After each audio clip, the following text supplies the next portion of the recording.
Hi, welcome to another audiobook titled The Perfumed Garden of the Shaykh NAFZAWI by Muhammad ibn Muhammad al-Nefzawi, translated by Richard Burt in 1886, narrated by Red Media Production. Notes of the translator respecting the Shaykh Nefzawi.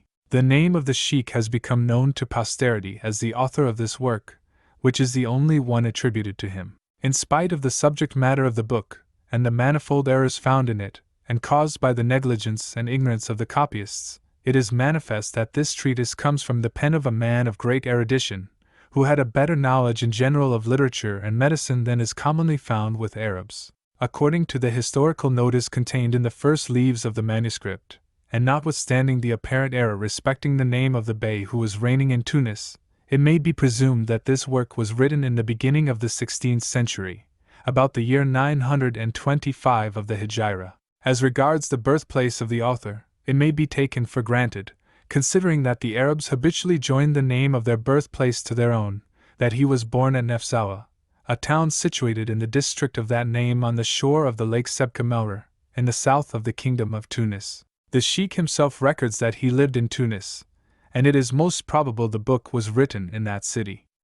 According to tradition, a particular motive induced him to undertake a work entirely at variance with his simple tastes and retired habits. His knowledge of law and literature, as well as of medicine, having been reported to the Bey of Tunis, this ruler wished to invest him with the office of Qadi, although he was unwilling to occupy himself with public functions. As he, however, desired not to give the Bey cause for offense, whereby he might have incurred danger, he merely requested a short delay, in order to be able to finish a work which he had in hand. This having been granted, he set himself to compose the treatise which was then occupying his mind, and which, becoming known, drew so much attention upon the author, that it became henceforth impossible to confide to him functions of the nature of those of a Qadi.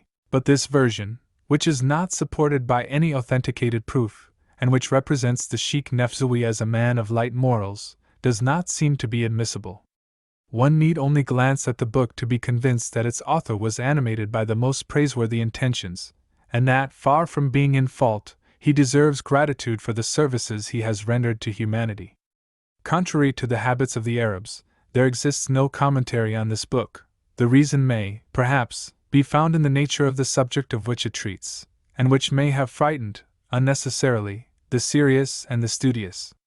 I say unnecessarily, because this book, more than any other, ought to have commentaries. Grave questions are treated in it, and open out a large field for work and meditation. What can be more important, in fact, than the study of the principles upon which rests the happiness of man and woman, by reason of their mutual relations which are themselves dependent upon character, health, temperament, and the constitution, all of which it is the duty of philosophers to study. In doubtful and difficult cases, and where the ideas of the author did not seem to be clearly set out, I have not hesitated to look for enlightenment to the savants of sundry confessions, and by their kind assistance many difficulties, which I believed insurmountable, were conquered. I am glad to render them here my thanks. Amongst the authors who have treated of similar subjects, there is not one that can be entirely compared with the Shaykh, for his book reminds you, at the same time, of Artin, of the book Conjugal Love, and of Rabelais. But what makes this treatise unique as a book of its kind, is the seriousness with which the most lascivious and obscene matters are presented.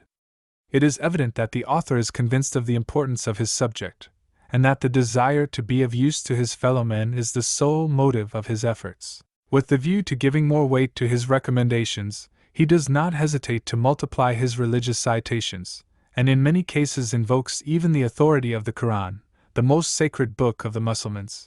It may be assumed that this book, without being exactly a compilation, is not entirely due to the genius of the Shaykh Nefzawi, and that several parts may have been borrowed from Arabian and Indian writers. For instance, all the record of Mokailama and of Cheja is taken from the work of Muhammad ben Jarir el-Tabari.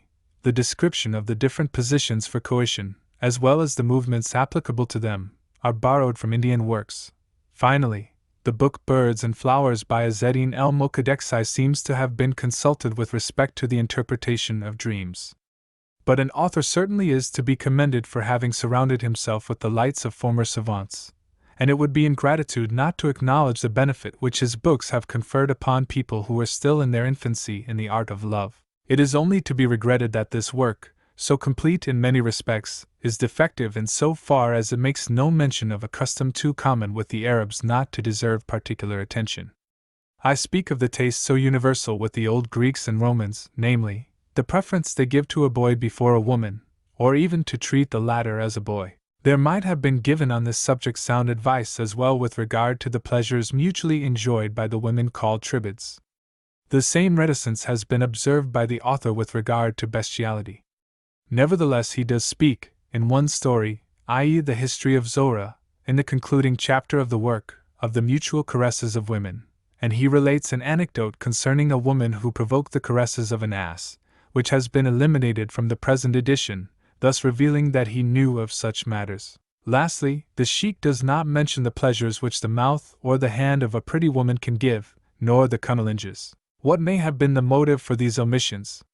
The author's silence cannot be attributed to ignorance, for in the course of his work he has given proofs of an erudition too extended and various to permit a suspicion of his knowledge. Should we look for the cause of this gap to the contempt which the Mussulman in reality feels for woman, and owing to which he may think that it would be degrading to his dignity as a man to descend to caresses otherwise regulated than by the laws of nature?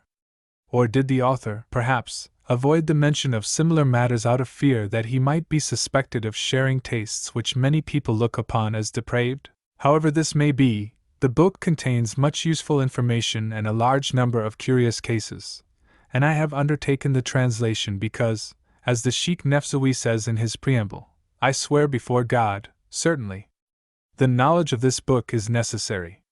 It will be only the shamefully ignorant, the enemy of all science, who does not read it, or who turns it into ridicule. Introduction. General remarks about coition. Praise be given to God, who has placed man's greatest pleasure in the natural parts of woman, and has destined the natural parts of man to afford the greatest enjoyment to woman. He has not endowed the parts of woman with any pleasurable or satisfactory feeling until the same have been penetrated by the instrument of the male, and likewise the sexual organs of man know either rest nor quietness until they have entered those of the female. Hence the mutual operation. There takes place between the two actors wrestling, intertwinings, a kind of animated conflict. Owing to the contact of the lower parts of the two bellies, the enjoyment soon comes to pass. The man is at work as with a pestle, while the woman seconds him by lascivious movements. Finally comes the ejaculation. The kiss on the mouth, on the two cheeks, upon the neck, as well as the sucking up of flesh lips, are gifts of God, destined to provoke erection at the favorable moment. God also is it who has embellished the chest of the woman with breasts, has furnished her with a double chin, and has given brilliant colors to her cheeks. He has also gifted her with eyes that inspire love, and with eyelashes like polished blades. He has furnished her with a rounded belly and a beautiful navel, and with a majestic crupper, and all these wonders are borne up by the thighs. It is between these latter that God has placed the arena of the combat. When the same is provided with ample flesh, it resembles the head of a lion. It is called the vulva. Oh! How many men's deaths lie at her door! Amongst them how many heroes! God has furnished this object with a mouth, a tongue, 2 lips. It is like the impression of the hoof of the gazelle in the sands of the desert. The whole is supported by 2 marvelous columns, testifying to the might and the wisdom of God. They are not too long nor too short, and they are graced with knees, calves, ankles, and heels, upon which rest precious rings. Then the Almighty has plunged woman into a sea of splendors, of voluptuousness, and of delights, and covered her with precious vestments, with brilliant girdles and provoking smiles. So let us praise and exalt Him who has created woman and her beauties, with her appetizing flesh, who has given her hales, a beautiful figure, a bosom with breasts which are swelling, and amorous ways, which awaken desires. The Master of the universe has bestowed upon them the empire of seduction. All men, weak or strong, are subjected to a weakness for the love of woman. Through woman we have society or dispersion, sojourn or emigration, the state of humility in which are the hearts of those who love and are separated from the object of their love, makes their hearts burn with love's fire. They are oppressed with a feeling of servitude, contempt, and misery. They suffer under the vicissitudes of their passion, and all this as a consequence of their burning desire for contact. I, the servant of God, am thankful to Him that no one can help falling in love with beautiful women, and that no one can escape the desire to possess them, either by change, nor flight, nor separation. I testify that there is only one God, and that He has no associate. I shall adhere to this precious testimony to the day of the last judgment. I likewise testify as to our Lord and Master, Muhammad, the servant and ambassador of God, the greatest of the prophets. The benediction and pity of God be with him, and with his family and disciples. I keep prayers and benedictions for the day of retribution, that terrible moment. The origin of this work. I have written this magnificent work after a small book called The Torch of the World, which treats of the mysteries of generation. This latter work came to the knowledge of the vizier of our master, Abd al-Aziz, the ruler of Tunis. This illustrious vizier was his poet, his companion, his friend and private secretary. He was good in counsel, true, sagacious and wise, the best learned man of his time, and well acquainted with all things. He called himself Muhammad ben Wana'izi Zanawi, and traced his origin from Zanawa. He had been brought up at Algiers, and in that town our master Abd al-Aziz al-Hafsi had made his acquaintance.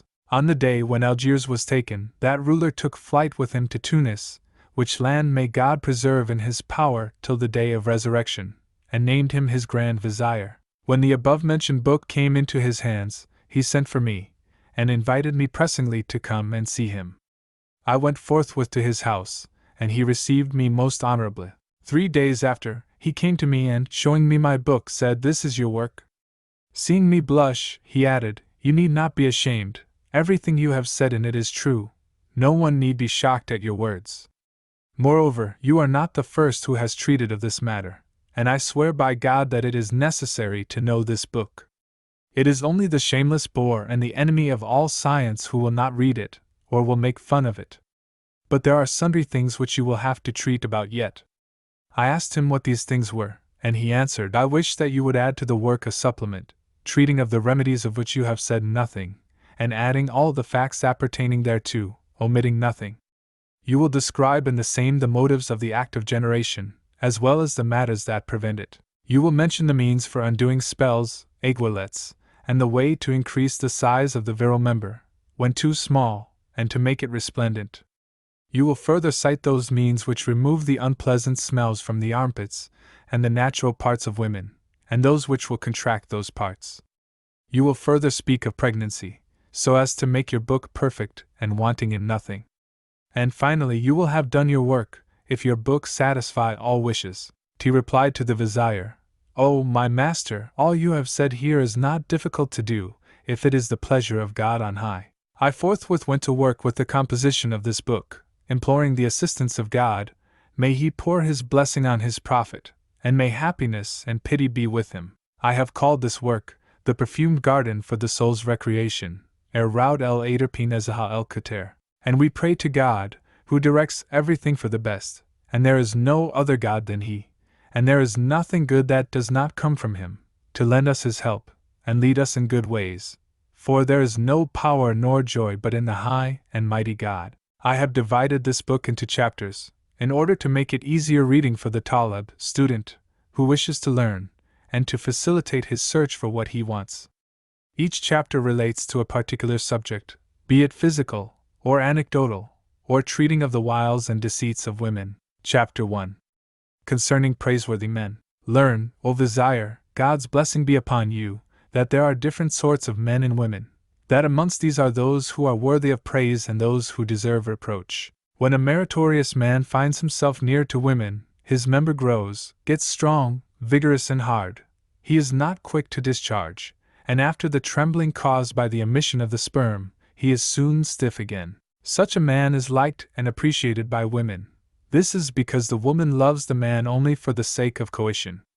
His members should, therefore, be of ample dimensions and length. Such a man ought to be broad in the chest, and heavy in the crupper. He should know how to regulate his emission, and be ready as to erection. His members should reach to the end of the canal of the female, and completely fill the same in all its parts.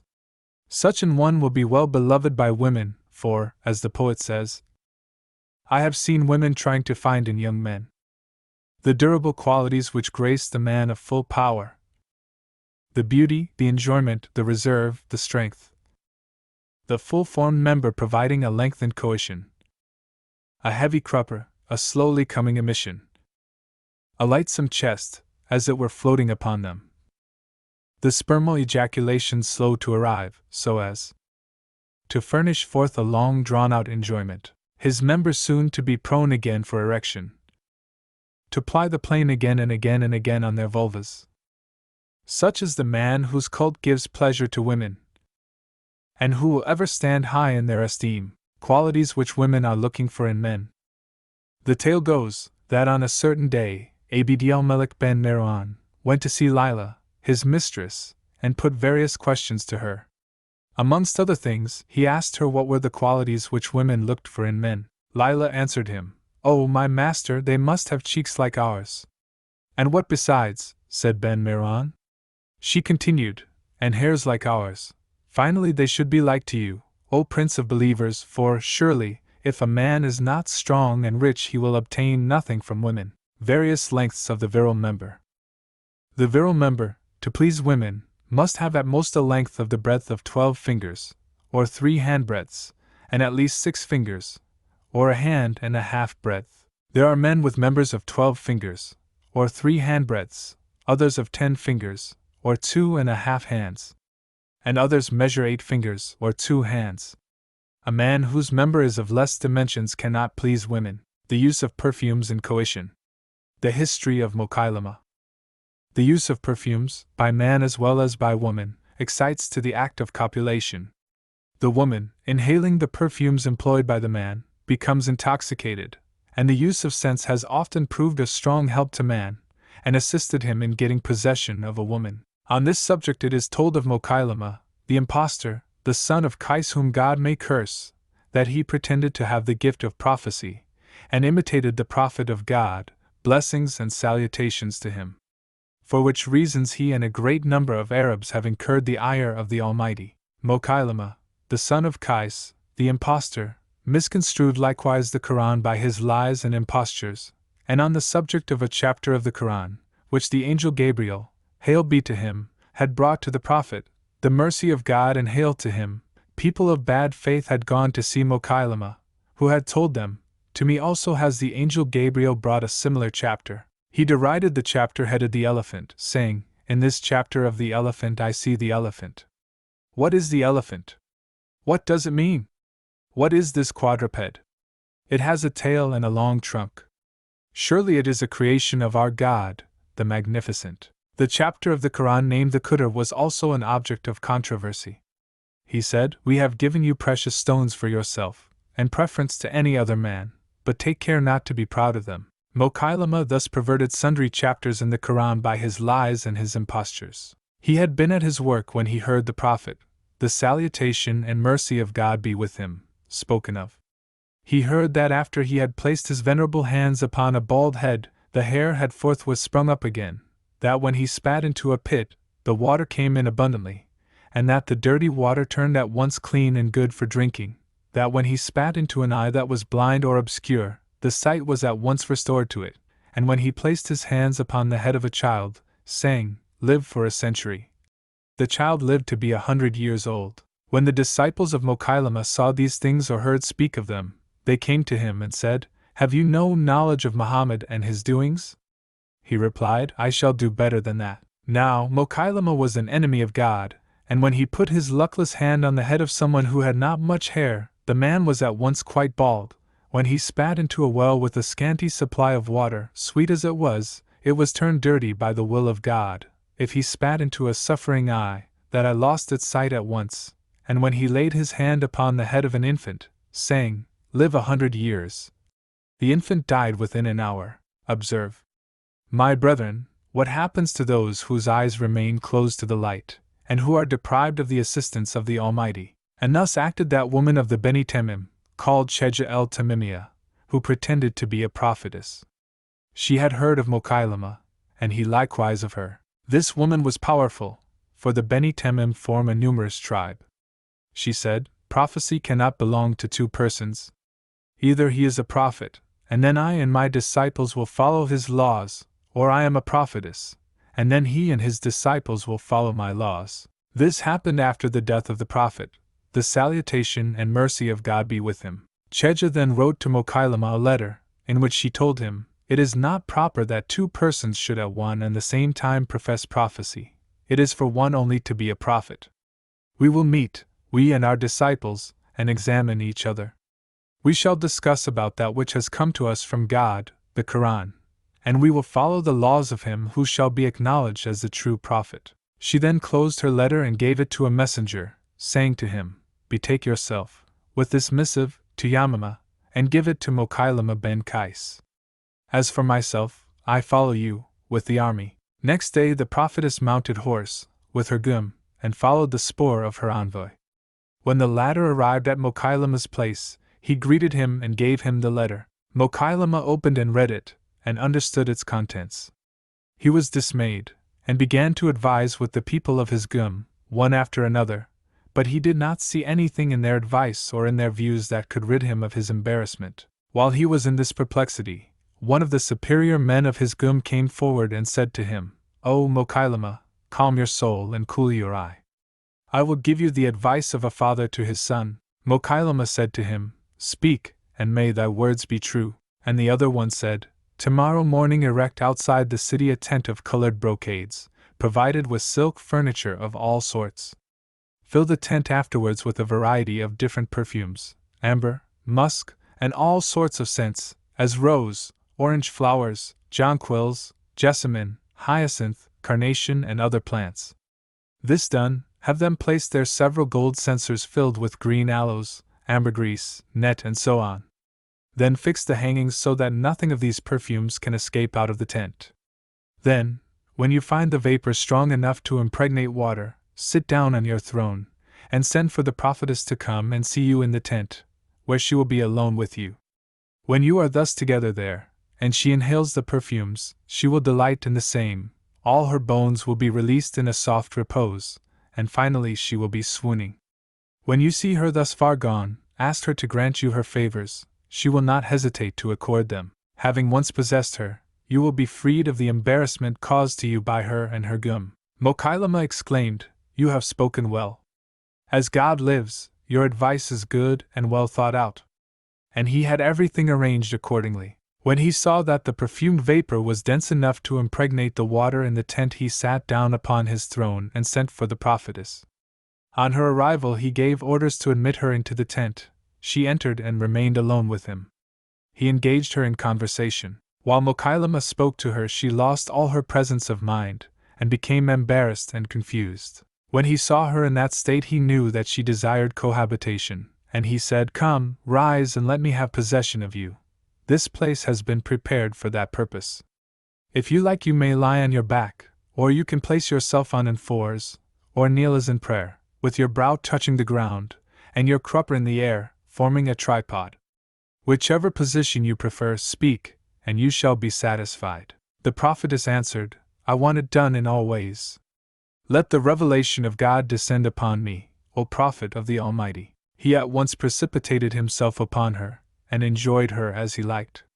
She then said to him, "When I am gone from here, ask my gum to give me to you in marriage." When she had left the tent and met her disciples, they said to her, "What is the result of the conference, O prophetess of God?" And she replied, "Mokailama has shown me what has been revealed to him, and I found it to be the truth, so obey him." Then Mokailama asked her in marriage from the gum, which was accorded to him.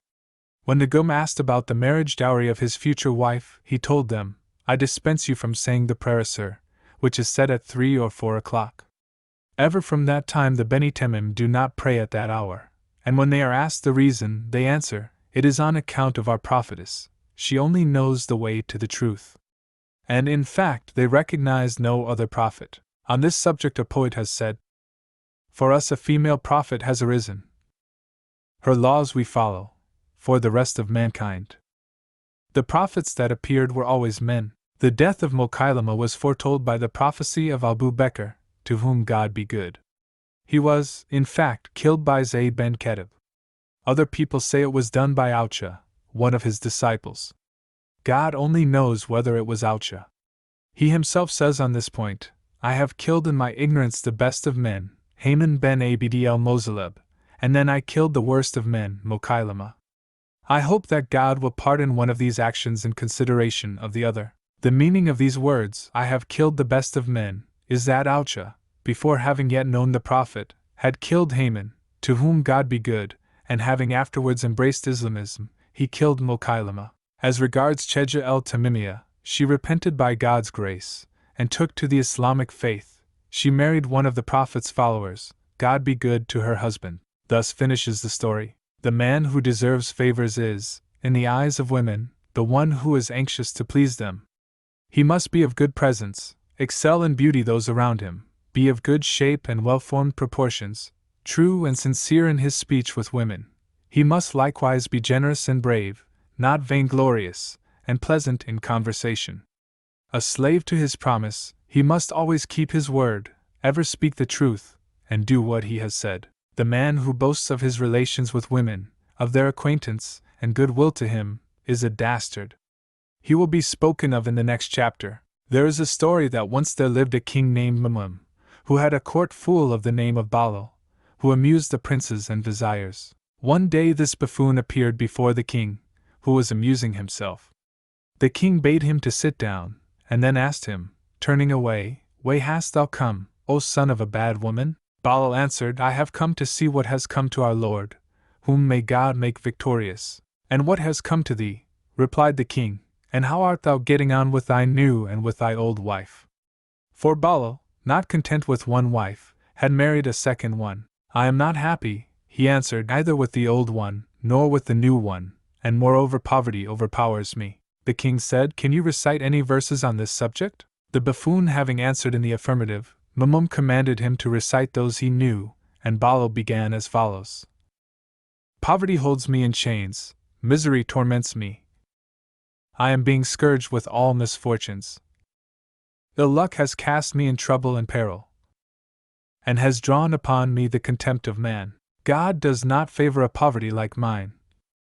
That is opprobrious in everyone's eyes. Misfortune and misery for a long time have held me tightly, and no doubt of it. My dwelling house will soon not know me more. Mamum said to him, Where are you going to? He replied, To God and his Prophet, O Prince of the believers. That is well, said the king.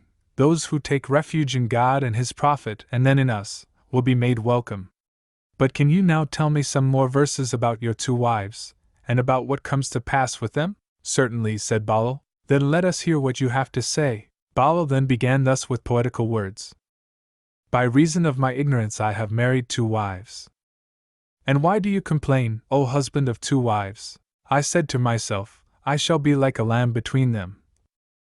I shall take my pleasure upon the bosoms of my two sheep. And I have become like a ram between two female jackals. Days follow upon days, and nights upon nights, and their yoke bears me down during both days and nights. If I am kind to one, the other gets vexed, and so I cannot escape from these two furies. If you want to live well and with a free heart, and with your hands unclenched, then do not marry. If you must wed, then marry one wife only. One alone is enough to satisfy two armies. When Mamum heard these words he began to laugh, till he nearly tumbled over.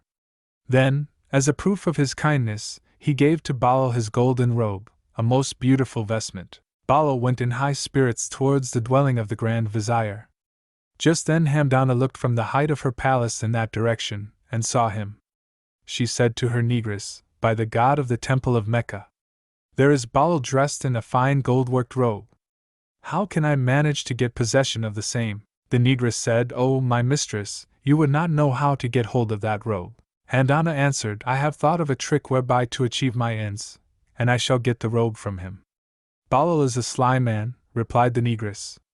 People think generally that they can make fun of him, but for God, it is he who really makes fun of them. Give up the idea, mistress mine, and take care that you do not fall into the snare which you intend setting for him. But Hamdana said again, It must be done. She then sent her negress to Balal, to tell him that he should come to her. He said, By the blessing of God, to him who calls you, you shall make answer, and went to Hamdana. Hamdana welcomed him and said, O Balal, I believe you come to hear me sing. He replied, Most certainly, O my mistress. You have a marvelous gift for singing. I also think that after having listened to my songs, you will be pleased to take some refreshments. Yes, said he. Then she began to sing admirably, so as to make people who listened die with love. After Baal had heard her sing, refreshments were served. He ate, and he drank. Then she said to him, I do not know why, but I fancy you would gladly take off your robe, to make me a present of it. And Baal answered, O my mistress, I have sworn to give it to her to whom I have done as a man does to a woman. Do you know what that is, Baal? Said she. Do I know it? Replied he. I, who am instructing God's creatures in that science. It is I who make them copulate in love, who initiate them in the delights a female can give, show them how one must caress a woman, and what will excite and satisfy her. O my mistress, who should know the art of coition if it is not I? Handana was the daughter of Mamum, and the wife of the Grand Vizier. She was endowed with the most perfect beauty, of a superb figure and harmonious form. No one in her time surpassed her in grace and perfection. Heroes on seeing her became humble and submissive, and looked down to the ground for fear of temptation, so many charms and perfections had God lavished on her. Those who looked steadily at her were troubled in their mind, and oh, how many heroes imperiled themselves for her sake. For this very reason Baal had always avoided meeting her for fear of succumbing to the temptation, and apprehensive for his peace of mind, had never, until then, been in her presence. Baal began to converse with her. Now he looked at her and anon bent his eyes to the ground, fearful of not being able to command his passion. Hamdana burnt with desire to have the robe, and he would not give it up without king paid for it. What price do you demand? She asked.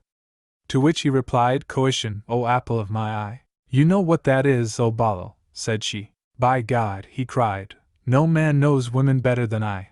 They are the occupation of my life. No one has studied all their concerns more than I. I know what they are fond of, for learn, O lady mine, that men choose different occupations according to their genius and their bent.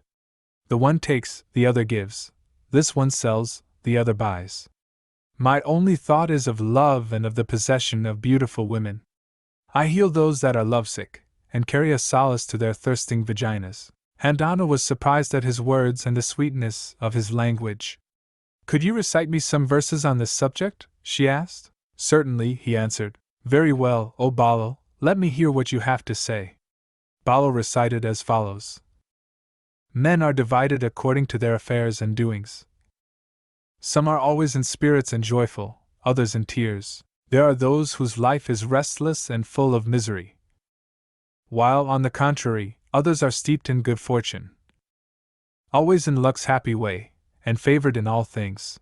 I alone am indifferent to all such matters. What care I for Turkomans, Persians, and Arabs? My whole ambition is in love and coition with women. No doubt nor mistake about that. If my member is without vulva, my state becomes frightful. My heart then burns with a fire which cannot be quenched. Look at my member erect. There it is, admire its beauty. It calms the heat of love and quenches the hottest fires by its movement in and out between your thighs. Oh, my hope and my apple, oh, noble and generous lady! If one time will not suffice to appease thy fire, I shall do it again, so as to give satisfaction. No one may reproach thee, for all the world does the same. But if you choose to deny me, then send me away. Chase me away from thy presence without any fear or remorse. Yet bethink thee, and speak and augment not my trouble. But, in the name of God, forgive me and do not reproach me. While I am here, let thy words be kind and forgiving. Let them not fall upon me like sword blades, keen and cuffing. Let me come to you and do not repel me. Let me come to you like one that brings drink to the thirsty. Hasten and let my hungry eyes look at thy bosom. Do not withhold from me love's joys, and do not be bashful. Give yourself up to me, I shall never cause you trouble. Even were you to fill me with sickness from head to foot, I shall always remain as I am, and you as you are. Knowing that I am the servant, and you are the mistress ever, then shall our love be veiled? It shall be hidden for all time. For I keep it a secret, and I shall be mute and muzzled. It is by God's will that everything happens. and he has filled me with love, but today my luck is ill. While Hamdana was listening, she nearly swooned, and set herself to examine the member of Balal, which stood erect like a column between his thighs. Now, she said to herself, I shall give myself up to him, and now, no, I will not. During this uncertainty she felt a yearning for pleasure deep within her parts privy, and Eblis made flow from her natural parts a moisture, the forerunner of pleasure. She then no longer combated her desire to cohabit with him, and reassured herself by the thought, if this Balal, after having had his pleasure with me, should divulge it, no one will believe his words. She requested him to divest himself of his robe and to come into her room, but Balal replied, I shall not undress till I have sated my desire, O apple of my eye. Then Hamdana rose, trembling with excitement for what was to follow. She undid her girdle, and left the room, Balal following her and thinking, Am I really awake, or is this a dream? He walked after her till she had entered her boudoir. Then she threw herself on a couch of silk, which was rounded on the top like a vault, lifted her clothes up over her thighs, trembling all over, and all the beauty which God had given her was in Balal's arms. Balal examined the belly of Hamdana, round like an elegant cupola. His eyes dwelt upon a navel which was like a pearl in a golden cup, and descending lower down there was a beautiful piece of nature's workmanship, and the whiteness and shape of her thighs surprised him. Then he pressed Hamdana in a passionate embrace, and soon saw the animation leave her face. She seemed almost unconscious. She had lost her head, and holding Balal's member in her hands, excited and fired him more and more. Balal said to her, Why do I see you so troubled and beside yourself? And she answered, Leave me, O son of a debauched woman. By God, I am like a mare in heat, and you continue to excite me still more with your words. And what words! They would set any woman on fire, if she was the purest creature in the world. You will insist in making me succumb by your talk and your verses. Balal answered, Am I then not like your husband? Yes, she said, but a woman gets heat on account of the man, as a mare on account of the horse, whether the man be the husband or not, with this difference, however, that the mare gets lusty only at certain periods of the year, and only then receives the stallion, while a woman can always be made rampant by words of love. Both these dispositions have met within me, and, as my husband is absent, make haste, for he will soon be back. Balal replied, Oh, my mistress, my loins hurt me and prevent me mounting upon you. You take the man's position, and then take my robe and let me depart. Then he laid himself down in the position the woman takes in receiving a man, and his verge was standing up like a column. Hamdana threw herself upon Balal, took his member between her hands and began to look at it. She was astonished at its size, strength and firmness, and cried, Here we have the ruin of all women and the cause of many troubles. O Balal! I never saw a more beautiful dart than yours. Still she continued, keeping hold of it, and rubbed its bead against the lips of her vulva till the latter part seemed to say, O member, come into me. Then Balal inserted his member into the vagina of the Sultan's daughter, and she, settling down upon his engine, allowed it to penetrate entirely into her furnace till nothing more could be seen of it, not the slightest trace, and she said, How lascivious has God made woman, and how indefatigable after her pleasures. She then gave herself up to an up and down dance, moving her bottom like a riddle, to the right and left, and forward and backward. Never was there such a dance as this. The Sultan's daughter continued her ride upon Balal's member till the moment of enjoyment arrived, and the attraction of the vulva seemed to pump the member as though by suction, just as an infant sucks the teat of the mother. The acme of enjoyment came to both simultaneously, and each took the pleasure with avidity. Then Hamdana seized the member in order to withdraw it, and slowly, slowly she made it come out, saying, This is the deed of a vigorous man. Then she dried it, and her own private parts, with a silken kerchief, and rose. Balal also got up and prepared to depart, but she said, And the robe? He answered, Why, O mistress! You have been riding me, and still want a present? But said she, Did you not tell me that you could not mount me on account of the pains in your loins? It matters but little, said Balal.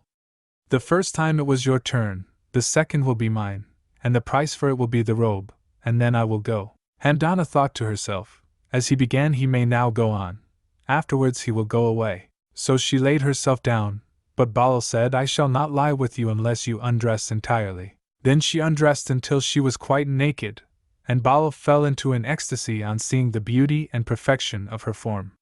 He looked at her magnificent thighs and rebounding navel, at her belly vaulted like an arch, her plump breasts standing out like hyacinths. Her neck was like a gazelle's, the opening of her mouth like a ring, her lips fresh and red like a gory saber. Her teeth might have been taken for pearls and her cheeks for roses. Her eyes were black and well slit, and her eyebrows of ebony resembled the rounded flourish of the noun traced by the hand of a skillful writer. Her forehead was like the full moon in the night. Balal began to embrace her, to suck her lips and to kiss her bosom. He drew her fresh saliva and bit her thighs. So he went on till she was ready to swoon, and could scarcely stammer, and her eyes became veiled. Then he kissed her vulva, and she moved neither hand nor foot.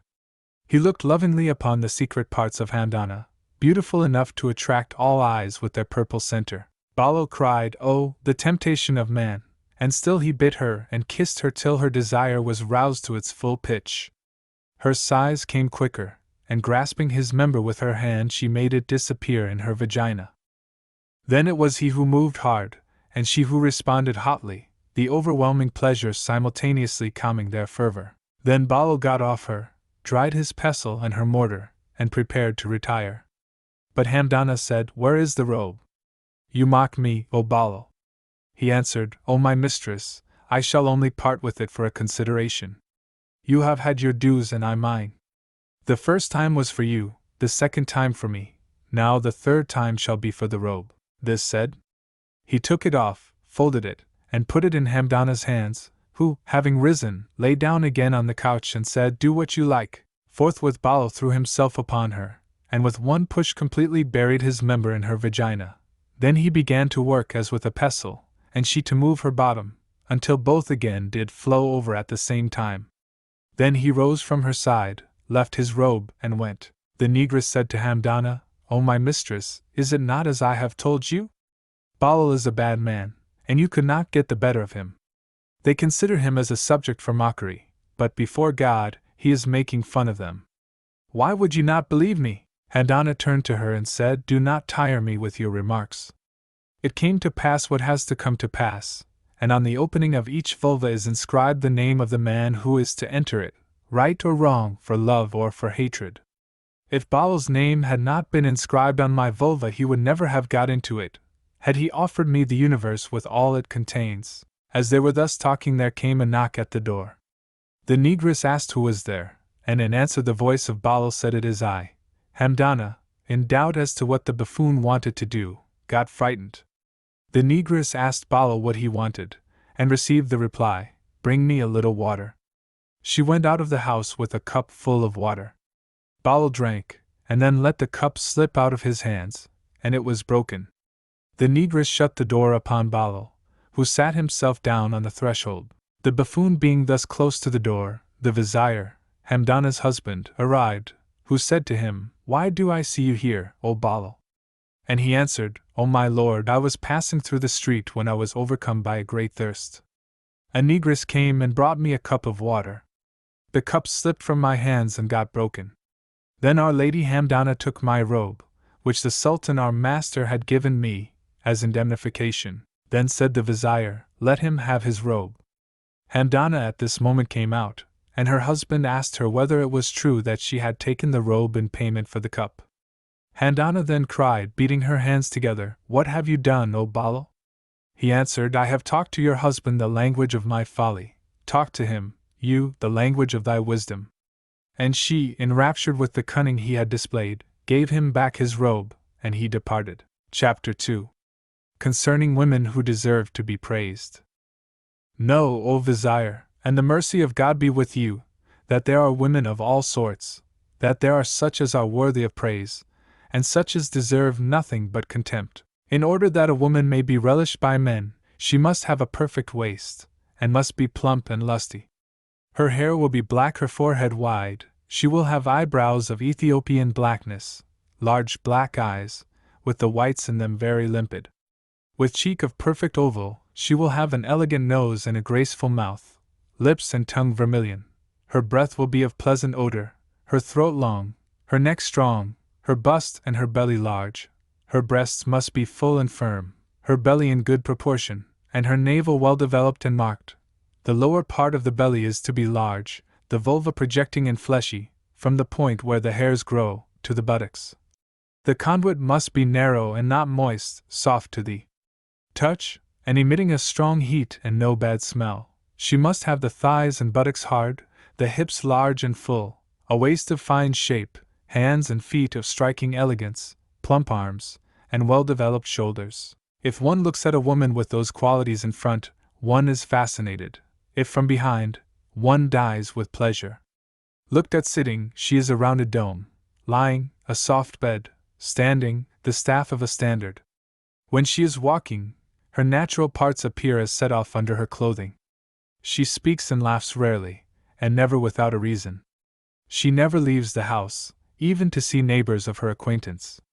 She has no women friends, gives her confidence to nobody, and her husband is her sole reliance. She takes nothing from anyone, excepting from her husband and her parents. If she sees relatives, she does not meddle with their affairs. She is not treacherous, and has no faults to hide, nor bad reasons to proffer. She does not try to entice people. If her husband shows his intention of performing the conjugal rite, she is agreeable to his desires and occasionally even provokes them. She assists him always in his affairs, and is sparing in complaints and tears. She does not laugh or rejoice when she sees her husband moody or sorrowful, but shares his troubles, and wheedles him into good humor, till he is quite content again. She does not surrender herself to anybody but her husband, even if abstinence would kill her. She hides her secret parts, and does not allow them to be seen. She is always elegantly attired, of the utmost personal propriety, and takes care not to let her husband see what might be repugnant to him. She perfumes herself with scents, uses antimony for her toilets, and cleans her teeth with swak. Such a woman is cherished by all men. The story of the Negro Dorame. The story goes, and God knows its truth, that there was once a powerful king who had a large kingdom, armies and allies. His name was Ali ben Darim. One night, not being able to sleep at all, he called his vizier, the chief of the police, and the commander of his guards. They presented themselves before him without delay, and he ordered them to arm themselves with their swords. They did so at once, and asked him, "What news is there?" He told them, "Sleep will not come to me. I wish to walk through the town tonight, and I must have you ready at my hand during my round." "To hear is to obey," they replied. The king then left, saying, "In the name of God, and may the blessing of the Prophet be with us, and benediction and mercy be with him." His suite followed, and accompanied him everywhere from street to street. So they went on, until they heard a noise in one of the streets, and saw a man in the most violent passion stretched on the ground, face downwards, beating his breast with a stone and crying, "All there is no longer any justice here below. Is there nobody who will tell the king what is going on in his states?" And he repeated incessantly, "There is no longer any justice. She has disappeared and the whole world is in mourning." The king said to his attendants, "Bring this man to me quietly, and be careful not to frighten him." They went to him, took him by the hand, and said to him, "Rise and have no fear, no harm will come to you." To which the man made answer, "You tell me that I shall not come to harm, and have nothing to be afraid of, and still you do not bid me welcome. And you know that the welcome of a believer is a warrant of security and forgiveness. Then, if the believer does not welcome the believer, there is certainly ground for fear." He then got up, and went with them towards the king. The king stood still, hiding his face with his shaykh, as also did his attendants. The latter had their swords in their hands, and leant upon them. When the man had come close to the king, he said, "Greetings be with you, O man." The king answered, "I return your greetings, O man." Then the man, "Why say you, O man?" The king, "And why did you say, O man?" "It is because I do not know your name. And likewise I do not know yours." The king then asked him, "What mean these words I have heard? Ah! There is no more justice here below. Nobody tells the king what is going on in his states. Tell me what has happened to you. I shall tell it only to that man who can avenge me and free me from oppression and shame, if it so please Almighty God." The king said to him, "May God place me at your disposal for your revenge and deliverance from oppression and shame." "What I shall now tell you," said the man, "is marvelous and surprising. I loved a woman, who loved me also, and we were united in love. These relations lasted a long while, until an old woman enticed my mistress and took her away to a house of misfortune, shame and debauchery. Then sleep fled from my couch. I have lost all my happiness, and I have fallen into the abyss of misfortune." The king then said to him, "Which is that house of ill omen, and with whom is the woman?" The man replied, "She is with a Negro of the name of Doraim, who has at his house women beautiful as the moon, the likes of whom the king has not in his palace. He has a mistress who has a profound love for him, is entirely devoted to him, and who sends him all he wants in the way of silver, beverages, and clothing." Then the man stopped speaking. The king was much surprised at what he had heard, but the vizier, who had not missed a word of this conversation, had certainly made out, from what the man had said, that the Negro was no other than his own. The king requested the man to show him the house. "If I show it you, what will you do?" asked the man. "You will see what I shall do," said the king. "You will not be able to do anything," replied the man, "for it is a place which must be respected and feared. If you want to enter it by force, you will risk death, for its master is redoubtable by means of his strength and courage." "Show me the place," said the king, "and have no fear." The man answered, "So be it as God will." He then rose and walked before them. They followed him to a wide street, where he stopped in front of a house with lofty doors, the walls being on all sides high and inaccessible. They examined the walls, looking for a place where they might be scaled, but with no result. To their surprise, they found the house to be as close as a breastplate. The king, turning to the man, asked him, "What is your name?" "Omar ben Isad," he replied. The king said to him, "Omar, are you determined?" "Yes, my brother," answered he, "if it so pleases God on high." And turning to the king, he added, "May God assist you tonight." Then the king, addressing his attendants, said, "Are you determined? Is there one amongst you who could scale these walls?" "Impossible," they all replied. Then said the king, "I myself will scale this wall, so please God on high. But by means of an expedient for which I require your assistance, and if you lend me the same I shall scale the wall, if it pleases God on high." They said, "What is there to be done?" "Tell me," said the king, "who is the strongest amongst you?" They replied, "The chief of the police, who is your charge." The king said, "And who next?" "The commander of the guards." "And after him, who?" asked the king. "The grand vizier." Omar listened with astonishment. He knew now that it was the king, and his joy was great. The king said, "Who is there yet?" Omar replied, "I, O my master." The king said to him, "O Omar, you have found out who we are, but do not betray our disguise, and you will be absolved from blame." "To hear is to obey," said Omar. The king then said to the Chauch, "Rest your hands against the wall so that your back projects." The Chauch did so. Then said the king to the commander of the guards, "Mount upon the back of the Chauch." He did so, and stood with his feet on the other man's shoulders. Then the king ordered the vizier to mount, and he got on the shoulders of the commander of the guards, and put his hands against the wall. Then said the king, "O Omar, mount upon the highest place." And Omar, surprised by this expedient, cried, "May God lend you his help, O our master, and assist you in your just enterprise." He then got onto the shoulders of the Chauch, and from there upon the back of the commander of the guards, and then upon that of the vizier, and, standing upon the shoulders of the latter, he took the same position as the others. There was now only the king left. Then the king said, "In the name of God, and his blessing be with the prophet, upon whom be the mercy and salutation of God," and placing his hand upon the back of the Chauch, he said, "Have a moment's patience. If I succeed, you will be compensated."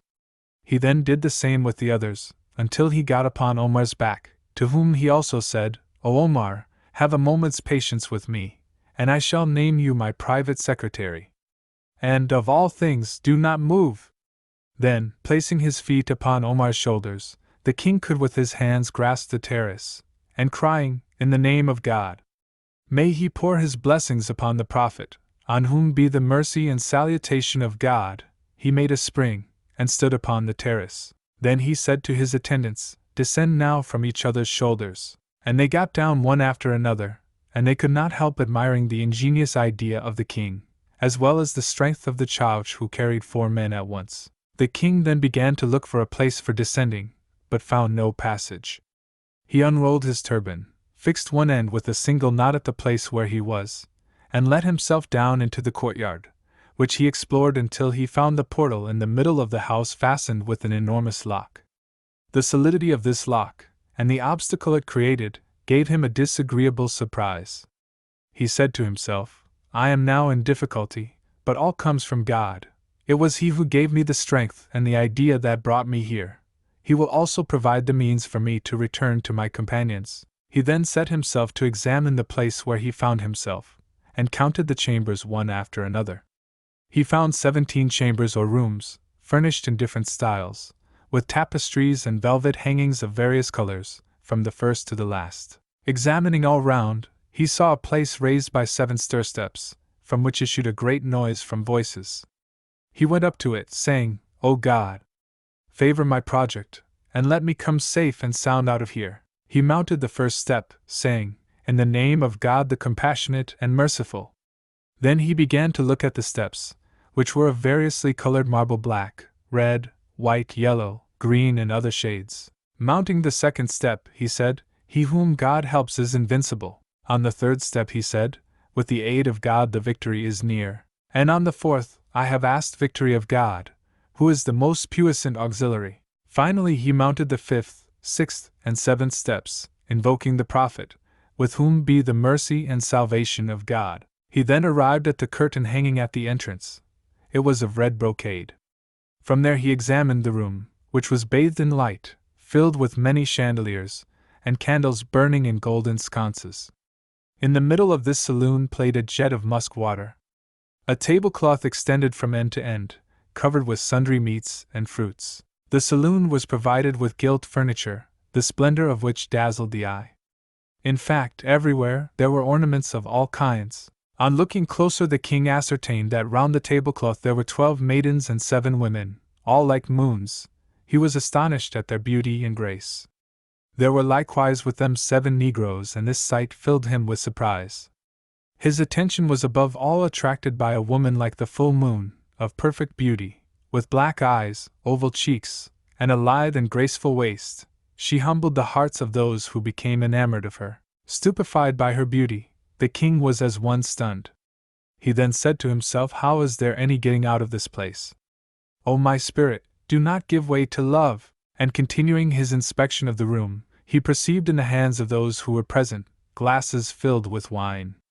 They were drinking and eating, and it was easy to see they were overcome with drink. While the king was pondering how to escape his embarrassment, he heard one of the women saying to one of her companions, calling her by name, "Oh, so-and-so, rise and light a torch, so that we too can go to bed, for sleep is overpowering us. Come, light the torch, and let us retire to the other chamber." They rose and lifted up the curtain to leave the room. The king hid himself to let them pass.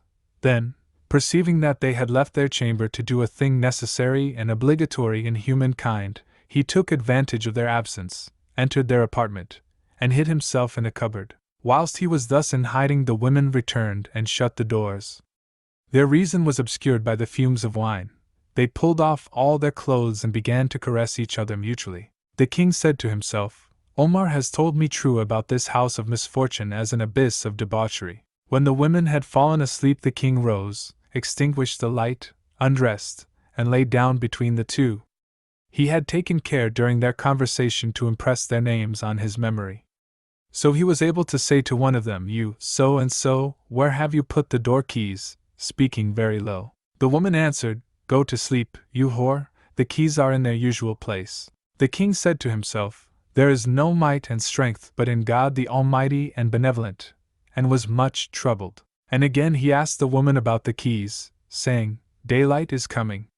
I must open the doors. There is the sun. I am going to open the house." And she answered, "The keys are in the usual place. Why do you thus bother me? Sleep, I say, till it is day." And again the king said to himself, "There is no might and strength but in God the Almighty and Benevolent, and surely if it were not for the fear of God I should run my sword through her." Then he began again, "Oh, you, so and so. She said, What do you want? I am uneasy, said the king, about the keys, tell me where they are. And she answered, You hussy! Does your vulva itch for coition? Cannot you do without for a single night? Look! The vizier's wife has withstood all the entreaties of the Negro, and repelled him since 6 months.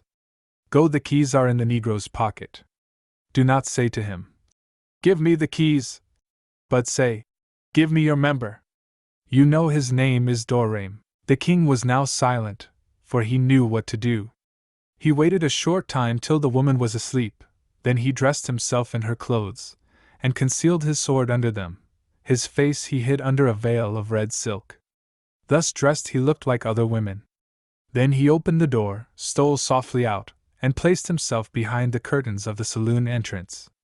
He saw only some people sitting there, the remainder were asleep. The king made the following silent prayer: O my soul, let me follow the right way, and let all those people among whom I find myself be stunned with drunkenness, so that they cannot know the king from his subjects, and God give me strength. He then entered the saloon saying, In the name of God, and he tottered towards the bed of the Negro as if drunk. The Negroes and the women took him to be the woman whose attire he had taken. Dorame had a great desire to have his pleasure with that woman, and when he saw her sit down by the bed he thought that she had broken her sleep to come to him, perhaps for love games. So he said, Oh you, so and so, undress and get into my bed, I shall soon be back. The king said to himself, There is no might and strength but in the high God, the benevolent. Then he searched for the keys in the clothes and pockets of the Negro, but found nothing. He said, God's will be done. Then raising his eyes he saw a high window. He reached up with his arm, and found gold-embroidered garments there. He slipped his hands into the pockets, and oh, surprise! He found the keys. He examined them and counted 7, corresponding to the number of the doors of the house, and in his joy, he exclaimed, God be praised and glorified. Then he said, I can only get out of here by a ruse. Then, feigning sickness, and appearing as if he wanted to vomit violently, he held his hand before his mouth, and hurried to the center of the courtyard. The Negro said to him, God bless you. Oh, so and so. Any other woman would have been sick into the bed. The king then went to the inner door of the house, and opened it. He closed it behind him, and so from one door to the other, till he came to the 7th, which opened upon the street. Here he found his companions again, who had been in great anxiety, and who asked him what he had seen. Then said the king, This is not the time to answer. Let us go into this house with the blessing of God and with his help. They resolved to be upon their guard, there being in the house 7 Negroes, 12 maidens, and 7 women, beautiful as moons. The vizier asked the king, What garments are these? And the king answered, Be silent. Without them I should never have got the keys. He then went to the chamber where were the 2 women, with whom he had been lying, took off the clothes in which he was dressed, and resumed his own, taking good care of his sword. Repairing to the saloon, where the Negroes and the women were, he and his companions ranged themselves behind the door curtain. After having looked into the saloon, they said, Amongst all these women there is none more beautiful than the one seated on the elevated cushion. The king said, I reserve her for myself, if she does not belong to someone else. While they were examining the interior of the saloon, Dorame descended from the bed, and after him one of those beautiful women. Then another Negro got on the bed with another woman, and soon till the 7th. They rode them in this way, one after the other, excepting the beautiful woman mentioned above, and the maidens. Each of these women appeared to mount upon the bed with marked reluctance, and descended, after the coition was finished, with her head bent down. The Negroes, however, were lusting after, and pressing one after the other, the beautiful woman. But she spurned them all, saying, I shall never consent to it, and as to these virgins, I take them also under my protection. Dorame then rose and went up to her, holding in his hands his member in full erection, stiff as a pillar. He hit her with it on the face and head, saying, 6 times this night I have pressed you to cede to my desires, and you always refuse, but now I must have you, even this night. When the woman saw the stubbornness of the Negro, and the state of drunkenness he was in, she tried to soften him by promises. Sit down here by me, she said, and tonight thy desires shall be contented. The Negro sat down near her with his members still erect as a column. The king could scarcely master his surprise. Then the woman began to sing the following verses, intoning them from the bottom of her heart. I prefer a young man for coition, and him only. He is full of courage, he is my sole ambition. His member is strong to deflower the virgin, and richly proportioned in all its dimensions. It has a head like to a brazier, enormous, and none like it in creation. Strong it is and hard, with the head rounded off. It is always ready for action and does not die down. It never sleeps, owing to the violence of its love. It sighs to enter my vulva, and sheds tears on my belly. It asks not for help, not being in want of any. It has no need of an ally, and stands alone the greatest fatigues. And nobody can be sure of what will result from its efforts. Full of vigor and life, it bores into my vagina. And it works about there in action constant and splendid, first from the front to the back, and then from the right to the left. Now it is crammed hard and by vigorous pressure. Now it rubs its head on the orifice of my vagina, and he strokes my back, my stomach, my sides, kisses my cheeks, and anon begins to suck at my lips. He embraces me close, and makes me roll on the bed. And between his arms I am like a corpse without life. Every part of my body receives in turn his love bites. And he covers me with kisses of fire. When he sees me in heat he quickly comes to me. Then he opens my thighs and kisses my belly, and puts his tool in my hand to make it knock at my door. Soon he is in the cave, and I feel pleasure approaching. He shakes me and trills me, and hotly we both are working. And he says, receive my seed, and I answer, O give it, beloved one. It shall be welcome to me, you light of my eyes. O you man of all men, who feast me with pleasure. O you soul of my soul, go on with fresh vigor. For you must not yet withdraw it from me, leave it there. And this day will then be free of all sorrow. He had sworn to God to have me for 70 nights. And what he wished for he did, in the way of kisses and embraces, during all those nights. When she had finished, the king, in great surprise, said, How lascivious has God made this woman! And turning to his companions, there is no doubt that this woman has no husband, and has not been debauched, for, certainly that Negro is in love with her, and she has nevertheless repulsed him. Omar ben Isad took the word, This is true, O king. Her husband has been now away for nearly a year, and many men have endeavored to debauch her, but she has resisted. The king asked, Who is her husband? And his companions answered, She is the wife of the son of your father's vizier. The king replied, You speak true. I have indeed heard it said that the son of my father's vizier had a wife without fault, endowed with beauty and perfection and of exquisite shape, not adulterous and innocent of debauchery. This is the same woman, said they. The king said, No matter how, but I must have her, and turning to Omar, he added, Where, amongst these women, is your mistress? Omar answered, I do not see her, O king. Upon which the king said, Have patience, I will show her to you. Omar was quite surprised to find that the king knew so much. And this then is the Negro Doraim? Asked the king. Yes, and he is a slave of mine, answered the vizier. Be silent, this is not the time to speak, said the king. While this of course was going on, the Negro Doraim, still desirous of obtaining the favors of that lady, said to her, I am tired of your lies, O Bedr el Bedar, full moon of the full moons, for so she called herself. The king said, He who called her so called her by her true name, for she is the full moon of the full moons, afore God. However, the Negro wanted to draw the woman away with him, and hit her in the face. The king, mad with jealousy, and with his heart full of ire, said to the vizier, Look what your Negro is doing. By God! He shall die the death of a villain, and I shall make an example of him, and a warning to those who would imitate him. At that moment the king heard the lady say to the Negro, You are betraying your master the vizier with his wife, and now you betray her, in spite of your intimacy with her, and the favors she grants to you. And surely she loves you passionately, and you are pursuing another woman. The king said to the vizier, Listen, and do not speak a word. The lady then rose and returned to the place where she had been before, and began to recite. O men! Listen to what I say on the subject of woman.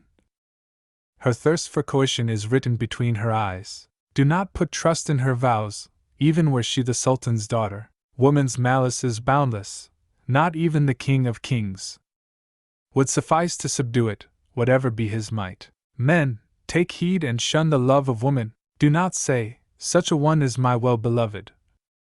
Do not say, she is my life's companion. If I deceive you, then say my words are untruths. As long as she is with you in bed, you have her love. But a woman's love is not enduring, believe me. Lying upon her breast, you are her love treasure. Whilst the coition goes on, you have her love, poor fool, but anon she looks upon you as a fiend. And this is a fact undoubted and certain. The wife receives the slave in the bed of the master, and the serving men allay upon her their lust. Certain it is, such conduct is not to be praised and honored, but the virtue of women is frail and changeful. And the man thus deceived is looked upon with contempt. Therefore a man with a heart should not put trust in a woman. At these words the vizier began to cry, but the king bade him to be quiet. Then the Negro recited the following verses in response to those of the lady. We Negroes have had our fill of women. We fear not their tricks, however subtle they be. Men confide in us with regard to what they cherish. This is no lie, remember, but is the truth, as you know. Oh, you women all! For sure you have no patience when the virile member you are wanting. For in the same resides your life and death. It is the end and all of your wishes, secret or open. If your choler and ire are aroused against your husbands, they appease you simply by introducing their members. Your religion resides in your vulva, and the manly member is your soul. Such you will always find is the nature of woman. With that, the Negro threw himself upon the woman, who pushed him back. At this moment the king felt his heart oppressed. He drew his sword, as did his companions, and they entered the room. The Negroes and women saw nothing but brandished swords. One of the Negroes rose, and rushed upon the king and his companions, but the Chouch severed with one blow his head from his body. The king cried, God's blessing upon you! Your arm is not withered and your mother has not borne a weakling. You have struck down your enemies, and paradise shall be your dwelling and place of rest. Another Negro got up and aimed a blow at the Chouch, which broke the sword of the Chouch in twain. It had been a beautiful weapon, and the Chouch, on seeing it ruined, broke out into the most violent passion. He seized the Negro by the arm, lifted him up, and threw him against the wall, breaking his bones. Then the king cried, God is great! He has not dried up your hand. Oh, what a Chouch! God grant you his blessing. The Negroes, when they saw this, were cowed and silent, and the king, master now of their lives, said, The man that lifts his hand only shall lose his head. And he commanded that the remaining 5 Negroes should have their hands tied behind their backs. This having been done, he turned to Bedr el-Bedar and asked her, Whose wife are you, and who is this Negro? She then told him on that subject what he had heard already from Omar. And the king thanked her, saying, May God give you his blessing.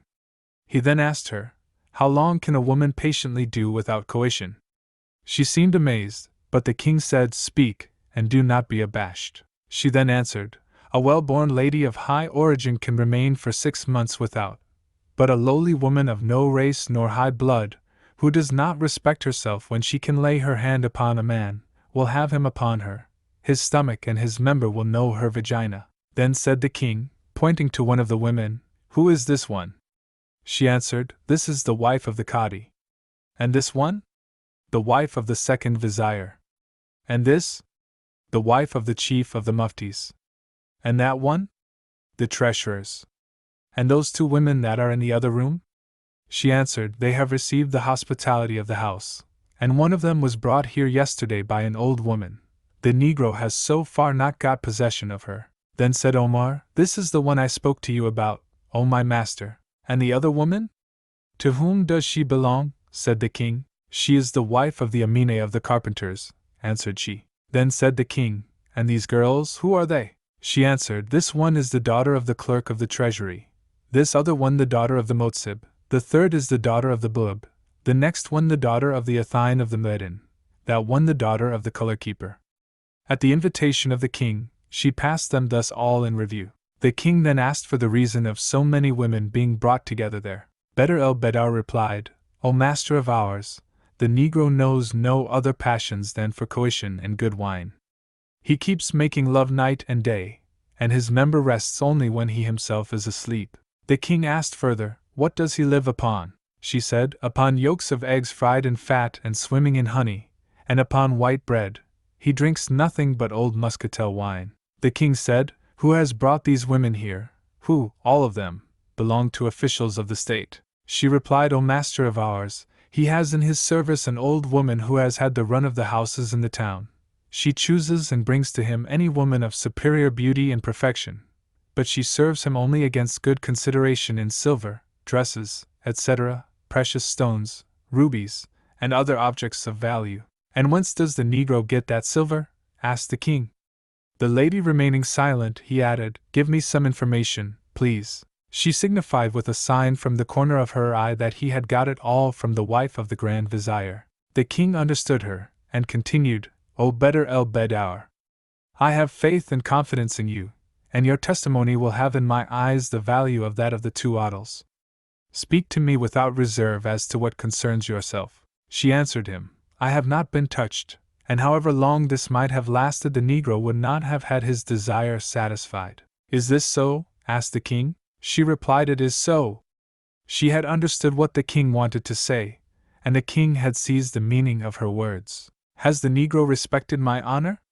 Inform me about that, said the king. She answered, He has respected your honor as far as your wives are concerned. He has not pushed his criminal deeds that far. But if God had spared his days, there is no certainty that he would not have tried to soil what he should have respected. The king having asked her then who those Negroes were, she answered, They are his companions. After he had quite surfeited himself with the women he had caused to be brought to him, he handed them over to them, as you have seen.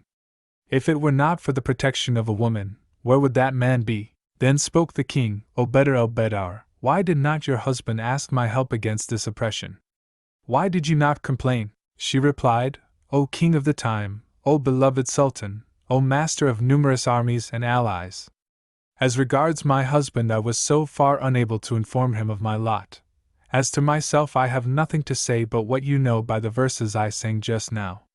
I have given advice to men about women from the first verse to the last. The king said, O Bedr el-Bedar, I like you. I have put the question to you in the name of the chosen prophet. The benediction and mercy of God be with him. Inform me of everything. You have nothing to fear. I give you the Aman complete. Has this Negro not enjoyed you? For I presume that none of you were out of reach of his attempts, and had her honor safe. She replied, O king of our time, in the name of your high rank and your power. Look!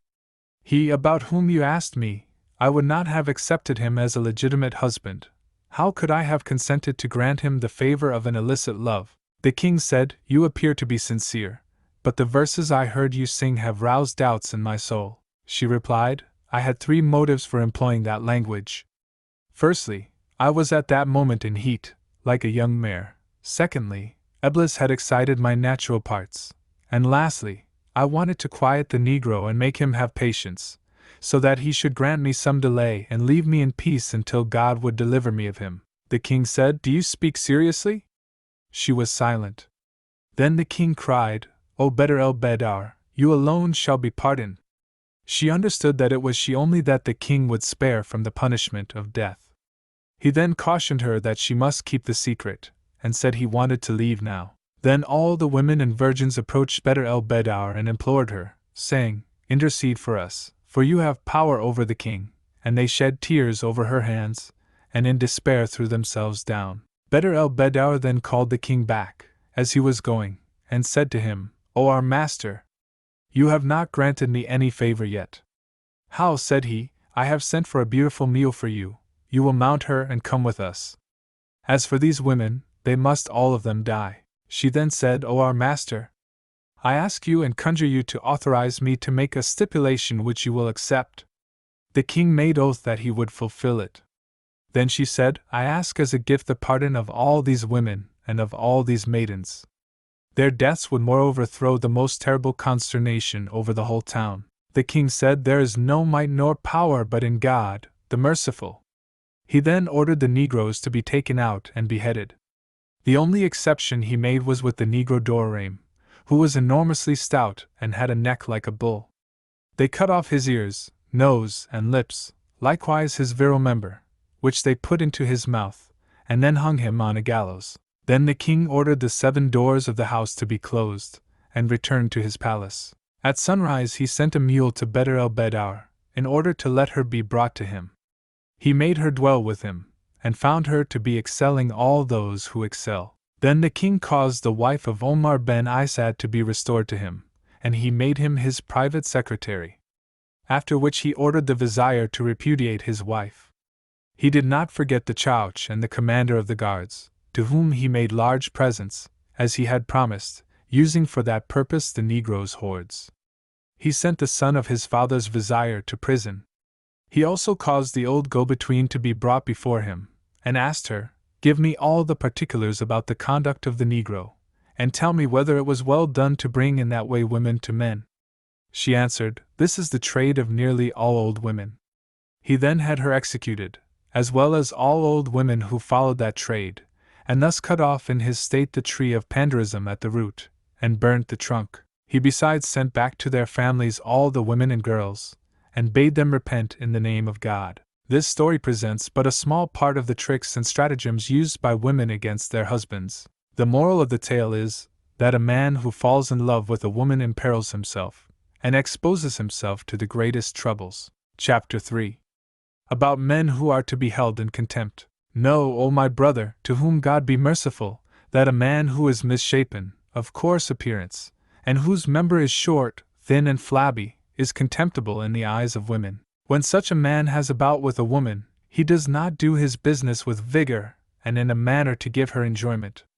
He lays himself down upon her without previous toying, he does not kiss her, nor twine himself round her, he does not bite her, nor suck her lips, nor tickle her. He gets upon her before she has begun to long for pleasure, and then he introduces with infinite trouble a member soft and nerveless. Scarcely has he commenced when he is already done for. He makes 1 or 2 movements, and then sinks upon the woman's breast to spend his sperm, and that is the most he can do. This done, he withdraws his affair, and makes all haste to get down again from her. Such a man, as was said by a writer, is quick in ejaculation and slow as to erection. After the trembling, which follows the ejaculation of the seed, his chest is heavy and his sides ache. Qualities like these are no recommendation with women.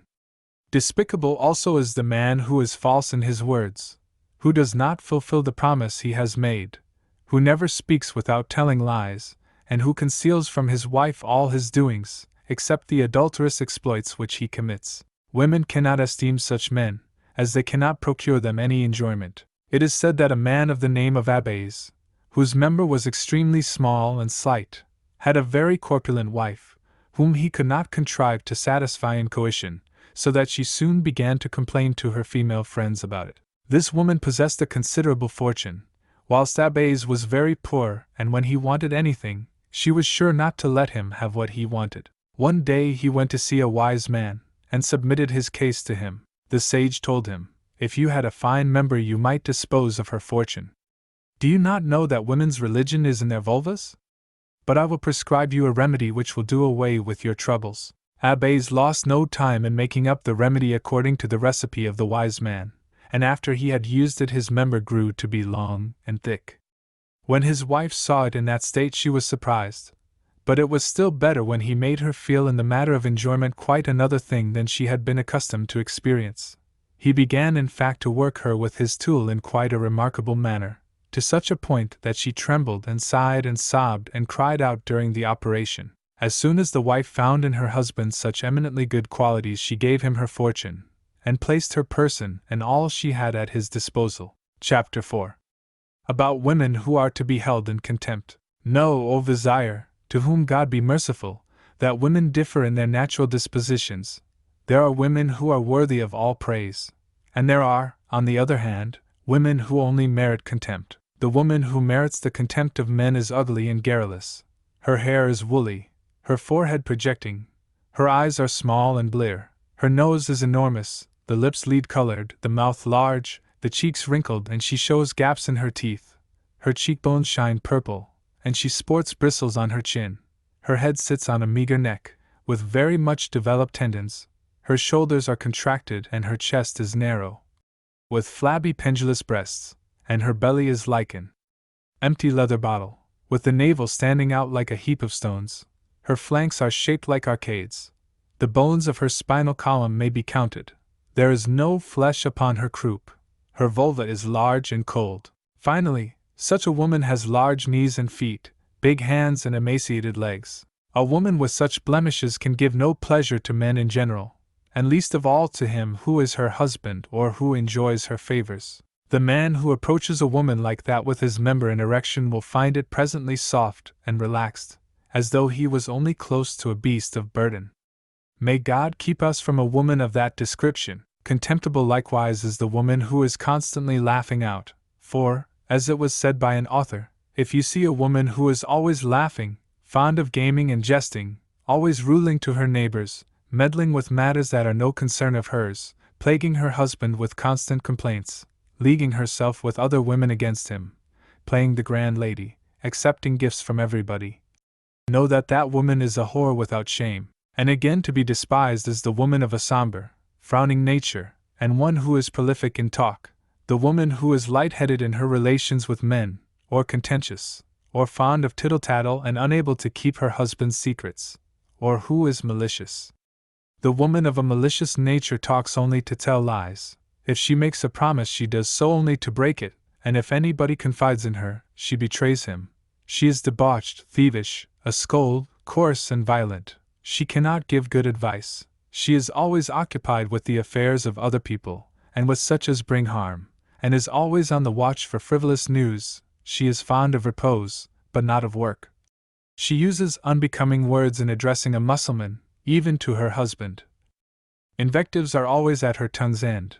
She exhales a bad odor which infects you, and sticks to you even after you have left her. And not less contemptible is she who talks to no purpose, who is a hypocrite and does no good act. She, who, when her husband asks her to fulfill the conjugal office, refuses to listen to his demand.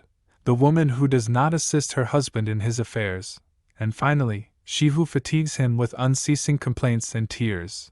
A woman of that sort, seeing her husband irritated or in trouble, does not share his affliction. On the contrary, she laughs and jests all the more, and does not try to drive away his ill humor by endearments. She is more prodigal with her person to other men than to her husband. It is not for his sake that she adorns herself, and it is not to please him that she tries to look well.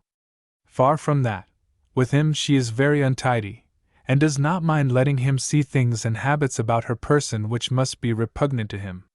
Lastly, she never uses either Otsmed nor Swak. No happiness can be hoped for a man with such a wife. God keep us from such a one. Chapter 5.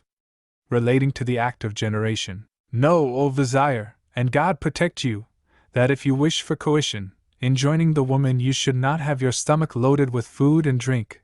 Only in that condition will your cohabitation be wholesome and good. If your stomach is full, only harm can come of it to both of you.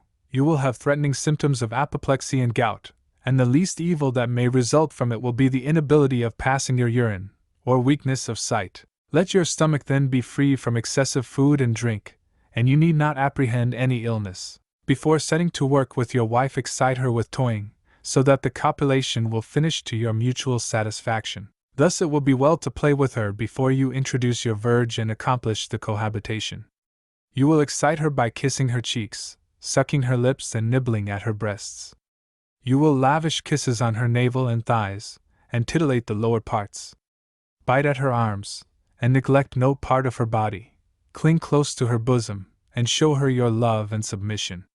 Interlace your legs with hers, and press her in your arms, for, as the poet has said, under her neck my right hand has served her for a cushion, and to draw her to me I have sent out my left hand, which bore her up as a bed. When you are close to a woman, and you see her eyes getting dim, and hear her, yearning for coition, heave deep sighs, then let your and her yearning be joined into one, and let your lubricity rise to the highest point, for this will be the moment most favorable to the game of love.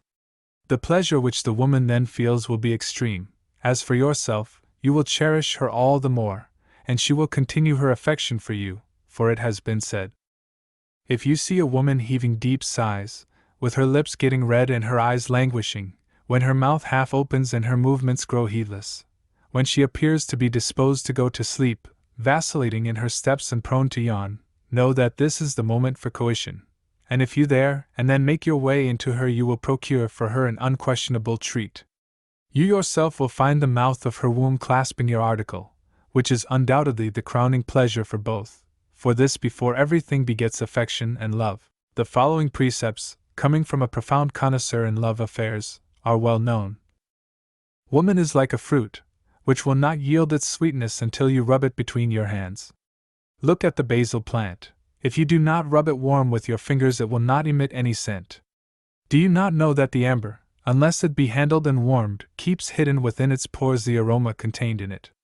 It is the same with woman.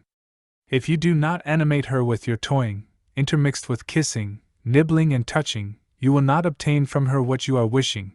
You will feel no enjoyment when you share her couch, and you will waken in her heart neither inclination nor affection, nor love for you.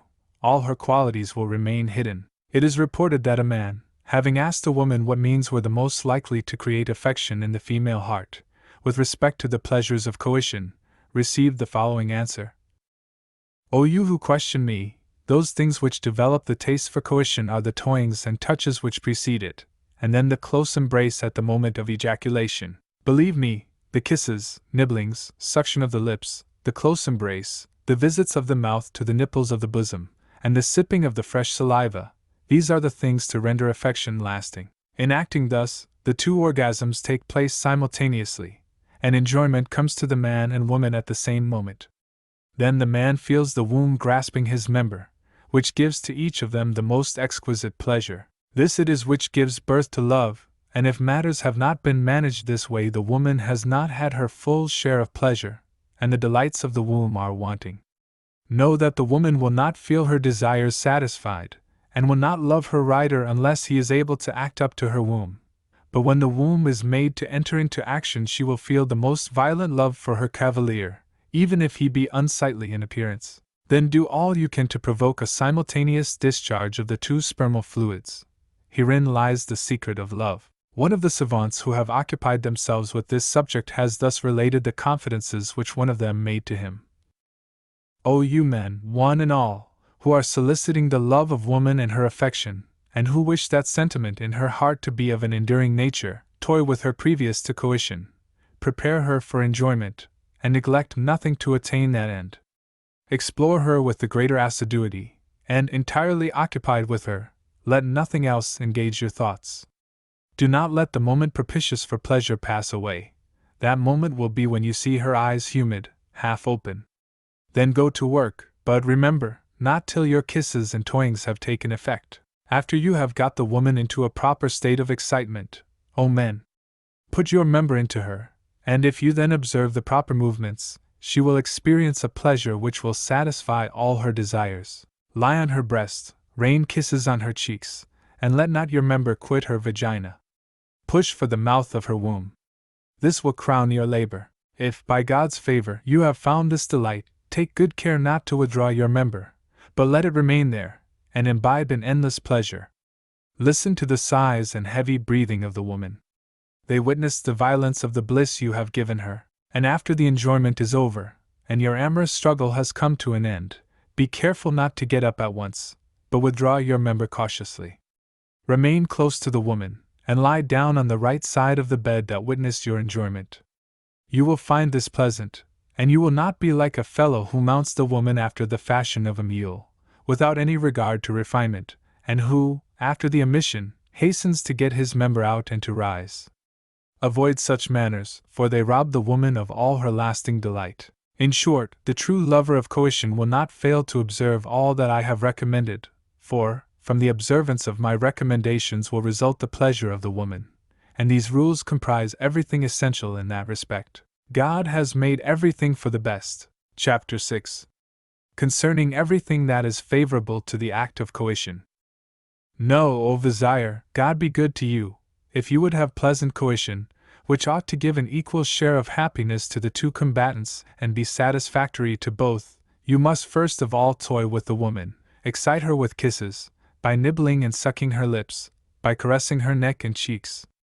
Turn her over in the bed, now on her back, now on her stomach, till you see by her eyes that the time for pleasure is near, as I have mentioned in the preceding chapter, and certainly I have not been sparing with my observations thereupon. Then when you observe the lips of a woman to tremble and get red, and her eyes to become languishing, and her sighs to become quicker, know that she is hot for coition.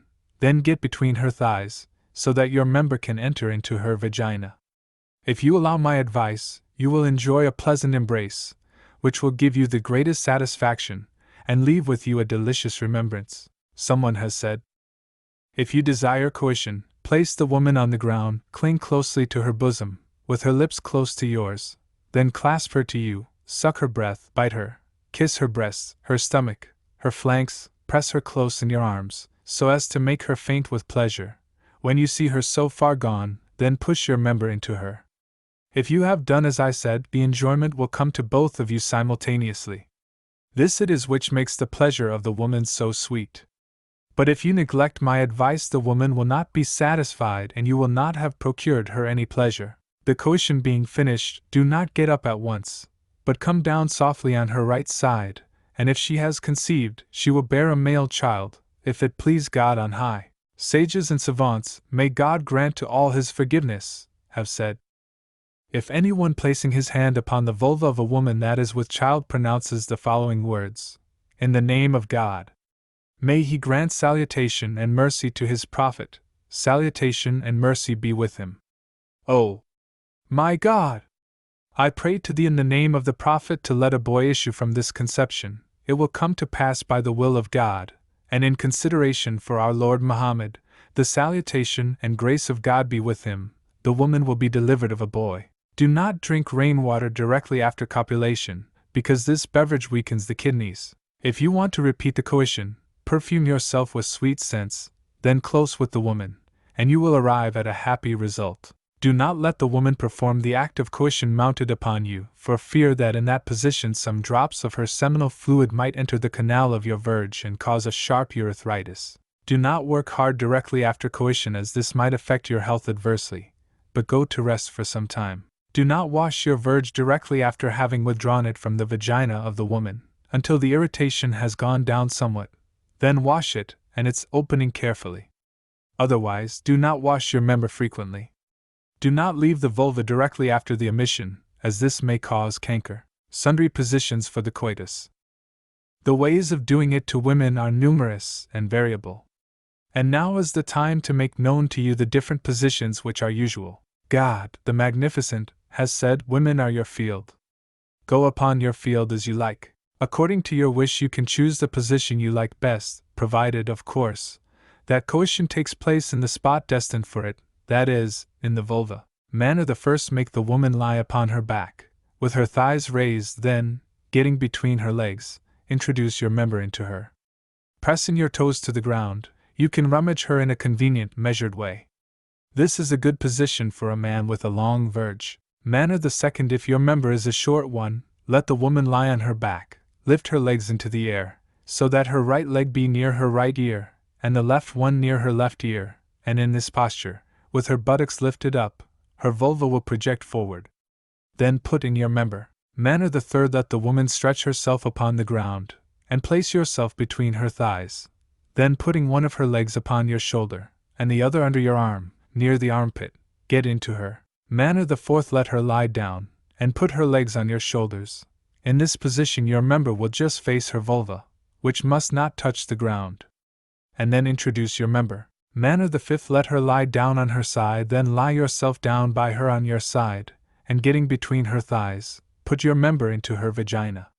But sidelong coition predisposes for rheumatic pains and sciatica. Manner the sixth, make her get down on her knees and elbows, as if kneeling in prayer. In this position the vulva is projected backwards. You then attack her from that side, and put your member into her. Manner the seventh, place the woman on her side, and squat between her thighs, with one of her legs on your shoulder and the other between your thighs, while she remains lying on her side. Then you enter her vagina, and make her move by drawing her towards your chest by means of your hands, with which you hold her embraced. Manner the 8th, let her stretch herself upon the ground, on her back, with her legs crossed, then mount her like a cavalier on horseback, being on your knees, while her legs are placed under her thighs, and put your member into her vagina. Manner the 9th, place the woman so that she leans with her front, or, if you prefer it, her back upon a moderate elevation, with her feet set upon the ground. She thus offers her vulva to the introduction of your member. Manner the 10th, place the woman near to a low divan, the back of which she can take hold of with her hands. Then, getting under her, lift her legs to the height of your navel, and let her clasp you with her legs on each side of your body. In this position plant your virgin to her, seizing with your hands the back of the divan. When you begin the action, your movements must respond to those of the woman. Manner the 11th, let her lie upon her back on the ground with a cushion under her posterior, then getting between her legs, and letting her place the sole of her right foot against the sole of her left foot, introduce your member. There are other positions besides the above named in use among the peoples of India. It is well for you to know that the inhabitants of those parts have multiplied the different ways to enjoy women, and they have advanced farther than we in the knowledge and investigation of coitus. Amongst those manners are the following, called El Asamud, the stopperidge; El Matafita, frog fashion; El Mokifa, with the toes cramped; El Mokamute, with legs in the air; El Saturi, he-goat fashion; El Lalabi, the screw of Archimedes; El Kalusi, the somersault; Hasha and Nekanak, the tail of the ostrich; Libius El Jurub, fitting on of the sock; Ketchef El Astine, reciprocal sight of the posteriors; Neza El Kus, the rainbow arch; Nezej El Kuz, alternative piercing; Dok El Ars, pounding on the spot; Nik El Kohal, coition from the back; Iti Kerchi, belly to belly; Iti Kabachi, ram fashion; Dok El Outed, driving the peg home; Sebek El Hub, love's fusion; Tredek Chait, sheep fashion; Kalin El Mishi, interchange in coition; Rikyud El Air, the race of the member; El Madakali, the fitterin; El Kuriki, the one who stops in the house; Nik El Hadadi, the smith's coition; El Mohyandi, the seducer. First Manariti Asamud, the stopperidge. Place the woman on her back, with a cushion under her buttocks, then get between her legs, resting the points of your feet against the ground. Bend her 2 thighs against her chest as far as you can. Place your hands under her arms so as to enfold her or cramp her shoulders. Then introduce your member, and at the moment of ejaculation draw her towards you. This position is painful for the woman, for her thighs being bent upwards and her buttocks raised by the cushion, the walls of her vagina tighten, and the uterus tending forward, there is not much room for movement, and scarcely space enough for the intruder. Consequently, the latter enters with difficulty and strikes against the uterus. This position should therefore not be adopted, unless the man's member is short or soft. Second manner El Matafita, frog fashion. Place the woman on her back, and arrange her thighs so that they touch the heels, which latter are thus coming close to the buttocks. Then down you sit in this kind of merry thought, facing the vulva, in which you insert your member. You then place her knees under your armpits, and taking firm hold of the upper part of her arms, you draw her towards you at the crisis. Third manner El Mokifa, with the toes cramped. Place the woman on her back, and squat on your knees between her thighs, gripping the ground with your toes. Raise her knees as high as your sides, in order that she may cross her legs over your back, and then pass her arms round your neck. Fourth manner El Mokamute, with legs in the air. The woman lying on her back, you put her thighs together and raise her legs up until the soles of her feet look at the ceiling. Then, enfolding her within your thighs, you insert your member, holding her legs up with your hands. Fifth manner El Saturi, he-goat fashion. The woman being crouched on her side, you let her stretch out the leg on which she is resting, and squat down between her thighs with your calves bent under you. Then you lift her uppermost leg so that it rests on your back, and introduce your member. During the action you take hold of her shoulders, or, if you prefer it, her arms. Sixth manner El Lalabi, the screw of Archimedes. The man being stretched on his back, the woman sits on his member, facing him. She then places her hands upon the bed so that she can keep her stomach from touching the man's, and moves up and downwards, and if the man is supple he assists her from below. If in this position she wants to kiss him, she need only stretch her arms along the bed. 7th Manner Khaleesi, the somersault. The woman must wear a pair of pantaloons, which she lets drop upon her heels. Then she stoops, placing her head between her feet, so that her neck is in the opening of her pantaloons. At that moment, the man, seizing her legs, turns her upon her back, making her perform a somersault. Then, with his legs curved under him, he brings his member right against her vulva and, slipping it between her legs, inserts it. It is alleged that there are women who, while lying on their back, can place their feet behind their head without the help of pantaloons or hands. 8th Manner Husha and Nekenak, the tail of the ostrich. The woman lying on her back along the bed, the man kneels in front of her, lifting up her legs until her head and shoulders only are resting on the bed. His member having penetrated into her vagina, he seizes and sets into motion the buttocks of the woman who, on her part, twines her legs around his neck. 9th Manner Libius el Jurub, fitting on of the sock. The woman lies on her back. You sit down between her legs and place your member between the lips of her vulva, which you fit over it with your thumb and first finger. Then you move so as to procure for your member, as far as it is in contact with the woman, a lively rubbing, which action you continue until her vulva gets moistened with the liquid emitted from your verge. When she is thus amply prepared for enjoyment by the alternate coming and going of your weapon in her scabbard, put it into her in full length. 10th Manner Ketchef Elastine, reciprocal sight of the posteriors. The man lying stretched out on his back, the woman sits down upon his member with her back to the man's face, who presses her sides between his thighs and legs, whilst she places her hands upon the bed as a support for her movements, and, lowering her head, her eyes are turned towards the buttocks of the man. 11th Manner Neza el Kus, the rainbow arch. The woman is lying on her side, the man also on his side, with his face towards her back, pushes in between her legs and introduces his member, with his hands lying on the upper part of her back. As to the woman, she then gets hold of the man's feet, which she lifts up as far as she can, drawing him close to her. Thus she forms with the body of the man an arch, of which she is the rise. 12th Manner Nezej el Kuz, the alternate movement of piercing. The man in sitting attitude places the soles of his feet together, and lowering his thighs, draws his feet nearer to his member. The woman sits down upon his feet, which he takes care to keep firm together. In this position the two thighs of the woman are pressed against the man's flanks, and she puts her arms round his neck. Then the man clasps the woman's ankles, and drawing his feet nearer to his body, brings the woman, who is sitting on them, within range of his member, which then enters her vagina. By moving his feet he sends her back and brings her forward again, without ever withdrawing his member entirely. The woman makes herself as light as possible, and assists as well as she can in this come-and-go movement. Her cooperation is, in fact, indispensable for it.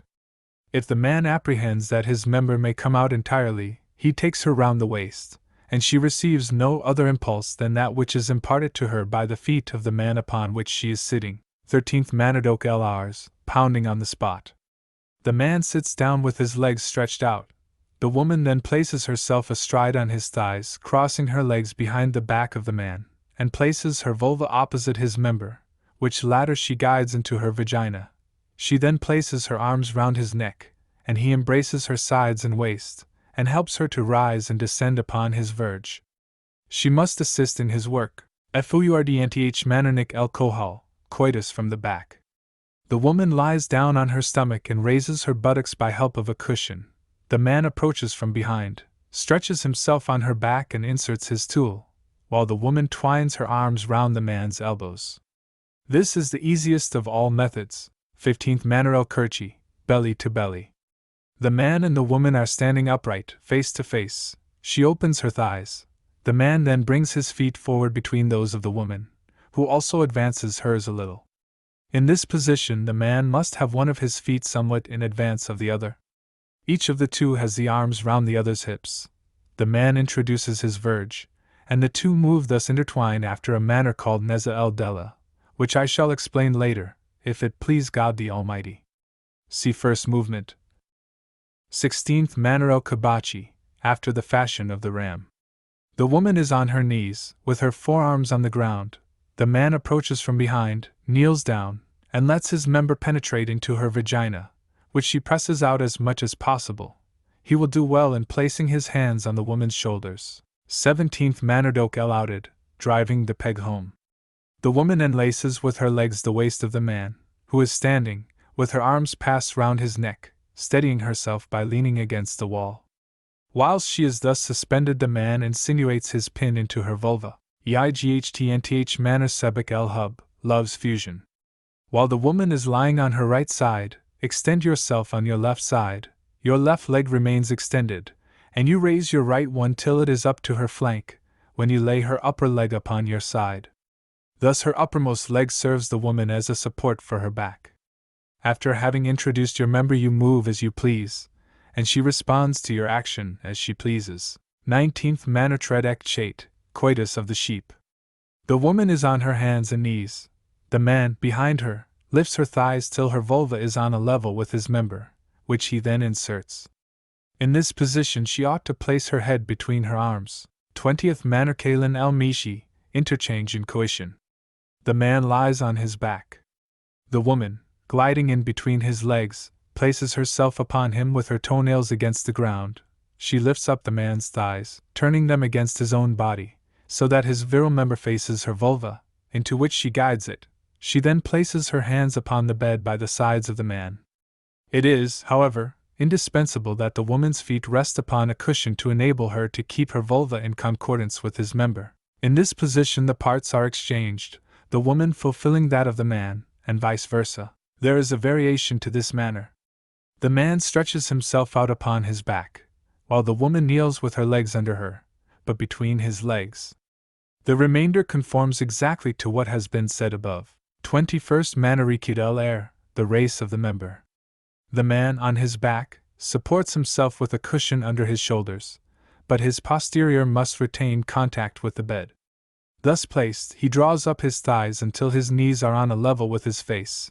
Then the woman sits down, impaling herself on his member. She must not lie down, but keep seated as if on horseback, the saddle being represented by the knees and the stomach of the man. In that position she can, by the play of her knees, work up and down and down and up. She can also place her knees on the bed, in which case the man accentuates the movement by plying his thighs, whilst she holds with her left hand on to his right shoulder. 22nd Manor El Madakali, the Fitterin.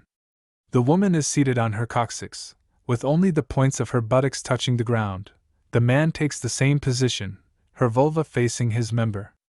Then the woman puts her right thigh over the left thigh of the man, whilst he on his part puts his right thigh over her left one. The woman, seizing with her hands her partner's arms, gets his member into her vulva, and each of them leaning alternately a little back, and holding each other by the upper part of the arms, they initiate a swaying movement, moving with little concussions, and keeping their movements in exact rhythm by the assistance of their heels, which are resting on the ground. 23rd Manor El Kuriki, the one who stops at home. He woman being couched on her back, the man lies down upon her, with cushions held in his hands. After his member is in, the woman raises her buttocks as high as she can off the bed, the man following her up with his member well inside. Then the woman lowers herself again upon the bed, giving some short shocks, and although they do not embrace, the man must stick like glue to her. This movement they continue, but the man must make himself light and must not be ponderous, and the bed must be soft, in default of which the exercise cannot be kept up without break. 24th Manarnik El Haddadi, the coition of the blacksmith. The woman lies on her back with a cushion under her buttocks, and her knees raised as far as possible towards her chest, so that her vulva stands out as a target. She then guides her partner's member in. The man executes for some time the usual action of coition, then draws his tool out of the vulva, and glides it for a moment between the thighs of the woman, as the smith withdraws the glowing iron from the furnace in order to plunge it into cold water. This manner is called Svergili, position of the quince. 25th Manor El Mohiendi, the seducer. The woman lying on her back, the man sits between her legs, with his croup on his feet. Then he raises and separates the woman's thighs, placing her legs under his arms, or over his shoulders. He then takes her round the waist, or seizes her shoulders. The preceding descriptions furnish a large number of procedures that cannot well be all put to the proof. But with such a variety to choose from, the man who finds one of them difficult to practice can easily find plenty of others more to his convenience. I have not made mention of positions which it appeared to me impossible to realize, and if there be anybody who thinks that those which I have described are not exhaustive, he has only to look for new ones. It cannot be gainsaid that the Indians have surmounted the greatest difficulties in respect to coition. As a grand exploit, originating with them, the following may be cited. The woman being stretched out on her back, the man sits down on her chest, with his back turned to her face, his knees turned forward and his nails gripping the ground. He then raises her hips, arching her back until he has brought her vulva face to face with his member, which he then inserts, and thus gains his purpose. This position, as you perceive, is very fatiguing and very difficult to attain. I even believe that the only realization of it consists in words and designs. With regard to the other methods described above, they can only be practiced if both man and woman are free from physical defects, and of analogous construction.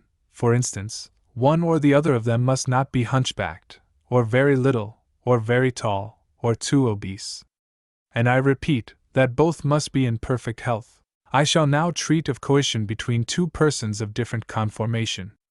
I shall particularize the positions that will suit them in treating each of them severally. I shall first discourse of the coition of a lean man and a corpulent woman, and the different postures they may assume for the act, assuming the woman to be lying down, and being turned successively over on her four sides. If the man wants to work her sideways, he takes the thigh of the woman which is uppermost, and raises it as high as possible on his flank, so that it rests over his waist. He employs her undermost arm as a pillow for the support of his head, and he takes care to place a stout cushion beneath his undermost hip, so as to elevate his member to the necessary height, which is indispensable on account of the thickness of the woman's thighs. But if the woman has an enormous abdomen, projecting by reason of its obesity over her thighs and flanks, it will be best to lay her on her hack, and to lift up her thighs towards her belly. The man kneels between them, having hold of her waist with his hands, and drawing her towards him, and if he cannot manage her in consequence of the obesity of her belly and thighs, he must with his two arms encircle her buttocks.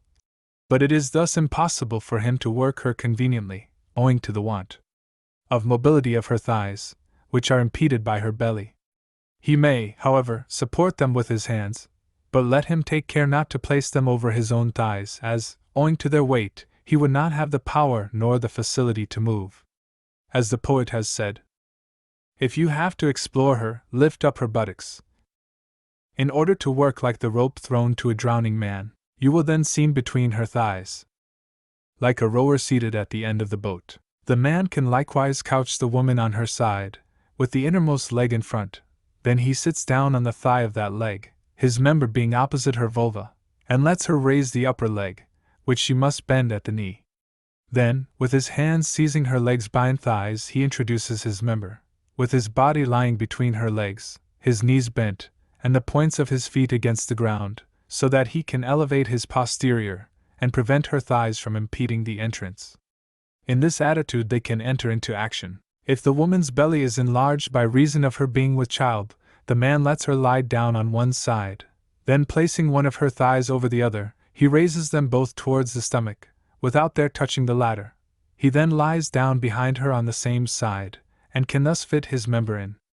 In this way he can thrust his tool in entirely, particularly by raising his foot, which is under the woman's leg, to the height of her thigh.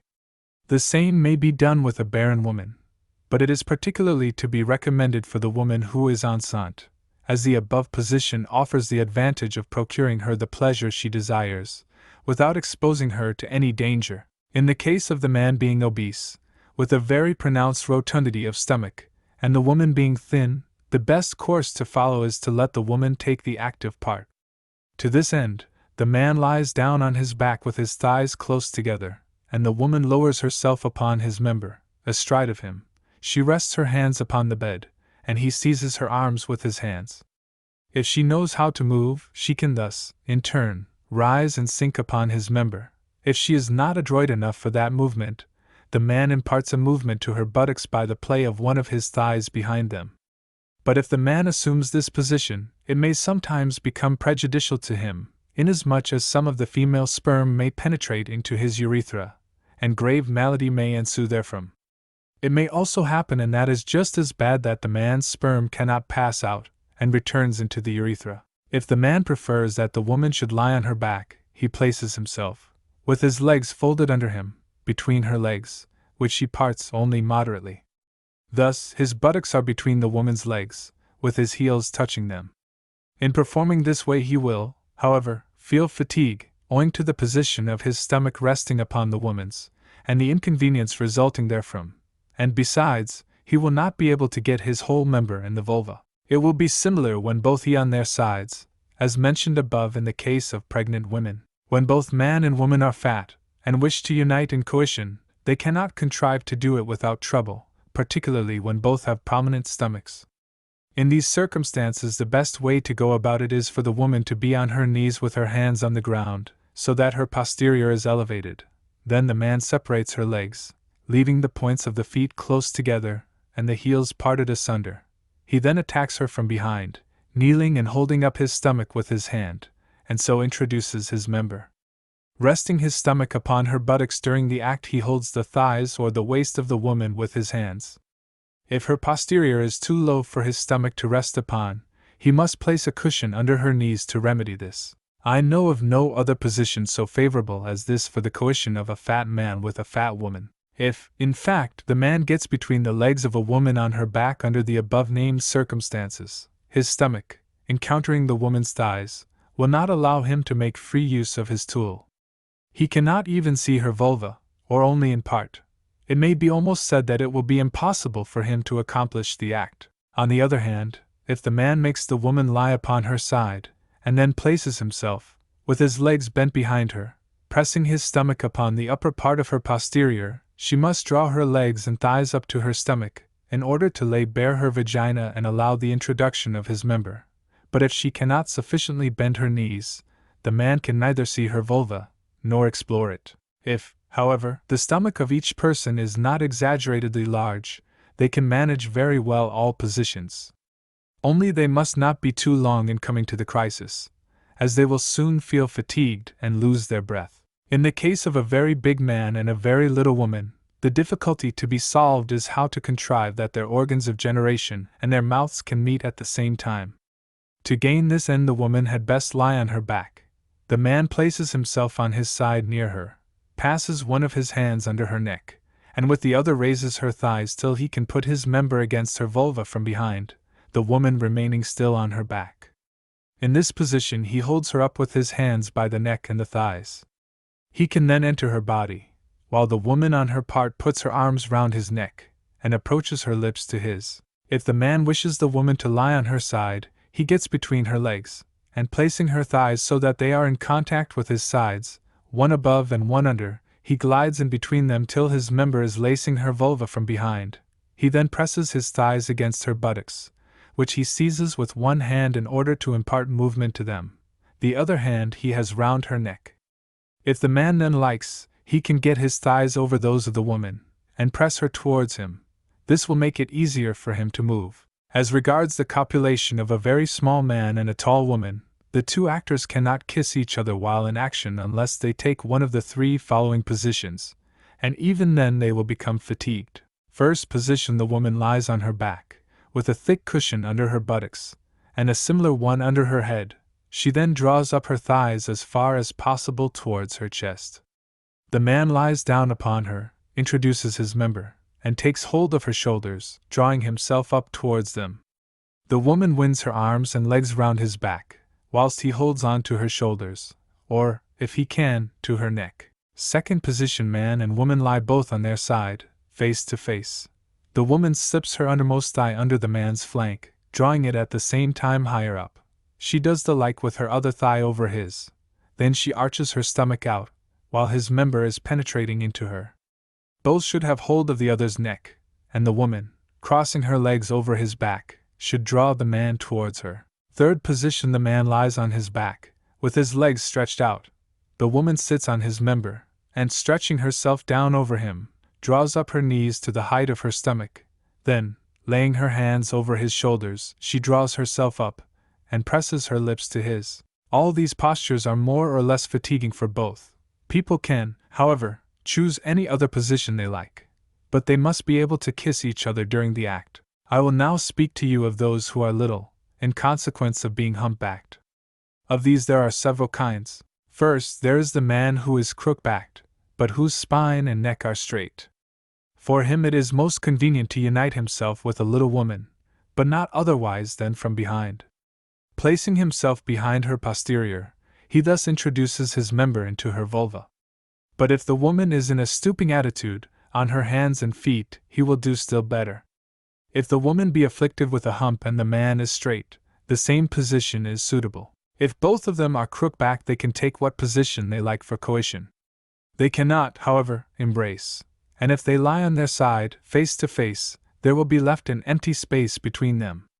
And if one or the other lies down on the back, a cushion must be placed under the head and the shoulder, to hold them up, and fill the place which is left vacant. In the case of a man whose malformation affects only his neck, so as to press his chin towards his chest, but who is otherwise straight, he can take any position he likes for doing the business, and give himself up to any embraces and caresses, always excepting kisses on the mouth.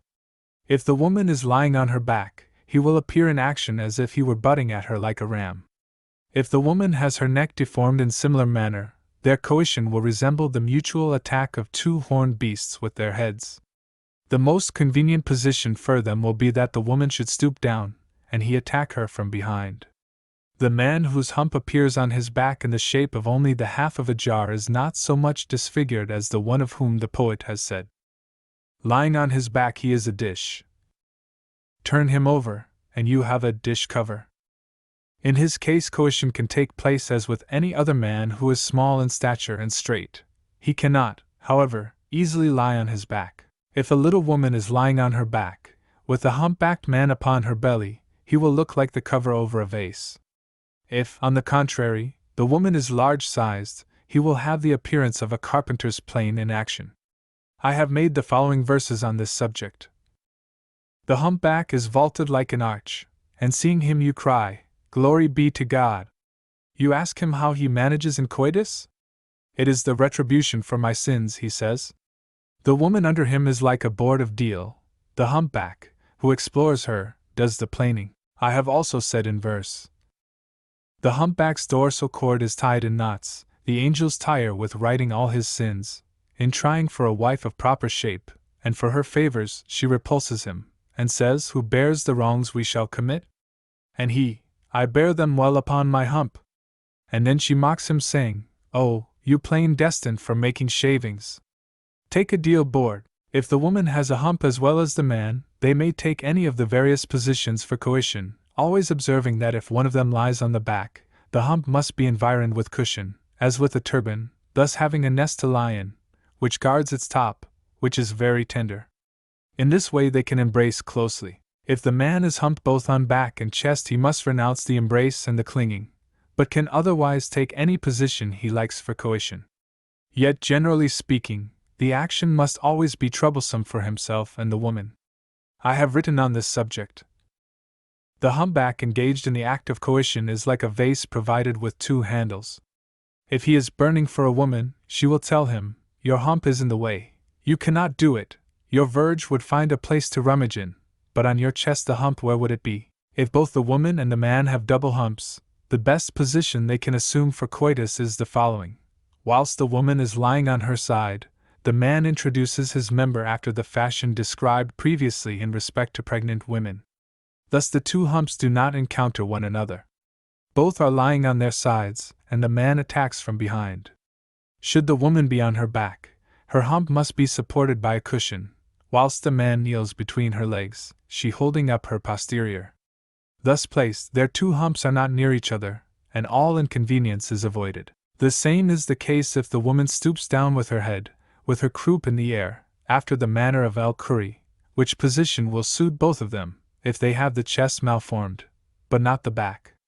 One of them then performs the action of commando. But the most curious and amusing description which I have ever met in this respect is contained in these verses. Their two extremities are close together, and nature made a laughing stock of them. Foreshortened, he appears as if cut off. He looks like someone bending to escape a blow, or like a man who has received a blow and shrivels down so as to miss a second. If a man's spine is curved about the hips and his back is straight, so that he looks as though he was in prayer, half prostrated, coition for him is very difficult. Owing to the reciprocal positions of his thighs and his stomach, he cannot possibly insert his member entirely, as it lies so far back between his thighs. The best for him to do is to stand up. The woman stoops down before him with her hands to the ground and her posterior in the air. He can thus introduce his member as a pivot for the woman to move upon, for, be it observed, he cannot well move himself. It is the manner el-Khuri, with the difference that it is the woman who moves. A man may be attacked by the illness called ikad, or zomana, paralysis, which compels him to be constantly seated. If this malady only affects his knees and legs, his thighs and spinal column remaining sound, he can use all the sundry positions for coition, except those where he would have to stand up. In the case of his buttocks being affected, even if he is otherwise perfectly well, it is the woman who will have to make all the movements. Know that the most enjoyable coitus does not always exist in the manners described here. I only give them, so as to render this work as complete as possible. Sometimes most enjoyable coition takes place between lovers, who, not quite perfect in their proportions, find their own means for their mutual gratification. It is said that there are women of great experience who, lying with a man, elevate one of their feet vertically in the air, and upon that foot a lamp is set full of oil, and with the wick burning.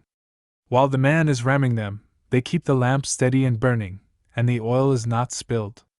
Their coition is in no way impeded by this exhibition, but it must require great previous practice on the part of both.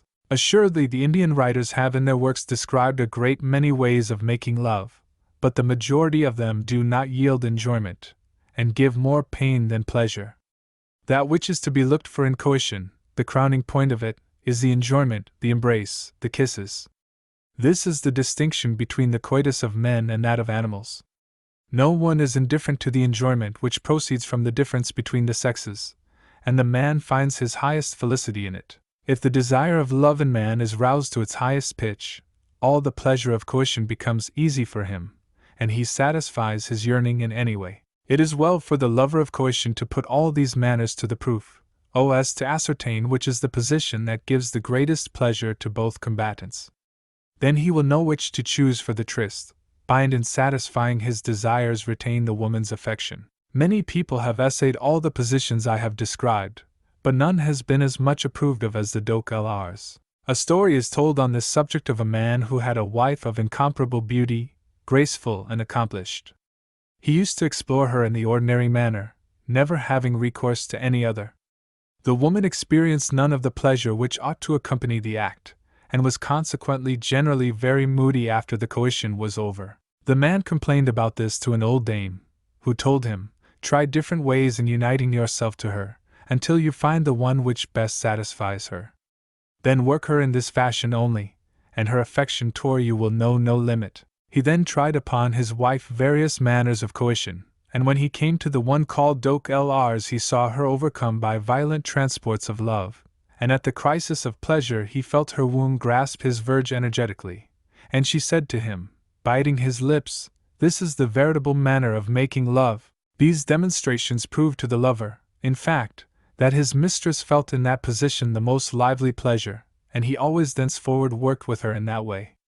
Thus he attained his end, and caused the woman to love him to folly. Therefore try different manners, for every woman likes one in preference to all other for her pleasure.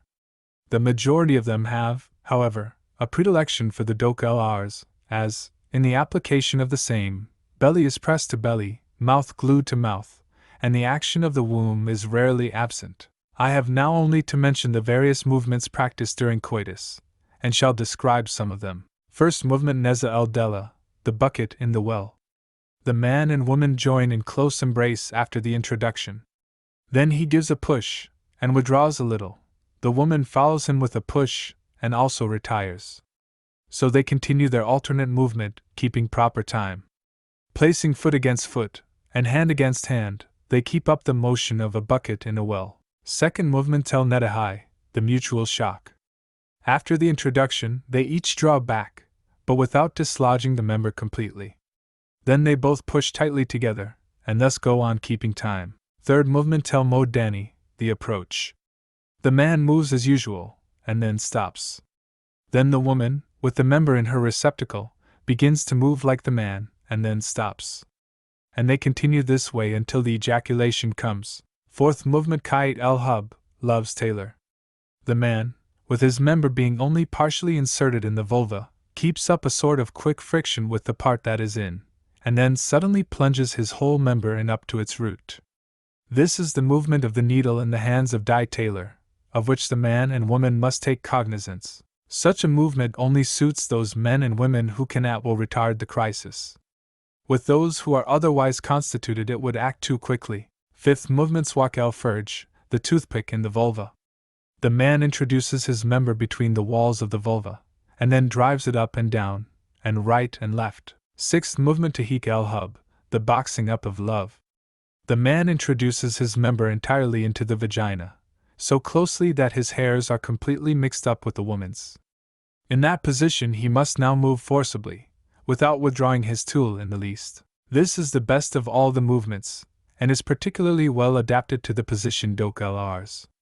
Women prefer it to any other kind, as it procures them the extreme pleasure of seizing the member with their womb, and appeases their lust most completely. Those women called tribids always use this movement and their mutual caresses. And it provokes prompt ejaculation both with man and woman. Without kissing, no kind of position or movement procures the fullest pleasure, and those positions in which the kiss is not practicable are not entirely satisfactory, considering that the kiss is one of the most powerful stimulants to the work of love. I have said in verse, the languishing eye puts in connection soul with soul, and the tender kiss takes the message from member to vulva. The kiss is assumed to be an integral part of coition. The best kiss is the one impressed on humid lips combined with the suction of the lips and tongue, which latter particularly provokes the flow of sweet and fresh saliva. It is for the man to bring this about by slightly and softly nibbling his partner's tongue, when her saliva will flow sweet and exquisite, more pleasant than refined honey, and which will not mix with the saliva of her mouth.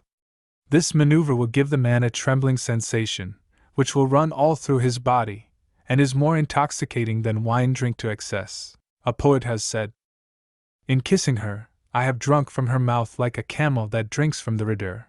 Her embrace and the freshness of her mouth give me a languor that goes to my marrow. The kiss should be sonorous. It originates with the tongue touching the palate, lubricated by saliva. It is produced by the movement of the tongue in the mouth and by the displacement of the saliva, provoked by the suction. The kiss given to the superficial outer part of the lips, and making a noise comparable to the one by which you call your cat, gives no pleasure. It is well enough thus applied to children and hands. The kiss I have described above is the one for coitus and is full of voluptuousness. A vulgar proverb says, a humid kiss is better than a hurried coitus. I have composed on this subject the following lines. You kiss my hand, my mouth should be the place. O woman, thou who art my idol, it was a fond kiss you gave me, but it is lost. The hand cannot appreciate the nature of a kiss. The three words, kabla, letsam, and bus are used indifferently to indicate the kiss on the hand or on the mouth. The word firaim means specially the kiss on the mouth. An Arab poet has said, the heart of love can find no remedy in witching sorcery nor amulets, nor in the fond embrace without a kiss, nor in a kiss without coitus. And the author of the work, The Jewels of the Bride and the Rejoicing of Souls, has added to the above, as complement and commentary, the two following verses. Nor in converse, however unrestrained, but in the placing of legs on legs coition. Remember that all caresses and all sorts of kisses, as described, are of no account without the introduction of the member. Therefore abstain from them, if you do not want action. They only fan a fire to no purpose. The passion which is excited resembles in fact a fire which is being lighted, and just as water only can extinguish the latter, so only the emission of the sperm can calm the lust and appease the heat. The woman is not more advantaged than the man by caresses without coition. It is said that Dahama ben Mezajil appeared before the governor of the province of Yamama, with her father and her husband, El-Hajjaj, alleging that the latter was impotent, and did not cohabit with her nor come near her. Her father, who assisted her in her case, was reproached for mixing himself up with her plaint by the people of Yamama, who said to him, "Are you not ashamed to help your daughter in bringing a claim for coition?" To which he answered, "It is my wish that she should have children. If she loses them it will be by God's will. If she brings them up they will be useful to her." Dahama formulated her claim thus in coming before the governor: "There stands my husband, and until now he has never touched me." The governor interposed, saying, "No doubt this is because you have been unwilling?" "On the contrary," she replied, "it is for him that I open my thighs and lie down on my back." Then cried the husband, "O Emir, she tells untruth. In order to possess her I have to fight with her." The Emir pronounced the following judgment: "I give you," he said, "a year's time to prove her allegation to be false." He decided thus out of regard for the man. El-Hajjaj then went away reciting those verses. Dahama and her father Mezajil thought, "The Emir would decide upon my impotence. Is not the stallion sometimes lazy-minded? And yet he is so large and vigorous." Returned to his house he began to kiss and caress his wife. But his efforts went no farther, he remained incapable of giving proof of his virility. Dahama said to him, "Keep your caresses and embraces. They do not satisfy love. What I desire is a solid and stiff member, the sperm of which will flow into my matrix." And she recited to him the following verses: "Before God, it is in vain to try with kisses to entertain me, and with your embracings, to still my torments I must feel a member ejaculating sperm into my uterus." El-Hajjaj, in despair, conducted her forthwith back to her family, and, to hide his shame, repudiated her that very night. A poet said on that occasion, "What are caresses to an ardent woman, or costly vestments and fine jewelry, if the man's organs do not meet her own, and she is yearning for the virile verge? Know then that the majority of women do not find full satisfaction in kisses and embraces without coition. For them satisfaction resides only in the member, and they like the man who rummages them, even if he is ugly and misshapen." A story also goes on this subject that Musa ben Masab betook himself one day to a woman in the town who had a female slave, an excellent singer, whom he wanted to buy from her. This woman was resplendently beautiful, and independent of her charming appearance, she had a large fortune. He saw at the same time in the house a young man of bad shape and ungainly appearance, who went to and fro giving orders. Musa asked who the man was. She told him, "This is my husband, and for him I would give my life." "This is a hard slavery," he said, "to which you are reduced, and I am sorry for you. We belong to God, and shall return to Him, but what a misfortune it is that such incomparable beauty, and such delightful forms as I see in you should be for such a man." She made answer, "O son of my mother, if he could do to you from behind what he does for me in front, you would sell your lately acquired fortune as well as your patrimony. He would appear to you beautiful, and his plain looks would be changed into beauty." "May God preserve him to you," said Musa. It's also said that the poet Farazdak met one day a woman on whom he cast a glance burning with love, and who for that reason thus addressed him: "What makes you look at me in this fashion? Had I 1,000 vulvas, there would be nothing to hope for you." "And why?" said the poet. "Because your appearance is not prepossessing," she said, "and what you keep hidden will be no better." He replied, "If you would put me to the proof, you would find that my interior qualities are of a nature to make you forget my outer appearance." He then uncovered himself, and let her see a member the size of the arm of a young girl. At that sight she felt herself burning hot with amorous desire. He saw this, and asked her to let him caress her. Then she uncovered herself and showed him her mount of Venus, vaulted like a cupola. He then did the business for her, and recited these verses: "I have plied in her my member, big as a virgin's arm, a member with a round head, and prompt to attack, measuring in length a span and a half. And oh, I felt as though I had put it in a brazier." He who seeks the pleasure a woman can give must satisfy her amorous desire for hot caresses, as described. He will see her swooning with lust, her vulva will get moist, her womb will stretch forward, and the two sperms will come together. Chapter 7. of matters which are injurious in the act of generation. Know, O Vizier, to whom God be good, that the ills caused by coition are numerous. I will mention to you some of them, which to know is essential, in order to be able to avoid them. Let me tell you in the first place that coition, if performed standing, affects the knee joints and brings about nervous shiverings, and if performed sideways will predispose your system for gout and sciatica, which resides chiefly in the hip joint. Do not mount upon a woman fasting or immediately before making a meal, or else you will have pains in your back, you will lose your vigor, and your eyesight will get weaker. If you do it with the woman bestriding you, your dorsal cord will suffer and your heart will be affected. And if in that position the smallest drop of the usual secretions of the vagina enters your urethral canal, a painful stricture may supervene. Do not leave your member in the vulva after ejaculation, as this might cause gravel, or softening of the vertebral column, or the rupture of blood vessels, or, lastly, inflammation of the lungs. Too much exercise after coition is also detrimental. Avoid washing your member after the copulation, as this may cause canker. As to coition with old women, it acts like a fatal poison, and it has been said, do not rummage old women, were they as rich as Carown. And it has further been said, beware of mounting old women, even if they cover you with favors. And again, the coitus of old women is a venomous meal. Know that the man who works a woman younger than he is himself acquires new vigor. If she is of the same age as he is, he will derive no advantage from it. And finally, if it is a woman older than himself, she will take all his strength out of him for herself. The following verses treat on this subject. Be on your guard and shun coition with old women. In her bosom she bears the poison of the arachime. A proverb says also, do not serve an old woman, even if she offered to feed you with semolina and almond bread. The excessive practice of coition injures the health on account of the expenditure of too much sperm. For as butter made of cream represents the quintessence of the milk, and if you take the cream off, the milk loses its qualities, even so does the sperm form the quintessence of nutrition, and its loss is debilitating. On the other hand, the condition of the body, and consequently the quality of the sperm, depends directly upon the food you take. If, therefore, a man will passionately give himself up to the enjoyment of coition, without undergoing too great fatigue, he must live upon strengthening food, exciting comforts, aromatic plants, meat, honey, eggs, and other similar viands.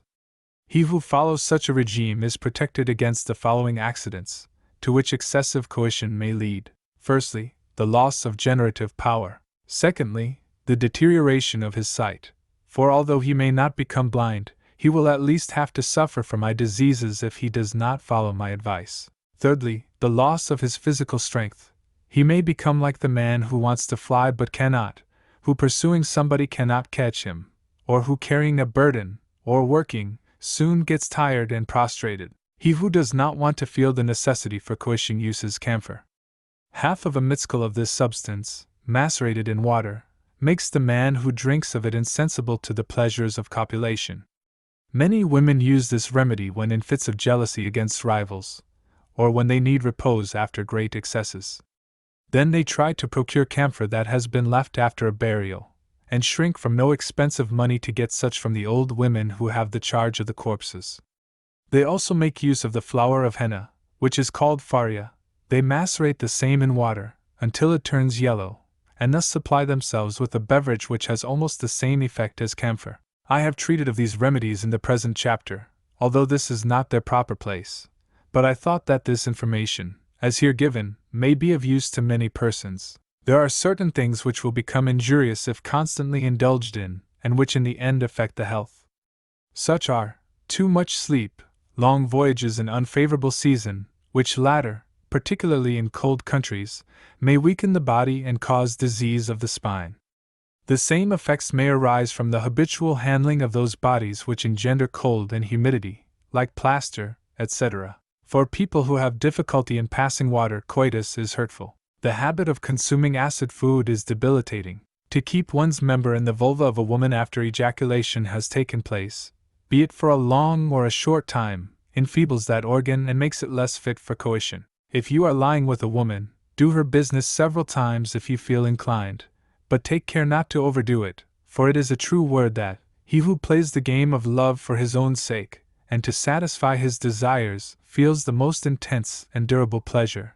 But he who does it to satisfy the lust of another person will languish, lose all his desire, and finish by becoming impotent for coition. The sense of these words is, that a man, when he feels disposed for it, can give himself up to the exercise of coitus with more or less ardor according to his desires, and at the time which best suits him, without any fear of future impotence, if his enjoyment is provoked and regulated only by his feeling the want of lying with a woman. But he who makes love for the sake of somebody else, that is to say only to satisfy the passion of his mistress, and tries all he can to attain that impossibility, that man will act against his own interest, and imperil his health to please another person. As injurious may be considered coition in the bath or immediately after leaving the bath, after having been bled or purged or such like. Coitus after a heavy bout of drinking is likewise to be avoided. To indulge coitus with a woman during her courses is as detrimental to the man as to the woman herself, as at that time her blood is vitiated and her womb cold, and if the least drop of blood should get in the man's urinary canal, numerous maladies may supervene. As to the woman, she feels no pleasure during her courses, and at such time holds coitus in aversion. As regards copulation in the bath, some say that there is no pleasure to be derived from it, if, as is believed, the degree of enjoyment is dependent upon the warmth of the vulva, for in the bath the vulva cannot be otherwise than cold, and consequently unfit for giving pleasure. And it is besides not to be forgotten that the water penetrating into the sexual parts of man or woman may lead to grave consequences. Coitus after a full meal may occasion rupture of the intestines. It is also to be avoided after undergoing much fatigue, or at a time of very hot or very cold weather. Amongst the accidents which may attend the act of coition in hot countries may be mentioned sudden blindness without any previous symptoms. The repetition of the coitus without washing the parts ought to be shunned, as it may enfeeble the virile power. The man must also abstain from copulation with his wife if he is in a state of legal impurity, for if she should become pregnant by such coition the child could not be sound. After ejaculation do not remain close to the woman, as the disposition for recommencing will suffer by doing so. Care is to be taken not to carry heavy loads on one's back or to overexert the mind, if one does not want the coitus to be impeded. It is also not good constantly to wear vestments made of silk, as they impair all the energy for copulation. Silken cloths worn by women also affect injuriously the capacity for erection of the virile member. Fasting, if prolonged, calms sexual desire, but in the beginning it excites the same. Abstain from greasy liquids, as in the course of time they diminish the strength necessary for coition. The effect of snuff, whether plain or scented, is similar. It is bad to wash the sexual parts with cold water directly after copulation. In general, washing with cold water calms down the desire, while warm water strengthens it. Conversation with a young woman excites in a man the erection and passion commensurate with the youthfulness of the woman. An Arab addressed the following recommendation to his daughter at the time when he conducted her to her husband: "Perfume yourself with water," meaning that she should frequently wash her body with water in preference to perfumes, the latter, moreover, not being suitable for everyone. It is also reported that a woman having said to her husband, "You are then a nobody, as you never perfume yourself," he made answer, "Oh, you sloven!" It is for the woman to emit a sweet odor. The abuse of coition is followed by loss of the taste for its pleasures, and to remedy this loss the sufferer must anoint his member with a mixture of the blood of a he-goat with honey. This will procure for him a marvelous effect in making love. It is said that reading the Quran also predisposes for copulation. Remember that a prudent man will beware of abusing the enjoyment of coition. The sperm is the water of life. If you use it economically, you will always be ready for love's pleasures. It is the light of your eye. Do not be lavish with it at all times and whenever you have a fancy for enjoyment, for if you are not sparing with it you will expose yourself to many ills. Wise medical men say, a robust constitution is indispensable for copulation, and he who is endowed with it may give himself up to the pleasure without danger, but it is otherwise with the weakly man. He runs into danger by indulging freely with women. The sage, SHAYKH, has thus determined the limits to be observed by man as to the indulgence of the pleasures of coition. Man, be he phlegmatic or sanguine, should not make love more than twice or thrice a month. Bilious or hypochondriac men only once or twice a month. It is nevertheless a well-established fact that nowadays men of any of these four temperaments are insatiable as to coition, and give themselves up to it day and night, taking no heed how they expose themselves to numerous ills, both internal and external. Women are more favored than men in indulging their passion for coition. It is in fact their speciality, and for them it is all pleasure, while men run many risks in abandoning themselves without reserve to the pleasures of love. Having thus treated of the dangers which may occur from the coitus, I have considered it useful to bring to your knowledge the following verses, which contain hygienic advice in their respect. These verses were composed by the order of Harun al-Rashid by the most celebrated physicians of his time, whom he had asked to inform him of the remedies for successfully combating the ills caused by coition. Eat slowly if your food shall do you good, and take good care that it be well digested. Beware of things which want hard mastication. They are bad nourishment, so keep from them. Drink not directly after finishing your meal, or else you go halfway to meet an illness. Keep not within you what is of excess. And if you were in most susceptible circles, attend to this well before seeking your bed. For rest, this is the first necessity. From medicines and drugs keep well away, and do not use them unless very ill. Use all precautions proper, for they keep your body sound, and are the best support. Don't be too eager for round-breasted women. Excessive pleasure soon will make you feeble, and in coition you may find a sickness. And then you find too late that in coition our spring of life runs into woman's vulva. And before all, beware of aged women, for their embraces will to you be poison. Each second day a bath should wash you clean.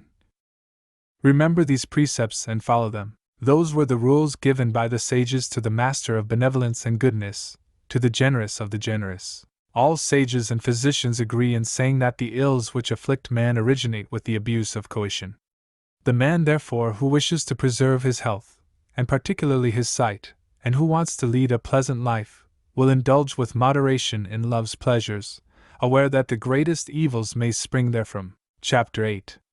The sundry names given to the sexual parts of man. Know, O Vizier, to whom God be good, that man's member bears different names, as El Dhikr, the virile member El Fertas, the bald one El Chimera, the penis Abu Ain, he with one eye El Air, the member for generation El Atsar, the pusher El Hamama, the pigeon El Dammar, the odd-headed El Tanana, the tinkler Abu Rakba, the one with a neck El Hermak, the indomitable Abu Qataya, the hairy one El Alil, the liberator El Basis, the impudent one El Zub, the verge El Mastahai, the shamefaced one El Hamek, the exciter El Nas, the sleeper El Bekai, the weeping one El Zodam, the crowbar El Hezaz, the rummager El Kiad, the tailor El Lezaz, the unionist Mochefi El Relil, the extinguisher of passion Abu Laba, the expectorant El Fadish, the searcher El Korit, the turnabout El Hakak, the rubber El Dukak, the striker El Mureki, the flabby one El Awaim, the swimmer El Motella, the ransacker El Dekel, the housebreaker El Makshuf, the discoverer El Hour, the one-eyed. As regards the names of Chimera and Dhikr, their meaning is plain. Dhikr is a word which signifies the male of all creatures, and is also used in the sense of mention and memory.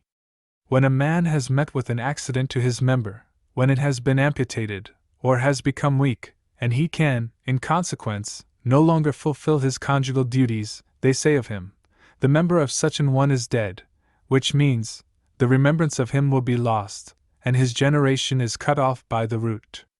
When he dies, they will say, his member has been cut off, meaning, his memory is departed from the world. The Dhikr plays also an important part in dreams.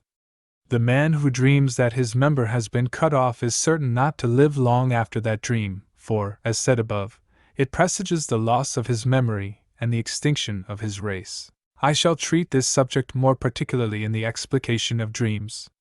The teeth, senain, represent years, senine. If therefore a man sees in a dream a fine set of teeth, this is for him the sign of a long life. If he sees his nail, defer, reversed or upside down, this is an indication that the victory, defer, which he has gained over his enemies will change sides, and from a victor, he will become the vanquished.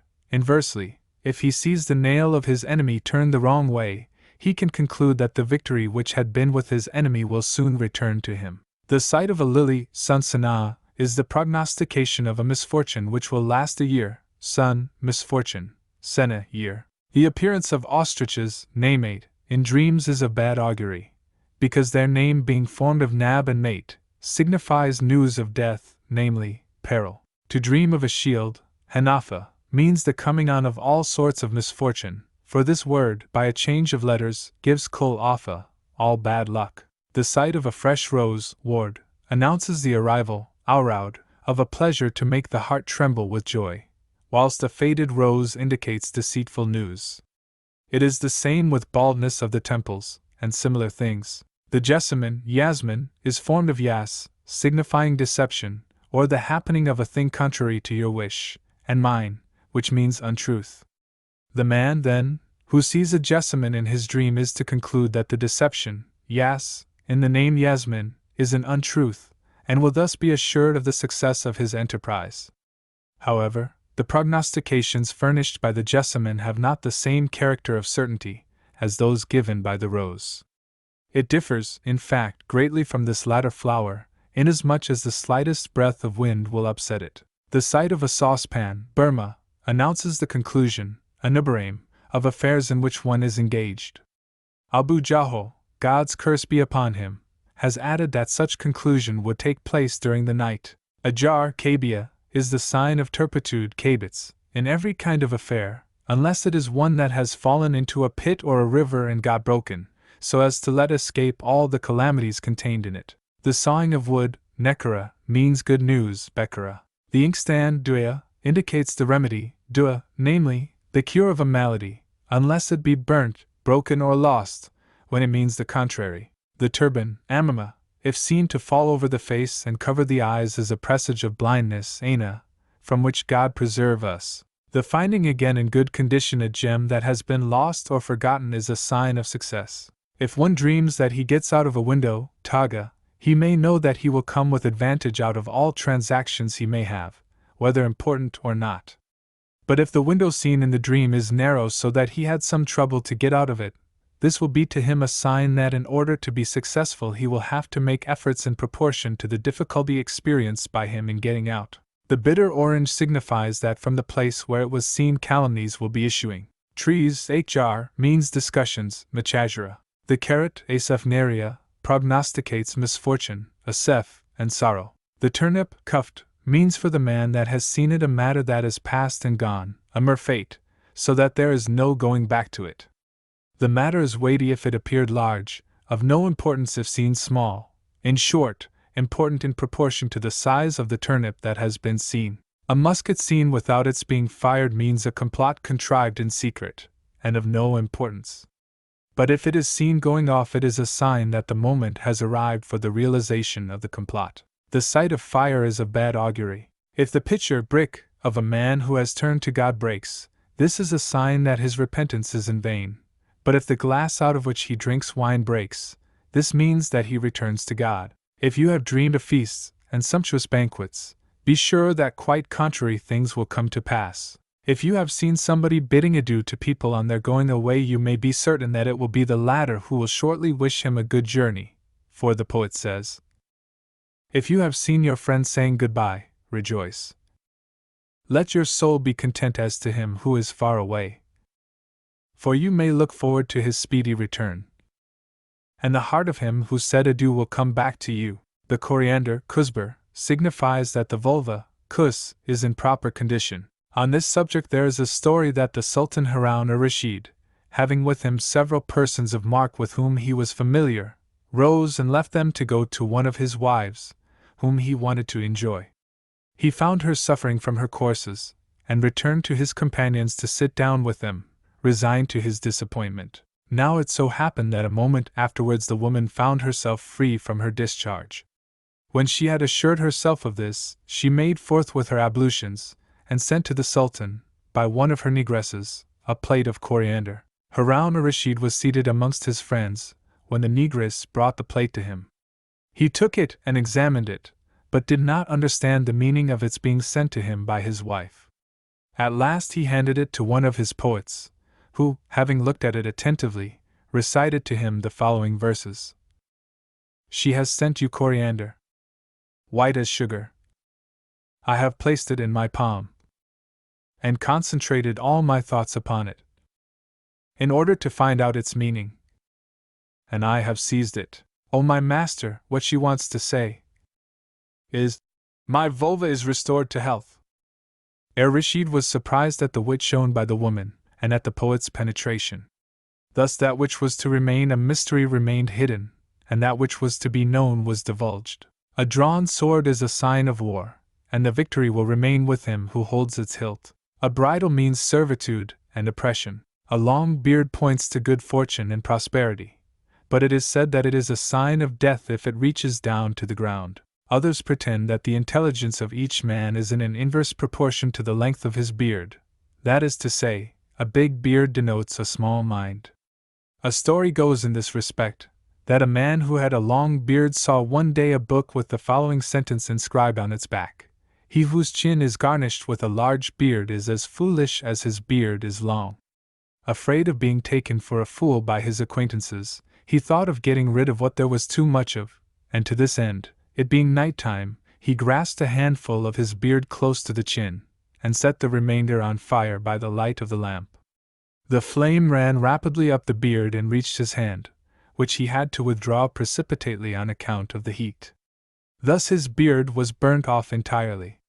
Then he wrote on the back of the book, under the above-mentioned sentence, "These words are entirely true. I, who am now writing this, have proved their truth," being himself convinced that the weakness of the intellect is proportioned to the length of the beard. On the same subject it is related that Harun al-Rashid, being in a kiosk, saw a man with a long beard. He ordered the man to be brought before him, and when he was there he asked him, "What is your name?" "Abu Aruba," replied the man. "What is your profession?" "I am a master in controversy." Harun then gave him the following case to solve. A man buys a he-goat, who, in voiding his excrements, hits the buyer's eye with part of it, and injures the same. Who has to pay for damages? The seller, promptly says Abu Aruba. And why? Asked the caliph. Because he has sold the animal without warning the buyer that it has a catapult in its anus, answered the man. At these words the caliph began to laugh immoderately, and recited the following verses. When the beard of the young man has grown down to his navel, the shortness of his intellect is, in my eyes, proportioned to the length his beard has grown. It is averred by many authors that amongst proper names there are such as bring luck, and others that bring ill luck, according to the meaning they bear. The names Ahmed, Muhammad, Hamdana and Hamdown indicate in encounters and in dreams the lucky issue arrived at in a transaction. Ali and Alia indicate the height and elevation of rank. Nazrana, Nazar, Mansur and Nazar Allah signify triumph over enemies. Salem, Salema, Salim and Selamain indicate success in all affairs, also security for him who is in danger. Feta Allah and Feta indicate victory, like all the other names which in their meaning speak of lucky things.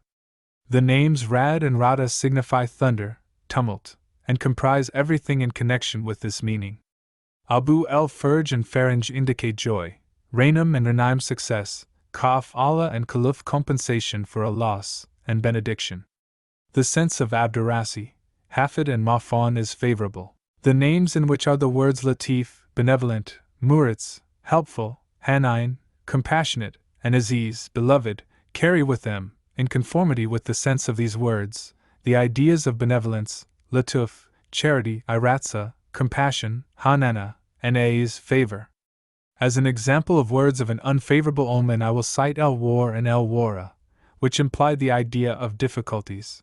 As supporting the truth of the preceding observations I will refer to this saying of the Prophet, the salutation and benevolence of God to him. Compare the names appearing in your dreams with their signification, so that you may draw therefrom your conclusions. I must confess that this was not the place for treating of this subject, but one word leads on to more. I now return to the object of this chapter, viz., the different names of the sexual parts of man. The name of el-Air is derived from el-Kir, the smith's bellows. In fact, if you turn in the latter word the k, kef, so that it faces the opposite way, you will find the word to read el-Air. The member is so called on account of its alternate swelling and subsiding again. If swollen up it stands erect, and if not it sinks down flaccid. It is called El Hamama, the pigeon, because after having been swelled out it resembles at the moment when it returns to repose a pigeon sitting on her eggs. El Tanana, the tinkler, so called because every time it enters or comes out of the vulva in coition it makes a noise. El Hermac, the indomitable, it has received this name because when in a state of erection it begins to move its head, searching for the entrance to the vulva till it has found it, and it then walks in quite insolently, without asking leave. El Alil, the liberator, thus called because in penetrating into the vulva of a woman thrice repudiated it gives her the liberty to return to her first husband. El Zub, the verge, from the word dub, which means creeping. This name was given to the member because when it gets between a woman's thighs and feels a plump vulva it begins to creep upon the thighs and the mount of Venus, then approaches the entrance of the vulva, and keeps creeping in until it is in possession and is comfortably lodged, and having it all its own way penetrates into the middle of the vulva, there to ejaculate. El Hamaik, the exciter, it has received this name because it irritates the vulva by its frequent entries and exits. El Nase, the sleeper, from its deceitful appearance. When it gets into erection, it lengthens out and stiffens itself to such an extent that one might think it would never get soft again. But when it has left the vulva, after having satisfied its passion, it goes to sleep. There are members that fan asleep while inside the vulva, but the majority of them come out still firm, but at that moment they get drowsy, and little by little they go to sleep. El Zadam, the crowbar, it is called so because when it meets the vulva and the same will not let it pass indirectly, it forces the entrance with its head, breaking and tearing everything, like a wild beast in the rutting season. El Kiad, the tailor, it takes this name from the circumstance that it does not enter the vulva until it has maneuvered about the entrance, like a needle in the hand of a tailor, creeping and rubbing against it until it is sufficiently roused, after which it enters. Mochefi El Relil, the extinguisher of passion, this name is given to a member which is large, strong, and slow to ejaculate. Such a member satisfies most completely the amorous wishes of a woman, for, after having wrought her up to the highest pitch, it allays her excitement better than any other. And in the same way, it calms the ardor of the man. When it wants to get into the vulva, and arriving at the portal finds it closed, it laments, begs and promises, "Oh, my love! Let me come in, I will not stay long." And when it has been admitted, it breaks its word, and makes a long stay, and does not take its leave till it has satisfied its ardor by the ejaculation of the sperm, coming and going, tilting high and low, and rummaging right and left. The vulva protests, "How about your word, you deceiver?" she says. "You said you would only stop in for a moment." And the member answers, "Oh, certainly, I shall not retire till I have encountered your womb, but after having found it, I will engage to withdraw at once." At these words, the vulva takes pity on him, and advances her matrix, which clasps and kisses its head, as if saluting it. The member then retires with its passion cooled down. El Koret, the turnabout, this name was given to it because on arriving at the vulva it pretends to come on important business, knocks at the door, turns about everywhere, without shame or bashfulness, investigating every corner to the right and left, forward and backward, and then all at once darts right to the bottom of the vagina for the ejaculation. El Dukak, the striker, thus called because on arriving at the entrance of the vulva it gives a slight knock. If the vulva opens the door, it enters. If there is no response, it begins to knock again, and does not cease until it is admitted. The parasite who wants to get into the house of a rich man to be present at a feast does the same. He knocks at the door, and if it is opened, he walks in. But if there is no response to his knock, he repeats it again and again until the door is opened. And similarly the dukak with the door of the vulva. By knocking at the door is meant the friction of the member against the entrance of the vulva until the latter becomes moist. The appearance of this moisture is the phenomenon alluded to by the expression opening the door. El Awaim, the swimmer, because when it enters the vulva it does not remain in one favorite place, but, on the contrary, turns to the right, to the left, goes forward, draws back, and then moves like a swimmer in the middle amongst its own sperm and the fluid furnished by the vulva, as if in fear of drowning and trying to save itself. El Dekel, the housebreaker, merits that name because on coming to the door of the vulva this one asks, "What do you want?" "I want to come in." "Impossible. I cannot take you in on account of your size." Then the member insists that the other one should only receive its head, promising not to come in entirely. It then approaches, rubs its head twice or thrice between the vulva's lips, till they get humid and thus lubricated, then introduces first its head, and after, with one push, plunges in up to the testicles. L.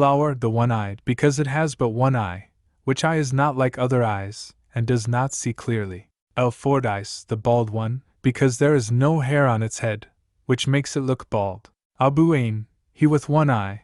It has received this name because it has one eye which presents the peculiarity of being without pupil and eyelashes. El Atsar, the stumbler, it is called so because if it wants to penetrate into the vulva but does not see the door, it beats about above and below, and thus continues to stumble as over stones in the road, until the lips of the vulva get humid, when it manages to get inside. The vulva then says, "What has happened to you that made you stumble about so?" The member answers, "Oh my love, it was a stone lying in the road." El Dammar, the odd-headed, because its head is different from all ether heads. Abu Rakba, the one with a neck, that is the being with a short neck, a well-developed throat, thick at the end, and a bald head, and who, moreover, has coarse and bristly hair from the navel to the pubis. Abu Qataya, the hairy one, who has a forest of hail, this name is given to it when the hair is abundant about it. El Basis, the impudent one, it has received this name because from the moment that it gets stiff and long it does not care for anybody, lifts impudently the clothing of its master by raising its head fiercely, and makes him ashamed while itself feels no shame. It acts in the same unabashed way with women, turning up their clothes and laying bare their thighs. Its master may blush at this conduct, but as to itself its stiffness and determination to plunge into a vulva only increase. El Mastahai, the shamefaced one, this sort of member which is met with sometimes, is capable of feeling ashamed and timid when facing a vulva which it does not know, and it is only after a little time that it gets bolder and stiffens. Sometimes it is even so much troubled that it remains incompetent for the coitus, which happens in particular when a stranger is present, in which case it becomes quite incapable of moving. El Bekai, the weeper, so called on account of the many tears it sheds, as soon as it gets erection it weeps. When it sees a pretty face, it weeps. Handling a woman, it weeps. It goes even so far as to weep tears sacred to memory. El Hezaz, the rummager, it is named thus because as soon as it penetrates into the vulva it begins to rummage about vigorously, until it has appeased its passion. El Lezaz, the unionist, received that name because as soon as it is in the vulva it pushes and works till fur meets fur, and even makes efforts to force the testicles into it. Abu Laba, the expectorant, has received this name because when coming near a vulva, or when it sees one, or even when merely thinking of it, or when its master touches a woman or plays with her or kisses her, its saliva begins to move and it has tears in its eye. This saliva is particularly abundant when it has been for some time out of work, and it will even wet then his master's dress. This member is very common, and there are but few people who are not furnished with it. The liquid it sheds is cited by lawyers under the name of medi. Its production is the result of toyings and of lascivious thoughts. With some people it is so abundant as to fill the vulva, so that they erroneously believe that it comes from the woman. El Fatish, the searcher, from its habit, when in the vulva, of turning in every direction as if in search of something, and that something is the matrix. It will know no rest until it has found it. El Hakak, the rubber, it has got this name because it will not enter the vagina until it has rubbed its head against the entrance and the lower part of the belly. It is frequently mistaken for the next one. El Mureki, the flabby one, this one can never get in because it is too soft, and it is therefore content to rub its head against the entrance to the vulva until it ejaculates. It gives no pleasure to woman, but only inflames her passion without being able to satisfy it, and makes cross and irritable. El Motella, the ransacker, so named because it penetrates into the unusual places, makes itself well acquainted with the state of vulvas, and can distinguish their qualities and faults. El Makshuf, the discoverer, has been thus denominated because in getting up and raising its head, it raises the vestments which hide it, and uncovers its master's nudities, and because it is also not afraid to lay bare the vulvas which it does not yet know, and to lift up the clothes which cover them without shame. It is not accessible to any sense of bashfulness, cares for nothing and respects nothing. Nothing which concerns the coitus is strange to it. It has a profound knowledge of vulva's state of humidity, freshness, dryness, rightness, or warmth of vulvas which it explores assiduously. There are, in fact, certain vulvas exquisite exterior, plump and fine outside, whose insides leave much to wish for, and they give no pleasure, owing to their being not warm, but very humid, and having other similar faults. It is for this reason that the Makshuf tries to find out about things concerning the coitus, and receive this name. These are the principal names that have been given to the virile member according to its qualities. Those who think that the number of these names is not exhaustive can look for more, but I think I have given a nomenclature long enough to satisfy my readers. Chapter 9.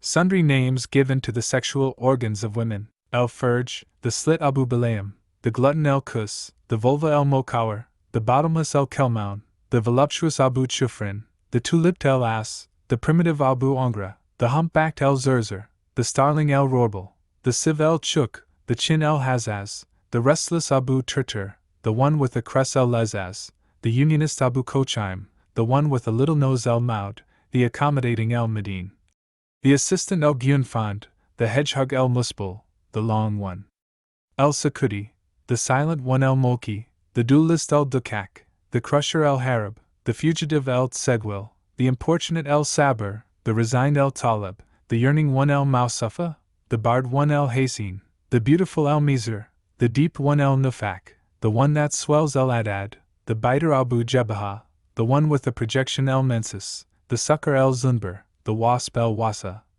the vast one el-Har, the hot one el-Araid, the large one el-Lated, the delicious one. As regards the vulva called el-Furj, the slit, it has this name because it opens and shuts again when hotly yearning for coitus, like the one of a mare in heat at the approach of the stallion. This word, however, is applied indiscriminately to the natural parts of men and women, for God the Supreme has used this expression in the Quran, chapter 33. V. 35, el-Hafidin Furujahum ou el-Hafidate. The proper meaning of furj is slit, opening, passage. People say, I have found a furj in the mountains, viz., a passage. There is then a sukoun upon the ra and a fat cha upon the jine, and in this sense it means also the natural parts of woman. But if the ra is marked with a fat cha, it signifies deliverance from misfortunes. The person who dreams of having seen the vulva, furj, of a woman will know that if he is in trouble, God will free him of it. If he is in a perplexity, he will soon get out of it. And lastly, if he is in poverty, he will soon become wealthy, because furj, by transposing the vowels, will mean the deliverance from evil. By analogy, if he wants a thing, he will get it. If he has debts, they will be paid. It is considered more lucky to dream of the vulva as open. But if the one seen belongs to a young virgin, it indicates that the door of consolation will remain closed, and the thing which is desired is not obtainable. It is a proved fact that the man who sees in his dream the vulva of a virgin that has never been touched will certainly be involved in difficulties, and will not be lucky in his affairs. But if the vulva is open so that he can look well into it, or even if it is hidden but he is free to enter it, he will bring the most difficult tasks to a successful end after having first failed in them, and this after a short delay, by the help of a person whom he never thought of. He who has seen in his dream a man busy upon a young girl, and when the same is getting off her has managed to see at that moment her vulva, will bring his business to a happy end, after having first failed to do so, by the help of the man he has seen. If it is himself who did the girl's business, and he has seen her vulva, he will succeed by his own exertions to realize the most difficult problems, and be successful in every respect. Generally speaking, to see the vulva in dreams is a good sign, so it is of good augury to dream of coition, and he who sees himself in the act, and finishing with the ejaculation, will meet success in all his affairs. But it is not the same with the man who merely begins coition and does not finish it. He, on the contrary, will be unlucky in every enterprise. It is supposed that the man who dreams of being busy with a woman will afterwards obtain from her what he wants. The man who dreams of cohabiting with women with whom to have sexual intercourse is forbidden by religion, as for instance his mother, sister, etc., Maharim, must consider this as a presage that he will go to sacred places, Moharim, and perhaps even journey to the holy house of God, and look there upon the grave of the Prophet. As regards the virile member, It has been previously mentioned that to dream of accident occurring to that organ means the loss of all remembrance and the extinction of the race. The sight of a pair of pantaloons serenal prognosticates the appointment to a post, alea, by reason of the analogy of the letters composing the word serenal with those arming by transposition the two words sir, go, and wali, named, go to the post for which you are named. It is related that a man who had dreamed that the Emir had given him a pair of pantaloons became Qadi. Dreaming of pantaloons is also a sign of protection for the natural parts, and foretells success in business. The almond, laus, a word composed of the same letters as zal, to cease, seen in a dream by a man in trouble means that he will be liberated from it, to a man who is ill, that he will be cured, in short that all misfortunes will give way. Somebody having dreamed that he was eating almonds, asked a wise man the meaning of it.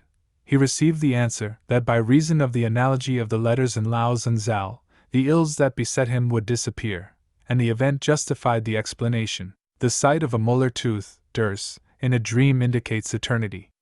The man, therefore, who has seen his tooth drop out may be sure that his enemy is dead. This arises from the word durs, signifying both an enemy and a molar, and one can say at the same time, it is my tooth and it is my enemy. The window, taga, and the shoe, madassa, reminds you of women. The vulva resembles in fact, when invaded by the verge, a window with a man putting his head in to look about, or a shoe that is being put on.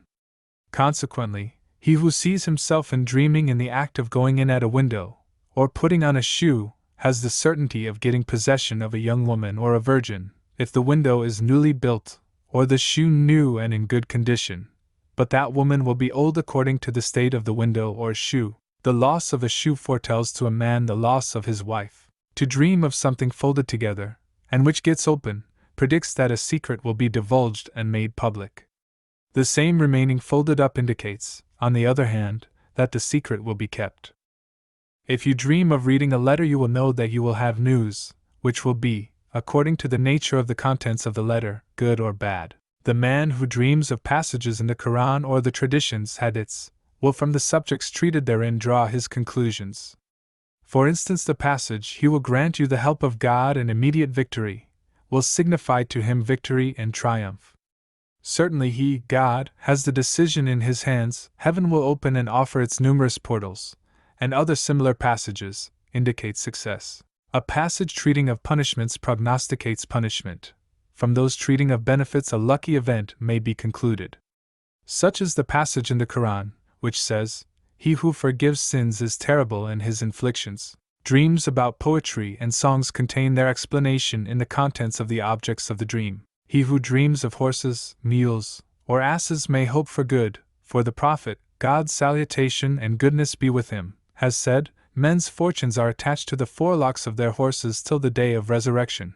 And it is written in the Quran, "God the Highest has thus willed it that they serve you for mounts and for state." The correctness of these prognostications is not subject to any doubt. He who dreams of seeing himself mounted upon an ass as a courier, and arriving at his destination, will be lucky in all things, but he who tumbles off the ass on his way is advised that he will be subject to accidents and misfortunes. The fall of the turban from the head predicts ignominy, the turban being the Arab's crown. If you see yourself in a dream with naked feet, it means a loss, and the bare head has the same significance. By transposing the letters, other analogies may be arrived at. These explanations are not here in their place, but I have been induced to give them in this chapter on account of the use to which they may be put. Persons who would wish to know more on this subject have only to consult the treatise of Ben Sirine. I now return to the names given to the sexual parts of woman. Elkus, the vulva. This word serves as the name of a young woman's vulva in particular. Such a vulva is very plump and round in every direction, with long lips, grand slit, the edges well divided and symmetrical and rounded. It is soft, seductive, perfect throughout. It is the most pleasant, and no doubt the best of all the different sorts. May God grant is the possession of such a vulva. Amen. It is warm, tight, and dry, so much so that one might expect to see fire burst from it. Its form is graceful, its odor pleasant, the whiteness of its outside sets off its carmine red middle. There is no imperfection about it. El Kamoun, the voluptuous, the name given to the vulva of a young virgin. Las, the primitive, this is a name applicable to every kind of vulva. Zerzer, the starling, the vulva of a very young girl, or, as others pretend, of a brunette. Chuk, the chink, the vulva of a bony, lean woman. It is like a chink in a wall, with not a vestige of flesh. May God keep us from it. Abu Turtur, the crested one, it is the name given to a vulva furnished with a red comb, like that of a cock, which rises at the moment of enjoyment. Abu Kochaim, the snub nose, is a vulva with thin lips and a small tongue. Gyunfand, the hedgehog, the vulva of the old, decrepit woman, dried up with age and with bristly hail. Sakuti, the silent one, this name has been given to the vulva that is noiseless. The member may enter it 100 times a day, but it will not say a word, and will be content to look on without a murmur. Dukak, the crusher, so called from its crushing movements upon the member. It generally begins to push the member, directly it enters, to the right and to the left, and to grip it with the matrix, and would, if it could, absorb also the 2 testicles. Segwil, the importunate, this is the vulva which is never tired of taking in the member. This latter might pass 100 nights with it, and walk in 100 times every night, still that vulva would not be sated, nay, it would want still more, and would not allow the member to come out again at all, if it was possible. With such a vulva the parts are exchanged. The vulva is the pursuer, the member the pursued. Luckily it is a rarity, and only found in a small number of women, who are wild with passion, all on fire, and in flame. Taleb, the yearning one, this vagina is met with in a few women only. With some it is natural, with others it becomes what it is by long abstinence. It is burning for a member, and having got one in its embrace, it refuses to part with it until its fire is completely extinguished. Hasin, the beautiful, this is the vulva which is white, plump, in form vaulted like a dome, firm, and without any deformity. You cannot take your eyes off it, and to look at it changes a feeble erection into a strong one. Nufak, the swelling one, so called because a torpid member coming near it, and rubbing its head against it a few times, at once swells and stands upright. To the woman who has such a one it procures excessive pleasure, for, at the moment of the crisis, it opens and shuts convulsively, like the vulva of a mare. Abu Jebahal, one with a projection, some women have this sort of vulva, which is very large, with a pubis prominent like a projecting, fleshy forehead. Wasa, the vast one, a vulva surrounded by a very large pubis. Women of that build are said to be of large vagina, because, although on the approach of the member it appears fine and impenetrable to such a degree that not even a maraud seems likely to be passed in, as soon as it feels the friction of the glands against its center it opens wide at once. Arid, the large one, this is the vulva which is as wide as it is long, that is to say, fully developed all round, from side to side, and from the pubis to the perineum. It is the most beautiful to look upon. As the poet said, it has the splendid whiteness of a forehead. In its dimensions it is like the moon. The fire that radiates from it is like the sun's, and seems to burn the member which approaches. Unless first moistened with saliva the member cannot enter. The odor it emits is full of charms. It is also said that this name applies to the vagina of women who are plump and fat.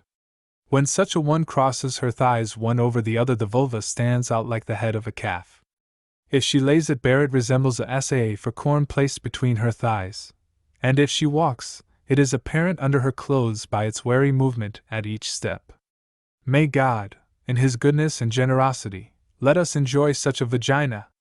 It is of all the most pleasing, the most celebrated, the most wished for. Abu Bilayim, the glutton, the vulva with a vast capacity for swallowing. If such a vulva has not been able to get coitus for some time it fairly engulfs the member that then comes near it, without leaving any trace of it outside, like as a man who is famished flings himself upon viands that are offered to him, and would swallow them without mastication. Mokaur, the bottomless, this is the vagina of indefinite length, having, in consequence, the matrix lying very far back. It requires a member of the largest dimensions. Any other could not succeed in rousing its amorous sensibilities. Abu Chufrin, the two-lipped, this name is given to the amply developed vagina of an excessively stout woman.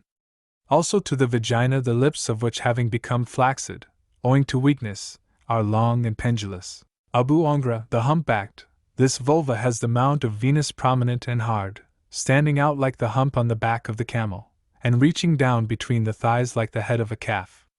May God let us enjoy such a vulva. Amen. El Rorbal, the sieve, this vulva on receiving a member seems to sift it all over, below, right and left, fore and aft, until the moment of pleasure arrives. El Hezaz, the restless. When this vagina has received the member, it begins to move violently and without interruption until the member touches the matrix, and then knows no repose till it has hastened on the enjoyment and finished its world. El Lezaz, the unionist, the vagina which, having taken in the member, clings to it and pushes itself forward upon it so closely that, if the thing were possible, it would enfold the two testicles. El Maud, the accommodating. This name is applied to the vagina of a woman who has felt for a long time an ardent wish for coition. In rapture with the member it sees, it is glad to second its movements of come and go. It offers its matrix to the member by pressing it forward within reach, which is, after all, the best gift it can offer. Whatever place inside of it the member wants to explore, this vulva will make him welcome to, gracefully according to its wish. There is no corner it will not help the member to reach. El Muain, the assistant, this vulva is thus named because it assists the member to go in and out, to go up and down, in short, in all its movements, in such a way that if it desires to do a thing, to enter or to retire, to move about, etc., the vulva hastens to give it all facilities, and answers to its appeal. By this aid the ejaculation is facilitated, and the enjoyment heightened. El Muspel, the long one, this name applies only to some vulvas. Everyone knows that vulvas are far from being all of the same conformation and aspect. This vulva extends from the pubis to the anus. It lengthens out when the woman is lying down or standing, and contracts when she is sitting, differing in this respect from the vulva of a round shape. It looks like a splendid cucumber lying between the thighs. With some women it shows projecting under light clothing, or when they are bending back. El Mulki, the dualist, this is the vulva which, on the introduction of a member, executes the movement of coming and going, pushes itself upon it for fear of its retiring before the pleasure arrives.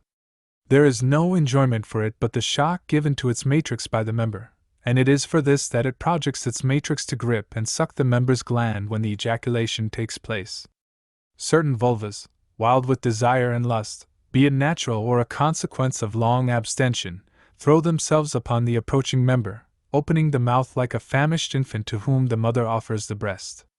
In the same way this vulva advances and retires upon the member to bring it face to face with the matrix, as if in fear that, unaided, it could not find the same. The vulva and the member resemble thus two skillful duelists. Each time that one of them rushes its antagonist, the latter opposes its shield to parry the blow and repulse the assault.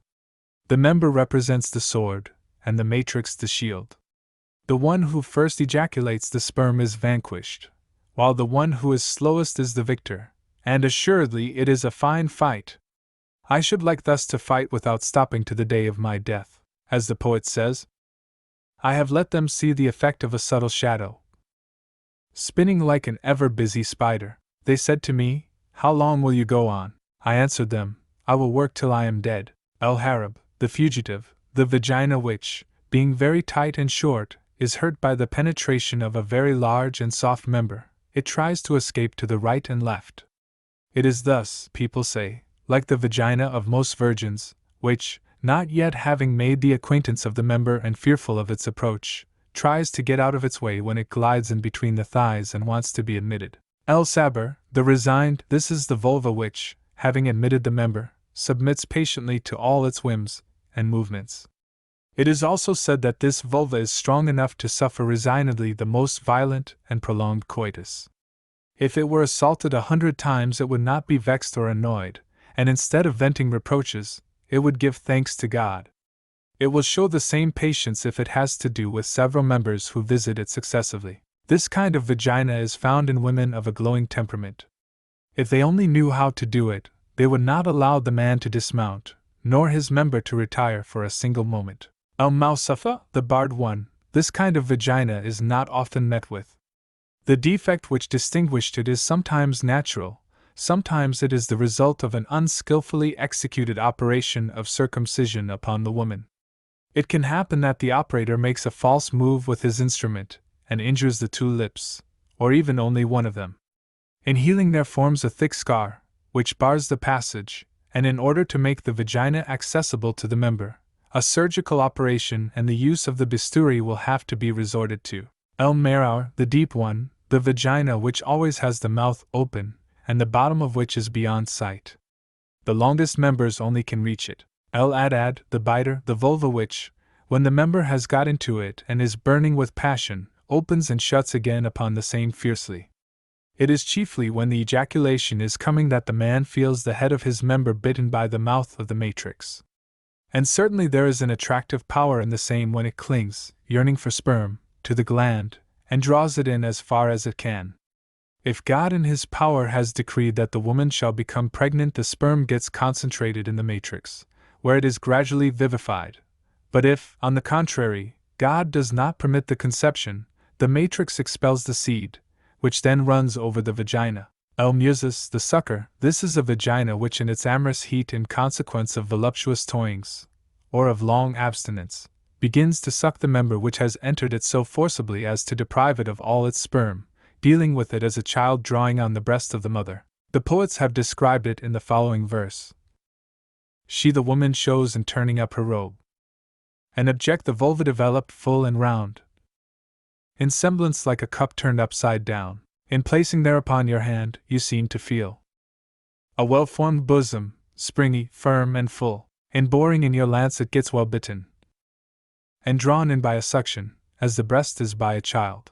And after having finished, if you wish to recommence, you'll find it flaming hot as any furnace. Another poet, may God grant all his wishes in paradise, has composed on the same theme the following lines. Like to a man extended on his chest, she the vulva fills the hand, which has to be well stretched to cover it. The place it occupies is standing forth, like an unopened bud of the blossom of a plum tree. Assuredly the smoothness of its skin is like the beardless cheek of adolescence. Its conduit is but narrow, the entrance to it is not easy, and he who essays to get in feels as though he was butting against a coat of mail, and at the introduction it emits a sound like to the tearing of a woven stuff. The member having filled its cavity receives the lively welcome of a bite, such as the nipple of the nurse receives when placed between the nursling's lips for suction. Its lips are burning, like a fire that is lighted. And how sweet it is, this fire, how delicious for me. El Zunbur, the wasp, this kind of vulva is known by the strength and roughness of its fur.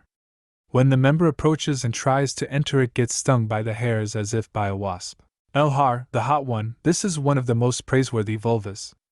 Warmth is in fact very much esteemed in a vulva, and it may be said that the intensity of the enjoyment afforded by it is in proportion to the heat it develops. Poets have praised it in the following verses. The vulva possesses an intrinsic heat, shut in a solid heart, interior, and pent-up breast matrix. Its fire communicates itself to him that enters it. It equals in intensity the fire of love. She is as tight as a well-fitting shoe, smaller than the circle of the apple of the eye. Elated, the delicious, it has the reputation of procuring an unexampled pleasure, comparable only to the one felt by the beasts and birds of prey, and for which they fight sanguinary combats. And if such effects are produced upon animals, what must they be for man? And so it is that all wars spring from the search for the voluptuous pleasure which the vagina procures, and which is the highest fortune of this world. It is a part of the delights of paradise awarded to us by God as a foretaste of what is waiting for us, namely, delights 1,000 times superior, and above which only the sight of the benevolent God is to be placed. More names might certainly be found applicable to the sexual organs of woman, but the number of those mentioned above appears to me ample. The principal object of this work is to collect together all the remarkable and attractive matters concerning coitus, so that he who is in trouble may find consolation in it, and the man to whom erection offers difficulties may be able to look into it for a remedy against his weakness. Wise physicians have written that people whose members have lost their strength, and are afflicted with impotence, should assiduously read books treating of coition, and study carefully the different kind of love-making, in order to recover their former vigor. A certain means of provoking erection is to look at animals in the act of coition. As it is not always everywhere possible to see animals whilst in the act of copulation, books on the subject of generation are indispensable. In every country, large or small, both the rich and poor have a taste for this sort of book, which may be compared to the stone of philosophy transforming common metals into gold. It is related, and God penetrates the most obscure matters, and is most wise, that once upon a time, before the reign of the great Caliph Harun al-Rashid, there lived a buffoon, who was the amusement of women, old people, and children. His name was Joaidi. Many women granted him their favors freely, and he was much liked and well received by all. By princes, viziers, and cades he was likewise very well treated.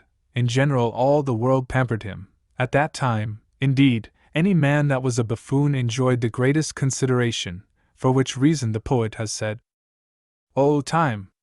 Of all the dwellers here below, you only elevate buffoons or fools, or him whose mother was a prostitute, or him whose anus as an inkstand serves, or him who from his youth has been a pander, who has no other work but to bring the two sexes together." Joaidi related the following story. The history of Joaidi and Fayhat el-Jimal. I was in love with a woman who was all grace and perfection, beautiful of shape, and gifted with all imaginable charms. Her cheeks were like roses, her forehead lily white, her lips like coral, she had teeth like pearls, and breasts like pomegranates. Her mouth opened round like a ring, her tongue seemed to be encrusted with precious gems, her eyes, black and finely slit, had the languor of slumber, and her voice the sweetness of sugar. With her form pleasantly filled out, her flesh was mellow like fresh butter, and pure as the diamond. As to her vulva, it was white, prominent, round as an arch. The center of it was red, and breathed fire, without a trace of humidity, for, sweet, surprised face the touch, it was quite dry. When she walked it showed in relief like a dome, or an inverted cup.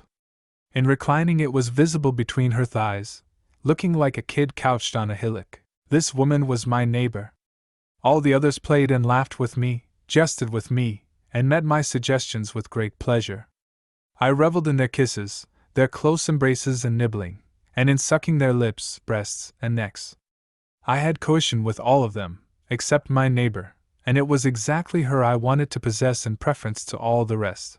But instead of being kind to me, she avoided me rather. When I contrived to take her aside to trifle with her and try to rouse her gaiety, and spoke to her of my desires, she recited to me the following verses, the sense of which was a mystery to me. Among the mountain tops I saw a tent placed firmly, apparent to all eyes high up in mid-air. But oh! The pole that held it up was gone, and like a vase without a handle it remained, with all its cords undone, its center sinking in, forming a hollow like that of a kettle. Every time I told her of my passion she answered me with these verses, which to me were void of meaning, and to which I could make no reply, which, however, only excited my love all the more.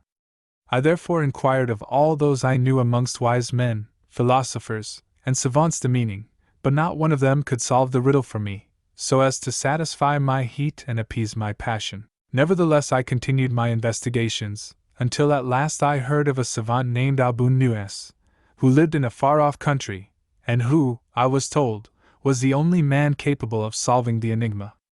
I betook to him, apprised him of the distress I had with the woman, and recited to him the above-mentioned verses. Abu Nuwas said to me, "This woman loves you to the exclusion of every other man. She is very corpulent and plump." I answered, "It is exactly as you say. You have given her likeness as if she were before you, accepting what you say in respect of her love for me, for, until now, she has never given me any proof of it. She has no husband." "This is so," I said. Then he added, "I have reason to believe that your member is of small dimensions, and such a member cannot give her pleasure, nor quench her fire, for what she wants is a lover with a member like that of an ass. Perhaps it may not be so. Tell me the truth about this." When I had reassured him on that point, affirming that my member, which began to rise at the expression of his doubtings, was full-sized, he told me that in that case all difficulties would disappear, and explained to me the sense of the verses as follows. The tent, firmly planted, represents the vulva of grand dimension and placed well forward. The mountains, between which it rises, are the thighs. The stake which supported its center and has been torn up means that she has no husband, comparing the stake or pole that supports the tent to the virile member holding up the lips of the vulva. She is like a vase without a handle. This means if the pail is without a handle to hang it up by, it is good for nothing, the pail representing the vulva, and the handle the verge. The cords are undone and its center is sinking in, that is to say, as the tent without a supporting pole caves in at the center, inferior in this respect to the vault which remains upright without support, so can the woman who has no husband not enjoy complete happiness. From the words, it forms a hollow like that of a kettle, you may judge how lascivious God has made that woman in her comparisons. She likens her vulva to a kettle, which serves to prepare the tserid. Listen, if the tserid is placed in the kettle, to turn out well it must be stirred by means of a medaluk, long and solid, whilst the kettle is steadied by the feet and hands. Only in that way can it be properly prepared. It cannot be done with a small spoon. The cook would burn her hands owing to the shortness of the handle, and the dish would not be well prepared. This is the symbol of this woman's nature, O Joyity. If your member has not the dimensions of a respectable medaluk, serviceable for the good preparation of the tserid, it will not give her satisfaction, and moreover, if you do not hold her close to your chest, enlacing her with your hands and feet, it is useless to solicit her favors. Finally, if you let her consume herself by her own fire, like the bottom of the kettle which gets burned if the medaluk is not stirred upon it, you will not gratis her desire by the result. You see now what prevented her from acceding to your wishes. She was afraid that you would not be able to quench her flame after having fanned it. But what is the name of this woman, O Joyity? Fayhat el-Jimal, the sunrise of beauty, I replied. Return to her, said the sage, and take her these verses, and your affair will come to a happy issue, please God. You will then come back to me, and inform me of what will have come to pass between you two. I gave my promise, and Abu Nuwas recited to me the following lines. Have patience now, O Fayhat el-Jimal. I understand your words, and all shall see how'll obey them. O you, beloved and cherished by whoever can revel in your charms and glory in them. O apple of my eye! You thought I was embarrassed about the answer which I had to give you. Yes, certainly. It was the love I bore you made me look foolish in the eyes of all you know. They thought I was possessed of a demon, called me a merry andrew and buffoon. For God, what of buffoonery I've got? Should it be that no other member is like mine? Here. See it, measure it. What woman tastes it falls in love with me. In violent love. It is a well-known fact that you from far may see it like a column. If it erects itself, it lifts my robe and shames me. Now take it kindly, put it in your tent, which is between the well-known mountains placed. It will be quite at home there, you will find it not softening while inside, but sticking like a nail. Take it to form a handle to your vase. Come and examine it, and notice well how vigorous it is and long in its erection. If you but want a proper medaluk, a medaluk to use between your thighs, take this to stir the center of your kettle. It will do good to you, O mistress mine. Your kettle, be it plated, will be satisfied. Having learnt these verses by heart, I took my leave of Abu Nuwas and returned to Fayhat el-Jimal. She was, as usual, alone. I gave a slight knock at her door. She came out at once, beautiful as the rising sun, and coming up to me, she said, "O enemy of God, what business has brought you here to me at this time?" I answered her, "O my mistress, a business of great importance." "Explain yourself, and I will see whether I can help you," she said. "I shall not speak to you about it until the door is locked," I answered. "Your boldness today is very great," she said. "And I, true, O my mistress.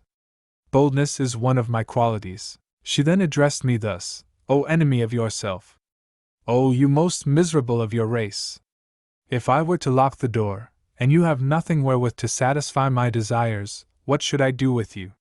Face of a Jew, you will let me share your couch, and grant me your favors." She began to laugh, and after we had entered the house, she told a slave to lock the house door. As usual, I asked her to respond to my proposals. She then recited to me again the above-mentioned verses. When she had finished, I began to recite to her those which Abu Nu'as had taught me. As I proceeded, I saw her more and more moved. I observed her giving way to yawns, to stretch herself, to sigh. I knew now I should arrive at the desired result.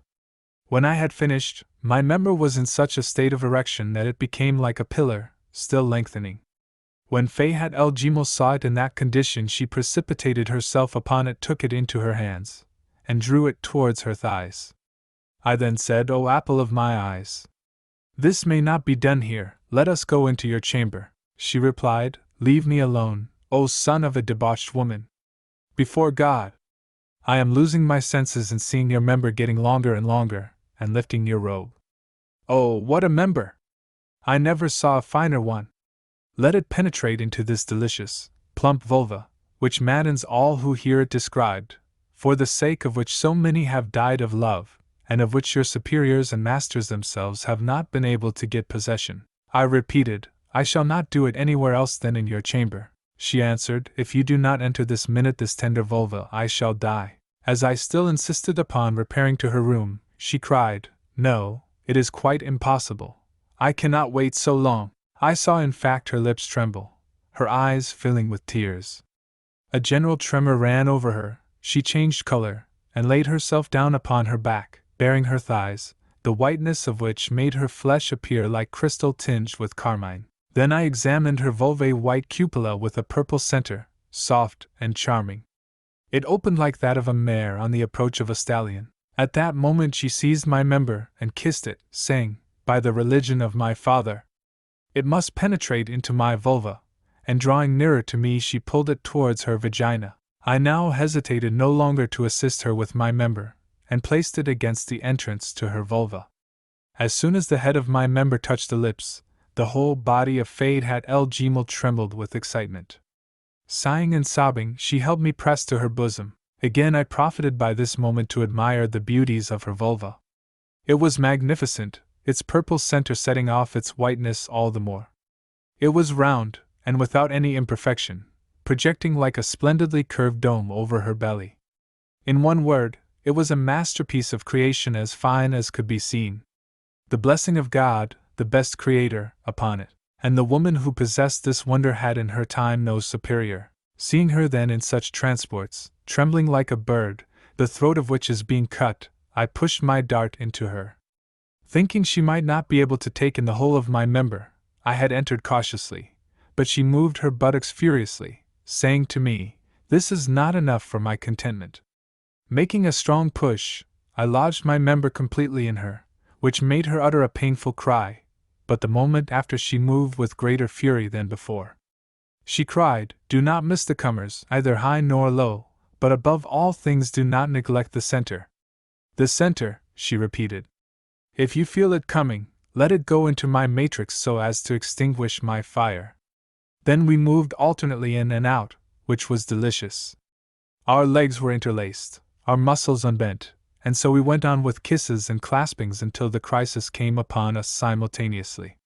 We then rested and took breath after this mutual conflict. I wanted to withdraw my member, but she would not consent to this and begged of me not to take it out. I acceded to her wish, but a moment later she took it out herself, dried it, and replaced it in her vulva. We renewed our game, kissing, pressing, and moving in rhythm. After a short time, we rose and entered her chamber, without having this time accomplished the enjoyment.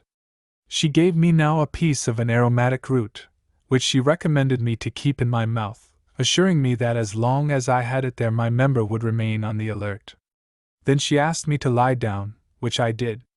She mounted upon me, and taking my member into her hands, she made it enter entirely into her vagina. I was astonished at the vigor of her vulva and at the heat emitted from it. The opening of her matrix in particular excited my admiration. I never had any experience like it. It closely clasped my member and pinched the gland. With the exception of Fayhat el-Jimal, no woman had until then taken in my member to its full length. She was able to do so, I believe, owing to her being very plump and corpulent, and her vulva being large and deep. Fayhat el-Jimal, astride upon me, began to rise and descend. She kept crying out, wept, went slower, then accelerated her movements again, ceased to move altogether. When part of my member became visible, she looked at it, then took it out altogether to examine it closely, then plunged it in again until it had appeared completely. So she continued until the enjoyment overcame her again. At last, having dismounted from me, she now laid herself down, and asked me to get on to her. I did so, and she introduced my member entirely into her vulva. We thus continued our caresses, changing our positions in turns, until night came on. I thought it proper to show a wish to go now, but she would not agree to this, and I had to give her my word that I would remain. I said to myself, "This woman will not let me go at any price, but when daylight comes God will advise me." I remained with her, and all night long we kept caressing each other, and took but scanty rest. I counted that during that day and night, I accomplished 27 times the act of coitus, and I became afraid that I should never more be able to leave the house of that woman. Having at last made good my escape, I went to visit Abu Nuwas again, and informed him of all that had happened. He was surprised and stupefied, and his first words were, "O Joyidi, you can have neither authority nor power over such a woman, and she would make you do penance for all the pleasure you have had with other women." However, Fayhat el-Jimal proposed to me to become her legitimate husband, in order to put a stop to the vexatious rumors that were circulating about her conduct. I, on the other hand, was only on the lookout for adultery. Asking the advice of Abu Nuwas about it, he told me, "If you marry Fayhat el-Jimal you will ruin your health, and God will withdraw his protection from you, and the worst of all will be that she will cuckold you, for she is insatiable with respect to the coitus, and would cover you with shame." And I answered him, "Such is the nature of women. They are insatiable as far as their vulvas are concerned, and so long as their lust is satisfied they do not care whether it be with a buffoon, a negro, a valet, or even with a man that is despised and reprobated by society." On this occasion Abu Nuwas depicted the character of women in the following verses. "Women are demons, and were born as such. No one can trust them, as is known to all. If they love a man, it is only out of caprice, and he to whom they are most cruel loves them most. Beings full of treachery and trickery, I aver the man that loves you truly is a lost man. He who believes me not can prove my word by letting woman's love get hold of him for years. If in your own generous mood you have given them your all and everything for years and years, they will say afterwards, 'I swear by God, my eyes have never seen a thing he gave me.' After you have impoverished yourself for their sake, their cry from day to day will be forever, 'Give! Give, man! Get up and buy and borrow.'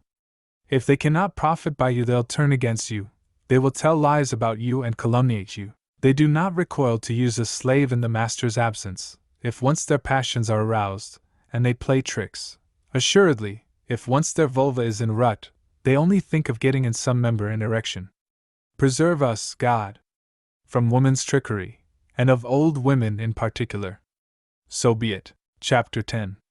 Concerning the organs of generation of animals. Know, O Vizier, God's blessing be with you, that the sexual organs of the various male animals are not analogous with the different natures of the virile members which I have mentioned. The verges of animals are classed according to the species to which they belong, and these species are 4 in number. 1. The verges of animals with hoofs, as the horse, mule, ass, which verges are of large size. El Vermel, the colossus Abu Damar, the one with the head El Kas, the serpent rolled up Abu Bernita, the one with the hat El Felag, the splitter El Kirkite, the pointed staff El Zelate, the club El Kuntra, the bridge El Hermak, the indomitable El Rezima, the mallet El Munfauk, the swollen Abu Sela, the fighter. 2. The verges of animals which have the kind of feet called Akfaf, as, for instance, the camel. El Malum, the well-known El Burkle, the swinging one El Tonal, the long one El Mokubi, the hidden one El Charita, the ribboned El Chof, the tuft El Mastakaim, the firm one Sequil El Ifaha, the slow coach. 3. The verges of animals with split hoofs, like the ox, the sheep, etc. El Asub, the nerve Requig Ras, the small head El Herbaj, the rod El Tonal, the long one El Sant, the whip El Akub, the nervous for the ram. 4. And lastly, the members of animals with claws, as the lion, fox, dog, and other animals of this species. El Kedib, the verge El Metemerol, the one that will lengthen El Kibis, the great gland. It is believed that of all the animals of God's creation, the lion is the most expert in respect to coition. If he meets the lioness, he examines her before copulation. He will know if she has already been covered by a male.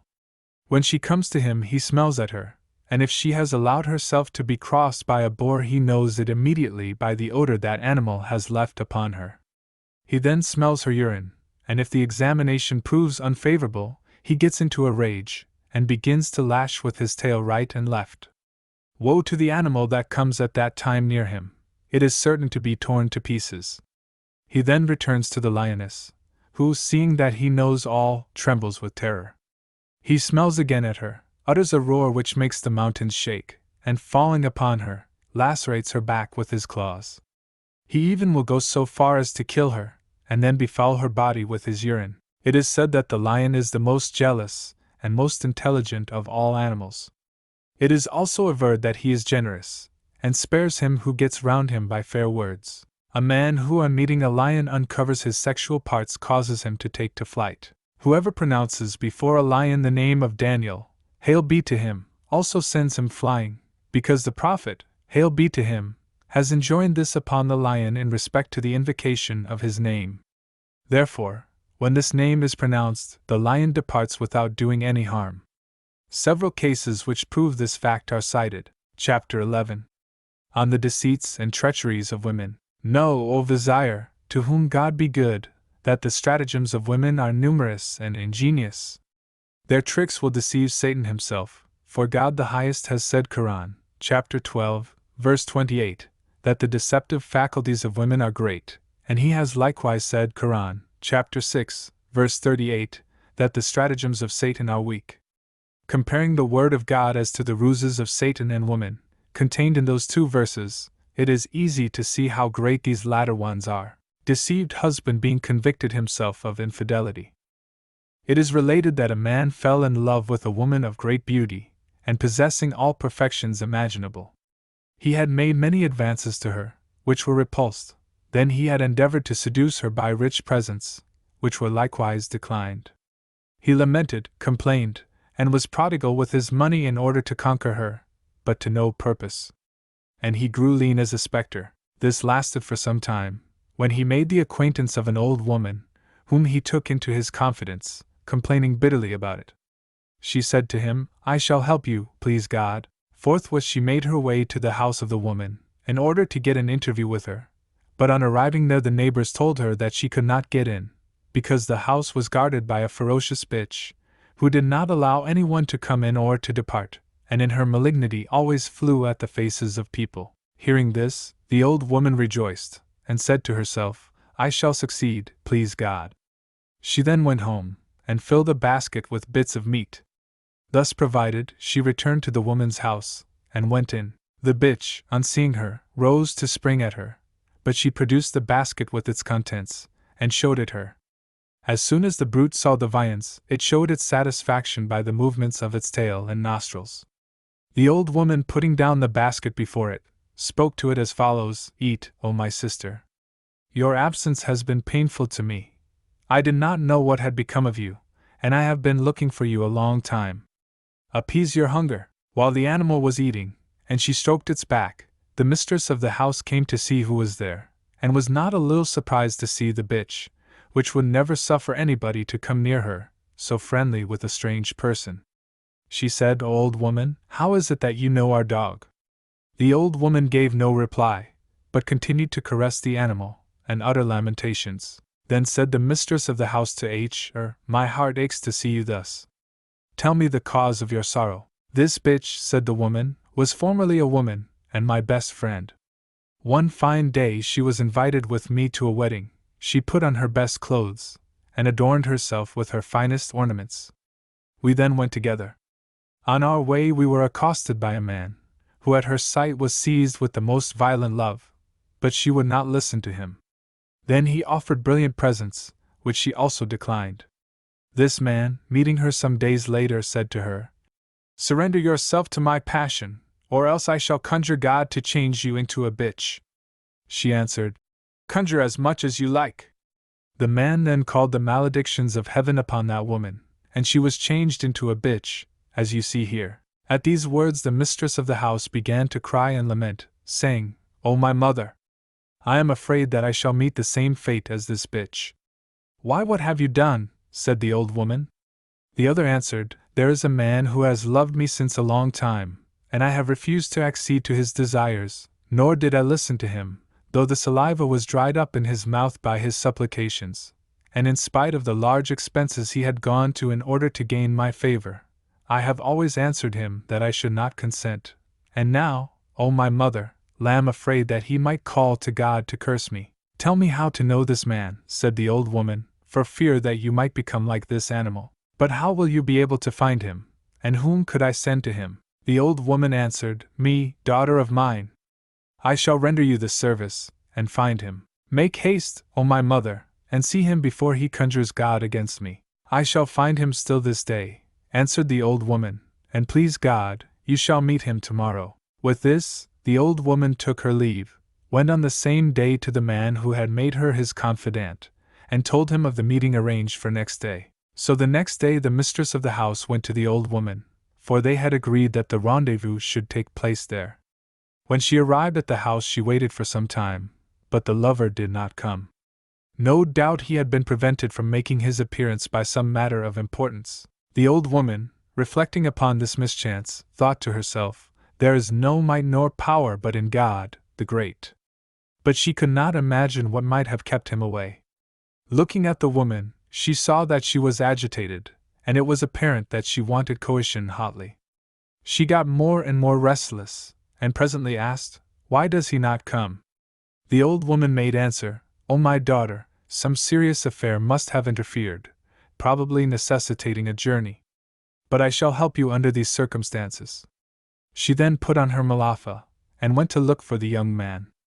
But it was to no purpose, as she could not find out anything about him. Still continuing her search, the old woman was thinking, "This woman is at this moment eagerly coveting a man. Why not try today another young man, who might calm her ardor? Tomorrow I shall find the right one." As she was thus walking and thinking she met a young man of very pleasing exterior. She saw, at once, that he was a fit lover, and likely to help her out of her perplexity, and she spoke to him, "O my son, if I were to set you in connection with a lady, beautiful, graceful and perfect, would you make love to her?" "If your words are truth, I would give you this golden dinar," said he. The old woman, quite enchanted, took the money, and conducted him to her house. Now, it so happened that this young man was the husband of the lady, which the old woman did not know till she had brought him. And the way she found it out was this: she went first into the house and said to the lady, "I have not been able to find the slightest trace of your lover, but failing him, I have brought you somebody to quench your fire for today. We will save the other for tomorrow. God has inspired me to do so." The lady then went to the window to take a look at him whom the old woman wanted to bring to her, and getting sight of him, she recognized her husband, just on the point of entering the house. She did not hesitate, but hastily donning her malafa, she went straight to meet him, and striking him in the face, she exclaimed, "Oh, enemy of God and of yourself, what are you doing here? You surely came with the intention to commit adultery. I have been suspecting you for a long time, and waited here every day, while I was sending out the old woman to inveigle you to come in. This day I have found you out, and denial is of no use. And you always told me that you were not a rake.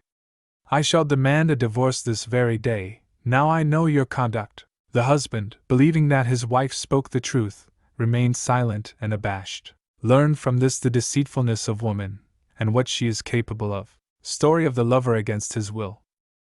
A story is told of a certain woman who was desperately in love with one of her neighbors, whose virtue and piety were well known. She declared to him her passion, but finding all her advances constantly repulsed, in spite of all her wiles, she resolved to have her satisfaction nevertheless, and this is the way she went to work her purpose. One evening she apprised her negress that she intended to set a snare for that man, and the negress, by her order, left the street door open. Then, in the middle of the night, she called the negress and gave her the following instructions: "Go and knock with this stone at our street door as hard as you can, without taking any notice of the cries which I shall utter, or the noise I make. As soon as you hear the neighbor opening his door, Come back and knock the same way at the inner door. Take care that he does not see you, and come in at once if you observe somebody coming." The negress executed this order punctually. Now, the neighbor was by nature a compassionate man, always disposed to assist people in distress, and his help was never asked in vain. On hearing the noise of the blows struck at the door and the cries of his neighbor, he asked his wife what this might mean, and she replied, "It is our neighbor so-and-so, who is attacked in her house by thieves." He went in great haste to her aid, but scarcely had he entered the house when the negress closed the door upon him. The woman seized him, and uttered loud screams. He protested, but the mistress of the house put, without any more ado, this condition before him. "If you do not consent to do with me so and so, I shall tell that you have come in here to violate me, and hence all this noise." "The will of God be done," said the man. "Nobody can go against him, nor escape from his might." He then tried sundry subterfuges in order to escape, but in vain, for the mistress of the house recommenced to scream and make a row, which brought a good many people to the spot. He saw that his reputation would be compromised if he continued his resistance, and surrendered, saying, "Save me, and I am ready to satisfy you." "Go into this chamber, and close the door behind you," said the lady of the house, "if you want to leave this house with honor, and do not attempt escape unless you wish those people to know that you are the author of all this commotion." When he saw how determined she was to have her way, he did as she had told him. She, on her part, went out to the neighbors that had come to help her, and giving them some kind of explanation, dismissed them. They went away condoling with her. Left alone, she shut the doors and returned to her unwilling lover. She kept him in X for a whole week, and only set him free after she had completely drained him. Learn from this the deceitfulness of women, and what they are capable of. A larceny of love. The following story is told of two women who inhabited the same house. The husband of one of them had a member long, thick and hard, while the husband of the other had, on the contrary, that organ little, insignificant and soft. The first one rose always pleasant and smiling, the other one got up in the morning in tears and vexation. One day the two women were together, and spoke of their husbands. The first one said, "I live in the greatest happiness. My bed is a couch of bliss. When my husband and I are together in it, it is the witness of our supreme pleasure, of our kisses and embraces, of our joys and amorous sighs. When my husband's member is in my vulva, it stops it up completely. It stretches itself out until it touches the bottom of my vagina, and it does not take its leave until it has visited every corner, threshold, vestibule, ceiling, and center. When the crisis arrives, it takes its position in the very center of the vagina, which it floods with tears. It is in this way we quench our fire and appease our passion." The second answered, "I live in the greatest grief. Our bed is a bed of misery, and our coition is a union of fatigue and trouble, of hate and malediction. When my husband's member enters my vulva, there is a space left open, and it is so short it cannot touch the bottom. When it is in erection, it is twisted all ways, and cannot procure any pleasure. Feeble and meager, it can scarcely ejaculate a drop, and its service cannot afford pleasure to any woman." Such was the almost daily conversation which the two women had together. It happened, however, that the woman who had so much cause for complaint thought in her heart how delightful it would be to commit adultery with the other one's husband. She thought to herself, "It must be brought about, if it be only for once." Then she watched her opportunity until her husband had to be absent for a night from the house. In the evening she made preparation to get her project carried out, and perfumed herself with sweet scents and essences. When the night was advanced to about a third of its duration, she noiselessly entered the chamber in which the other woman and her husband were sleeping, and groped her way to their couch. Finding that there was a free space between them, she slipped in. There was scant room, but each of the spouses thought it was the pressure of the other, and gave way a little, and so she contrived to glide between them. She then quietly waited until the other woman was in a profound sleep, and then, approaching the husband, she brought her flesh in contact with his. He awoke, and smelling the perfumed odors which she exhaled, he was in erection at once. He drew her towards him, but she said, in a low voice, "Let me go to sleep." He answered, "Be quiet, and let me do. The children will not hear anything." She then pressed close up to him, so as to get him farther away from his wife, and said, "Do as you like, but do not awaken the children, who are close by. She took these precautions for fear that his wife should wake up. The man, however, roused by the odor of the perfumes, drew her ardently towards himself. She was plump and mellow, and her vulva projecting. He mounted upon her and said, "Take it, the member, in your hand, as usual." She took it, and was astonished at its size and magnificence, then introduced it into her vulva. The man, however, observed that his member had been taken in entirely, which he had never been able to do with his wife. The woman, on her part, found that she had never received such a benefit from her husband. The man was quite surprised. He worked his will upon her a second and third time, but his astonishment only increased.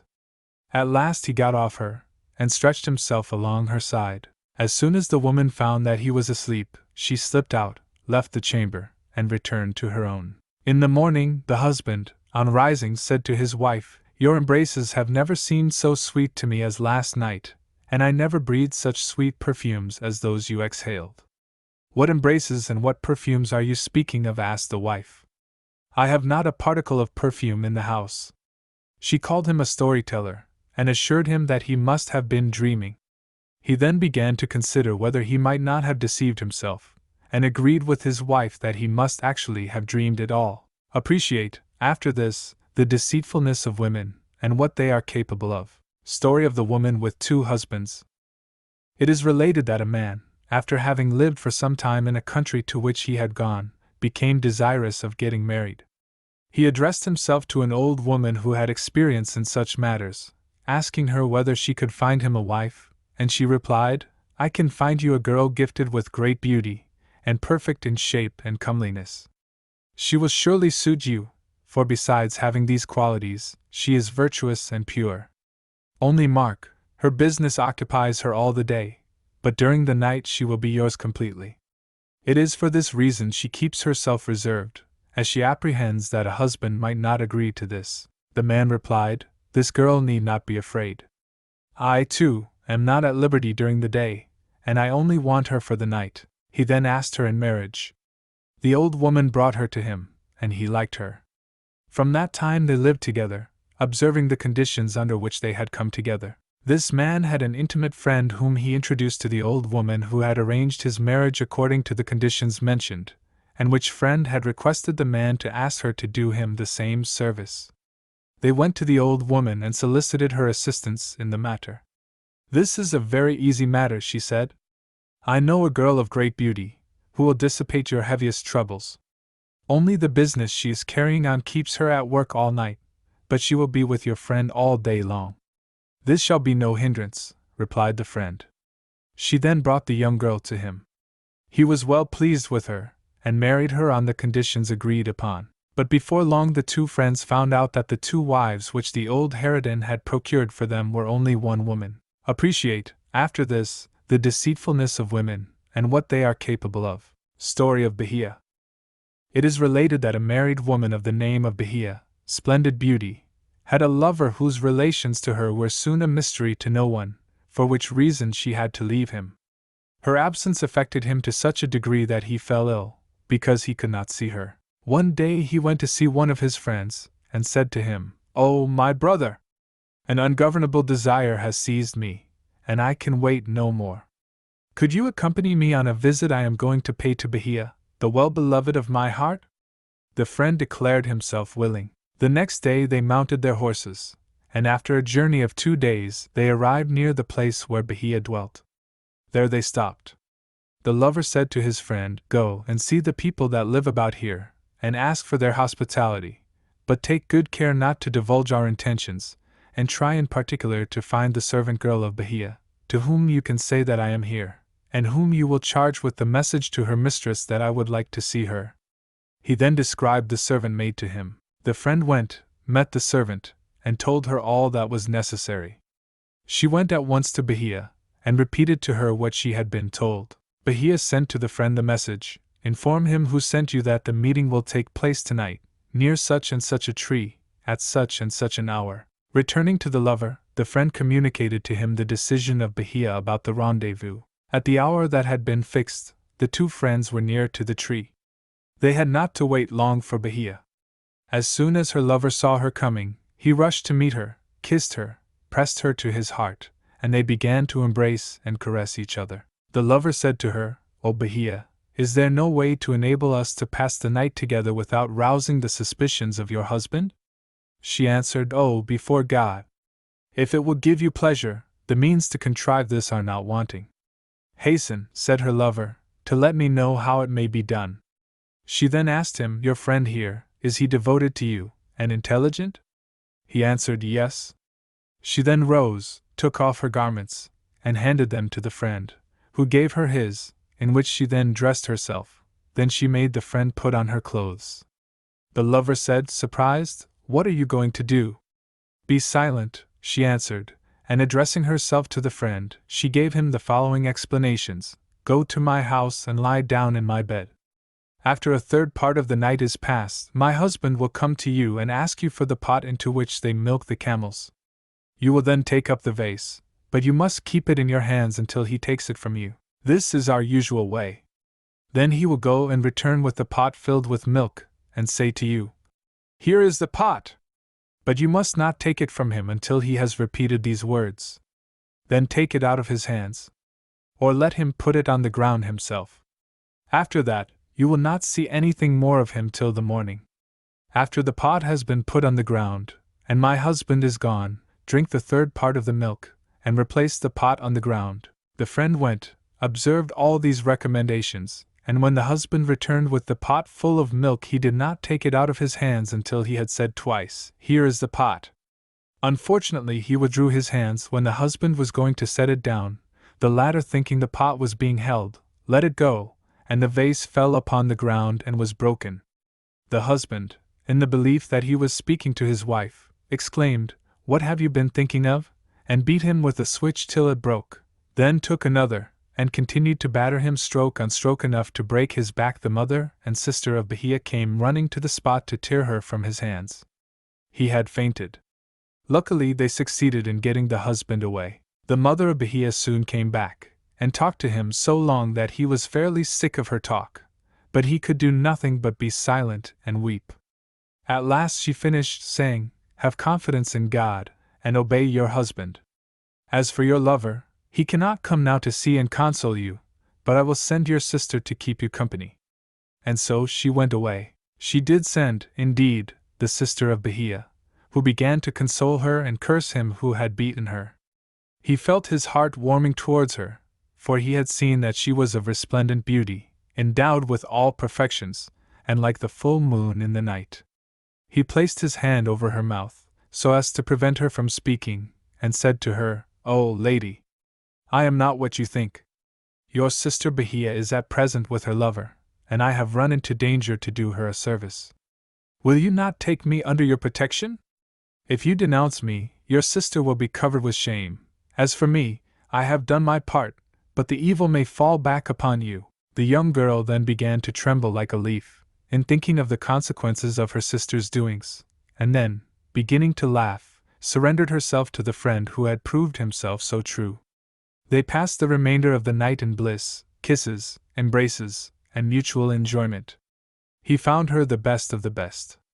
In her arms he forgot the beating he had received, and they did not cease to play, toy, and make love till daybreak. He then returned to his companion.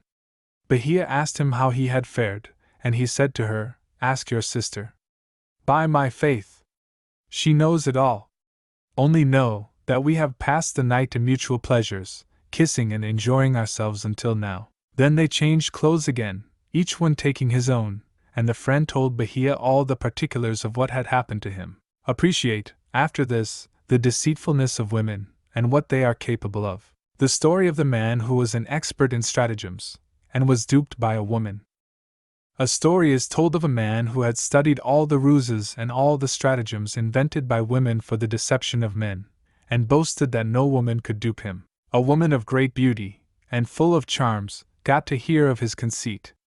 She, therefore, prepared for him in the medjols a collation, in which several kinds of wine figured, and nothing was wanting in the way of rare and choice viands. Then she sent for him, and invited him to come and see her. As she was famed for her great beauty and the rare perfection of her person, she had roused his desires, and he made haste to avail himself of her invitation. She was dressed in her finest garments, and exhaled the choicest perfumes, and assuredly whoever had thus seen her would have been troubled in his mind. And thus, when he was admitted into her presence, he was fascinated by her charms, and plunged into admiration of her marvelous beauty. This woman, however, appeared to be preoccupied on account of her husband, and allowed it to be seen that she was afraid of his coming back from one minute to another. It must be mentioned that this husband was very proud, very jealous, and very violent, and would not have hesitated to shed the blood of anyone whom he would have found prowling about his house. What would he have done, and, with much more reason, to the man whom he might have found inside? While the lady and he who flattered himself that he should possess her were amusing themselves in the medjols, a knock at the house door filled the lover with fear and trouble, particularly when the lady cried, "This is my husband, who is returning." All in a tremble, she hid him in the closet, which was in the room, shut the door upon him, and left the key in the medjols. Then she opened the house door. Her husband, for it was he, saw, on entering, the wine and all the preparations that had been made. Surprised, he asked what this meant. "It means what you see," she answered. "But for whom is all this?" he asked. "It is for my lover whom I have here." "And where is he?" "In this closet," she said, pointing with her finger to the place where the sufferer was confined. At these words the husband started. He rose and went to the closet, but found it locked. "Where is the key?" he said. She answered, "Here," throwing it to him. But as he was putting it into the lock she burst out laughing uproariously. He turned towards her, and said, "What are you laughing at?" "I laugh," she answered, "at the weakness of your judgment, and your want of reason and reflection. Oh, you man without sense! Do you think that if I had in reality a lover, and had admitted him into this room, I should have told you that he was here and where he was hidden? That is certainly not likely. I had no other thought than to offer you a collation on your return, and wanted only to have a joke with you in doing as I did. If I had had a lover I should certainly not have made you my confidant." The husband left the key in the lock of the closet without having turned it, returned to the table, and said, "True." I rose, but I have not the slightest doubt about the sincerity of your words. Then they ate and drank together, and made love. The man in the closet had to stop there until the husband went out. Then the lady went to set him free, and found him quite undone and in a bad state. When he came out, after having escaped an imminent peril, she said to him, "Well, you wiseacre, who knows so well the stratagems of women, of all those you know, is there one to equal this?"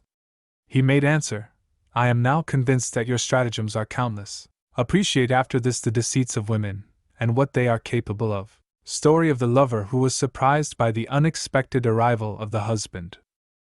It is related that a woman who was married to a violent and brutal man, having her lover with her on the unexpected arrival of her husband, who was returning from a journey, had only just time to hide him under the bed.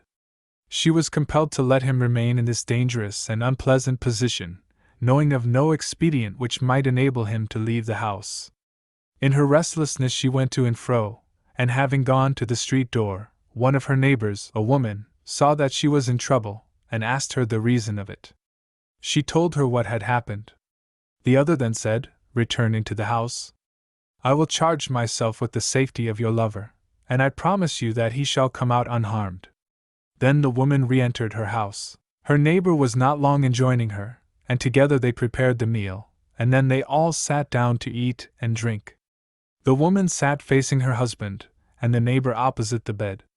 The latter began to tell stories and anecdotes about the tricks of women, and the lover under the bed heard all that was going on. Pursuing her tales, the neighbor told the following one. A married woman had a lover, whom she loved tenderly, and by whom she was equally loved. One day the lover came to see her in the absence of her husband. But the latter happened to return home unexpectedly just as they were together.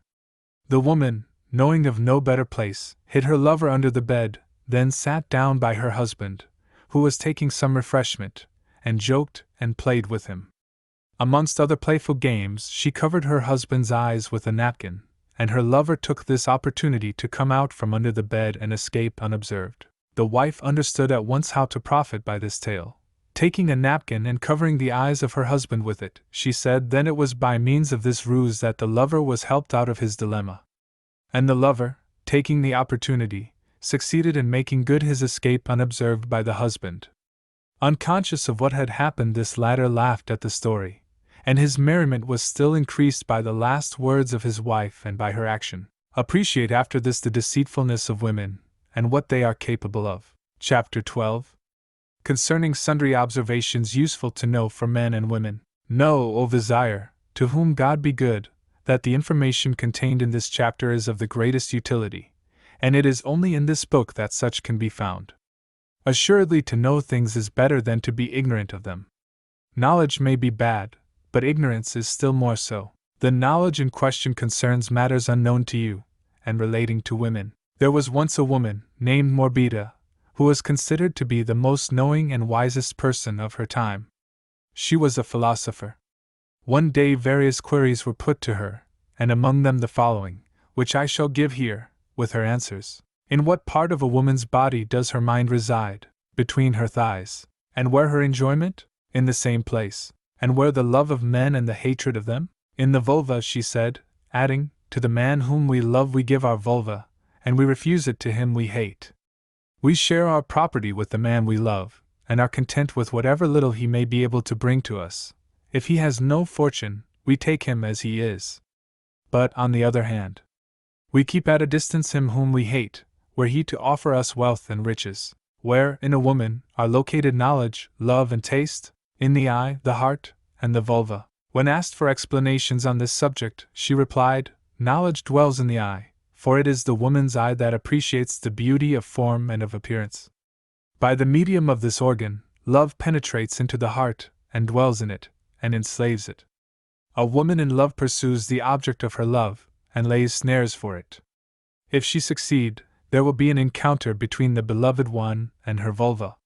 The vulva tastes him, and then knows his sweet or bitter flavor. It is, in fact, the vulva which knows how to distinguish, by tasting, the good from the bad. Which virile members are preferred by women? What women are most eager for coitus, and which are those who detest it? Which are the men preferred by women, and which are those whom they abominate? She answered, not all women have the same conformation of vulva, and they also differ in their manner of making love, and in their love for and their aversion to things. The same disparities exist in men, both with regard to their organs and their tastes. A woman of plump form and with a shallow uterus will look out for a member which is both short and thick, which will completely fill her vagina, without touching the bottom of it. A long and large member would not suit her. A woman with a deep-lying uterus, and consequently a long vagina, only yearns for a member which is long and thick and of ample proportions, and thus fills her vagina in its whole extension. She will despise the man with a small and slender member, for he could never satisfy her in coition. The following distinctions exist in the temperaments of women: the bilious, the melancholy, the sanguine, the phlegmatic, and the mixed. Those with a bilious or melancholy temperament are not much given to coitus, and like it only with men of the same disposition. Those who are sanguine or phlegmatic love coition to excess, and if they encounter a member, they would never let it leave their vulva if they could help it. With these also it is only men of their own temperament who can satisfy them, and if such a woman were married to a bilious or melancholy man, they would lead a sorry life together. As regards mixed temperaments, they exhibit neither a marked predilection for, nor aversion against coitus. It has been observed that under all circumstances little women love coitus more and evince a stronger affection for the virile member than women of a large size. Only long and vigorous members suit them. In them they find the delight of their existence and of their couch. There are also women who love the coitus only on the edge of their vulva, and when a man lying upon them wants to get his member into the vagina, they take it out with the hand and place its gland between the lips of the vulva. I have every reason to believe that this is only the case with young girls or with women not used to men. I pray God to preserve us from such, or from women for whom it is a matter of impossibility to give themselves up to men. There are women who will do their husbands' behests, and will satisfy them and give them voluptuous pleasure by coition, only if compelled by blows and ill treatment. Some people ascribe this conduct to the aversion they feel either against coition or against the husband, but this is not so, It is simply a question of temperament and character. There are also women who do not care for coition because all their ideas turn upon the grandeurs, personal honors, ambitious hopes, or business cares of the world. With others this indifference springs, as it may be, from purity of the heart, or from jealousy, or from a pronounced tendency of their souls towards another world, or lastly from past violent sorrows. Furthermore, the pleasures which they feel in coition depend not alone upon the size of the member, but also upon the particular conformation of their own natural parts. Amongst those the vulva called from its form L mortiba, the square one, and L mortafa, the projecting, is remarkable. This vulva has the peculiarity of projecting all round when the woman is standing up and closes her thighs. It burns for the coitus, its slit is narrow, and it is also called al-kulahimi, the pressed one. The woman who has such a one likes only large members, and they must not let her wait long for the crisis. But this is a general characteristic of women. As to the desire of men for coition, I must say that they also are addicted to it more or less according to their different temperaments, 5 in number, like the women's, with the difference that the hankering of the woman after the member is stronger than that of the man after the vulva. What are the faults of women? Morbida replied to this question: the worst of women is she who immediately cries out aloud as soon as her husband wants to touch the smallest amount of her property for his necessities. In the same line stands she who divulges matters which her husband wants to be kept secret. Are there any more? She is asked. She adds, the woman of a jealous disposition and the woman who raises her voice so as to drown that of her husband, she who disseminates scandal, the woman that scowls, the one who is always burning to let men see her beauty, and cannot stay at home.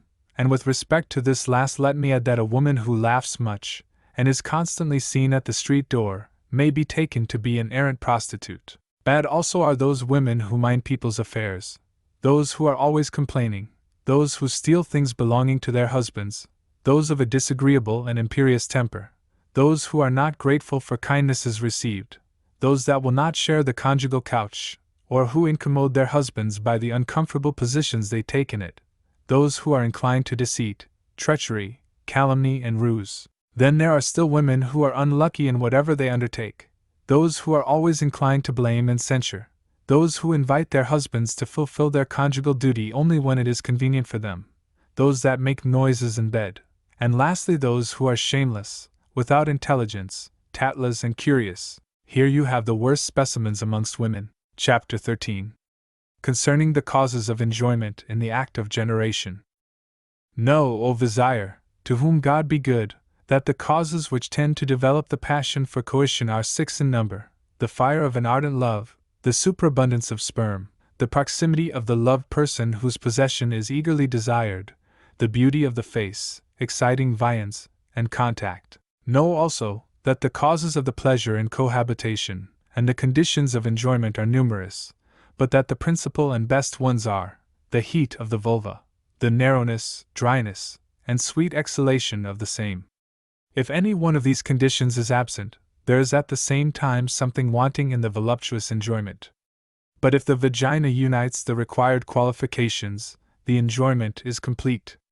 In fact, a moist vulva relaxes the nerves, a cold one robs the member of all its vigor, and bad exhalations from the vagina detract greatly from the pleasure, as is also the case if the latter is very wide. The acme of enjoyment, which is produced by the abundance and impetuous ejaculation of the sperm, depends upon one circumstance, and this is, that the vulva is furnished with a suction pump, orifice of the uterus, which will clasp the virile member, and suck up the sperm with an irresistible force. The member once seized by the orifice, the lover is powerless to retain the sperm, for the orifice will not relax its hold until it has extracted every drop of the sperm, and certainly if the crisis arrives before this gripping of the gland takes place, the pleasure of the ejaculation will not be complete. Know that there are 8 things which give strength to and favor the ejaculation. These are bodily health, the absence of all care and worry, an unembarrassed mind, natural gaiety of spirit, good nourishment, wealth, the variety of the faces of women, and the variety of their complexions. If you wish to acquire strength for coitus, take fruit of the mastic tree, diru, pound them and macerate them with oil and honey, then drink of the liquid first thing in the morning. You will thus become vigorous for the coitus, and there will be abundance of sperm produced. The same result will be obtained by rubbing the virile member and the vulva with gall from the jackal. This rubbing stimulates those parts and increases their vigor. A savant of the name of Gellinus has said, "He who feels that he is weak for coition should drink before going to bed a glassful of very thick honey and eat 20 almonds and 100 grains of the pine tree." He must follow this regime for 3 days. He may also pound onion seed, sift it and mix it afterwards with honey, stirring the mixture well, and take of this mixture while still fasting. A man who would wish to acquire vigor for coition may likewise melt down fat from the hump of a camel, and rub his member with it just before the act. It will then perform wonders, and the woman will praise it for its work. If you would make the enjoyment still more voluptuous, masticate a little cubeb pepper or cardamom grains of the large species. Put a certain quantity of it upon the head of your member, and then go to work. This will procure for you, as well as for the woman, a matchless enjoyment. The ointment from the balm of Judea or of Mecca produces a similar effect. If you would make yourself very strong for the coitus, pound very carefully perether together with ginger, mix them while pounding with ointment of lilac, then rub with this compound your abdomen, the testicles, and the verge. This will make you ardent for coitus. You will likewise predispose yourself for cohabitation, sensibly increase the volume of your sperm, gain increased vigor for the action, and procure for yourself extraordinary erections, by eating of chrysocolla the size of a mustard grain. The excitement resulting from the use of this nostrum is unparalleled, and all your qualifications for coitus will be increased. If you wish the woman to be inspired with a great desire to cohabit with you, take a little of cubebs, perether, ginger and cinnamon, which you will have to masticate just before joining her, then moisten your member with your saliva and do her business for her. From that moment she will have such an affection for you that she can scarcely be a moment without you. The virile member, rubbed with ass's milk, will become uncommonly strong and vigorous. Green peas, boiled carefully with onions, and powdered with cinnamon, ginger and cardamoms, well pounded, create for the consumer considerable amorous passion and strength in coitus. Chapter 14. Description of the uterus of sterile women, and treatment of the same. Know, O Vizier, God be good to you, that wise physicians have plunged into this sea of difficulties to very little purpose.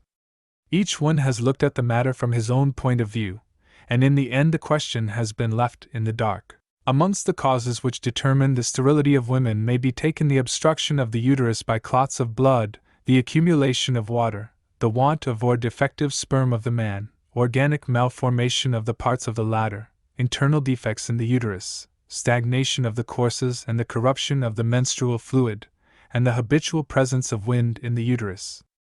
Other savants attribute the sterility of women to the action of spirits and spells. Sterility is common in women who are very corpulent, so that their uterus gets compressed and cannot conceive, not being able to take up the sperm, especially if the husband's member is short and his testicles are very fat. In such a case the act of copulation can only be imperfectly completed. One of the remedies against sterility consists of the marrow from the hump of a camel, which the woman spreads on a piece of linen, and rubs her sexual parts with, after having been purified subsequently to her courses. To complete the cure, she takes some fruits of the plant called jackal's grapes, squeezes the juice out of them into a vase, and then adds a little vinegar. Of this medicine she drinks, fasting for 7 days, during which time her husband will take care to have copulation with her. The woman may besides pound a small quantity of sesame grain and mix its juice with a bean's weight of sandarac powder. Of this mixture she drinks during 3 days after her periods. She is then fit to receive her husband's embraces. The first of these beverages is to be taken separately, and in the first instance. After this the second, which will have a salutary effect, if so it pleases the Almighty God. There is still another remedy. A mixture is made of niter, gall from a sheep or a cow, a small quantity of the plant named al-musk, and of the grains of that plant. The woman saturates a plug of soft wool with this mixture, and rubs her vulva with it after menstruation. She then receives the caresses of her husband, and with the will of God the highest, will become pregnant. Chapter 15. Concerning the causes of impotence in men. Know, O Vizier, God be good to you, that there are men whose sperm is vitiated by the inborn coldness of their nature, by diseases of their organs, by purulent discharges, and by fevers. There are also men with the urinary canal and their verge deviating owing to a downward curve. The result of such conformation is that the seminal liquid cannot be ejected in a straight direction, but falls downwards. Other men have the member too short or too small to reach the neck of the matrix, or their bladder is ulcerated, or they are affected by other mixtures, which prevent them from coition. Finally, there are men who arrive quicker at the crisis than women, in consequence of which the two emissions are not simultaneous. There is in such cases no conception. All these circumstances serve to explain the absence of conception in women, but the principal cause of all is the shortness of the virile member. As another cause of impotence may be regarded the sudden transmission from hot to cold, and vice versa, and a great number of analogous reasons. Men whose impotence is due either to the corruption of their sperm owing to their cold nature, or to maladies of the organs, or to discharges or fevers and similar ills, or to their excessive promptness in ejaculation, can be cured. They should eat stimulant pastry containing honey, ginger, perether, syrup of vinegar, hellebore, garlic, cinnamon, nutmeg, cardamoms, sparrow's tongues, Chinese cinnamon, long pepper, and other spices.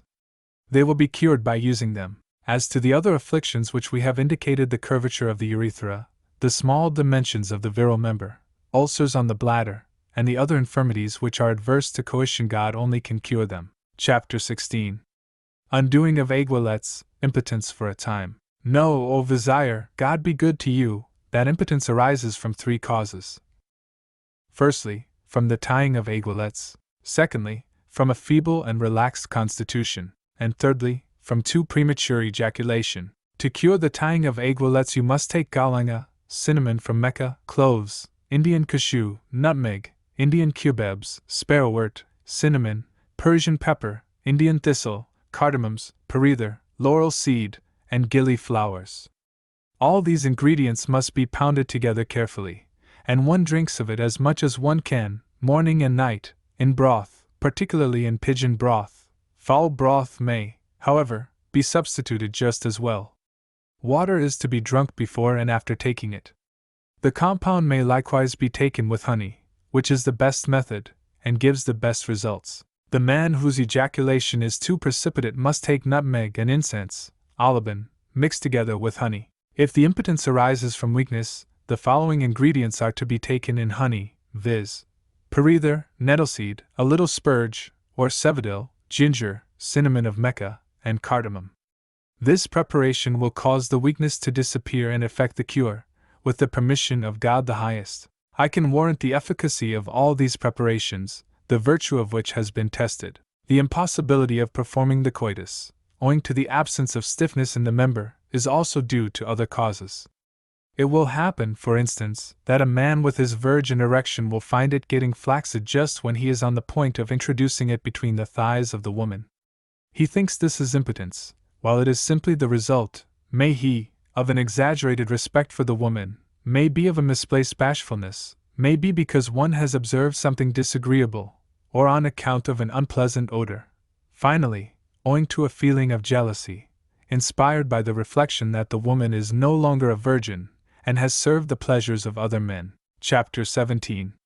Prescriptions for increasing the dimensions of small members and for making them splendid. Know, O Vizier, God be good to you, that this chapter, which treats of the size of the virile member, is of the first importance both for men and women. For the men, because from a good-sized and vigorous member there springs the affection and love of women.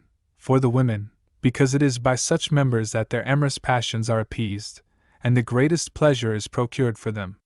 This is evident from the fact that many men, solely by reason of their insignificant members, are, as far as coition is concerned, objects of aversion to women, who likewise entertain the same sentiment with regard to those whose members are soft, nerveless, and relaxed.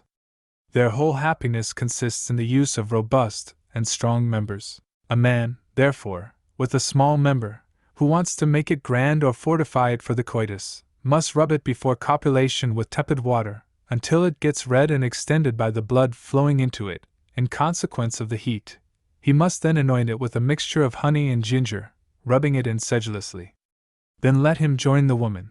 He will procure for her such pleasure that she objects to him getting off her again. Another remedy consists in a compound made of a moderate quantity of pepper, lavender, galanga, and musk, reduced to powder, sifted, and mixed up with honey and preserved ginger. The member, after having been first washed in warm water, is then vigorously rubbed with the mixture. It will then grow large and brawny, and afford to the woman a marvelous feeling of voluptuousness. A third remedy is the following: wash the member in water until it becomes red and enters into erection. Then take a piece of soft leather, upon which spread hot pitch, and envelop the member with it. It will not be long before the member raises its head, trembling with passion. The leather is to be left on until the pitch grows cold, and the member is again in a state of repose. This operation, several times repeated, will have the effect of making the member strong and thick. A fourth remedy is based upon the use made of leeches, but only of such as live in water. You put as many of them into a bottle as can be got in, and fill it up with oil, then expose the bottle to the sun, until the heat of the same has effected a complete mixture. With the fluid thus obtained, the member is to be rubbed several consecutive days, and it will, by being thus treated, become of a good size and of full dimensions. For another procedure I will here note the use of an ass's member. Procure one and boil it, together with onions and a large quantity of corn. With this dish feed fowls, which you eat afterwards. One can also macerate the ass's virgin oil, and use the fluid thus obtained for anointing one's member, and drinking of it. Another way is to bruise leeches with oil, and rub the verge with this ointment. Or, if it is preferred, the leeches may be put into a bottle, and thus enclosed, buried in a warm dunghill until they are dissolved into a coherent mass and form a sort of liniment, which is used for repeatedly anointing the member. The member is certain greatly to benefit by this. One may likewise take rosin and wax, mixed with tubapour, asphodel, and cobbler's glue, with which mixture rub the member, and the result will be that its dimensions will be enlarged. The efficacy of all these remedies is well known, and I have tested them. Chapter 18. Of things that take away the bad smell from the armpit and sexual parts of women, and contract the latter. Know, O Vizier, God be good to you, that bad exhalations from the vulva and from the armpits are, as is also a wide vagina, the greatest of evils. If a woman wants this bad odor to disappear, she must pound red myrrh, then sift it, and knead this powder with myrtle water, and rub her sexual parts with this wash. All disagreeable emanation will disappear from her vulva. Another remedy is obtained by pounding lavender, and kneading it afterwards with musk rose water.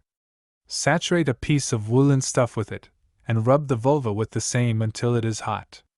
The bad smell will be removed by this. If a woman intends to contract her vagina, she has only to dissolve alum in water, and wash her sexual parts with the solution, which may be made still more efficacious by the addition of a little bark of the walnut tree, the latter substance being very astringent. Another remedy to be mentioned is the following, which is well known for its efficacy.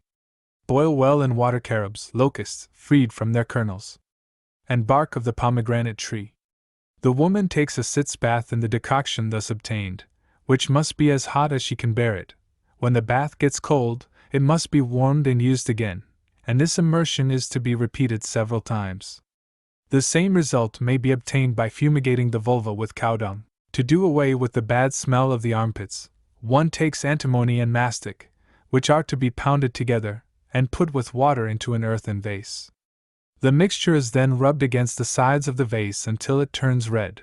When it is ready for use, rub it into the armpits, and the bad smell will be removed. It must be used repeatedly, until a radical cure is effected. The same result may be arrived at by pounding together antimony, hadida, and mastic, setting the mixture afterwards onto a stove over a low fire, until it is of the consistency of bread, and rubbing the residue with a stone until the pellicle, which will have formed, is removed.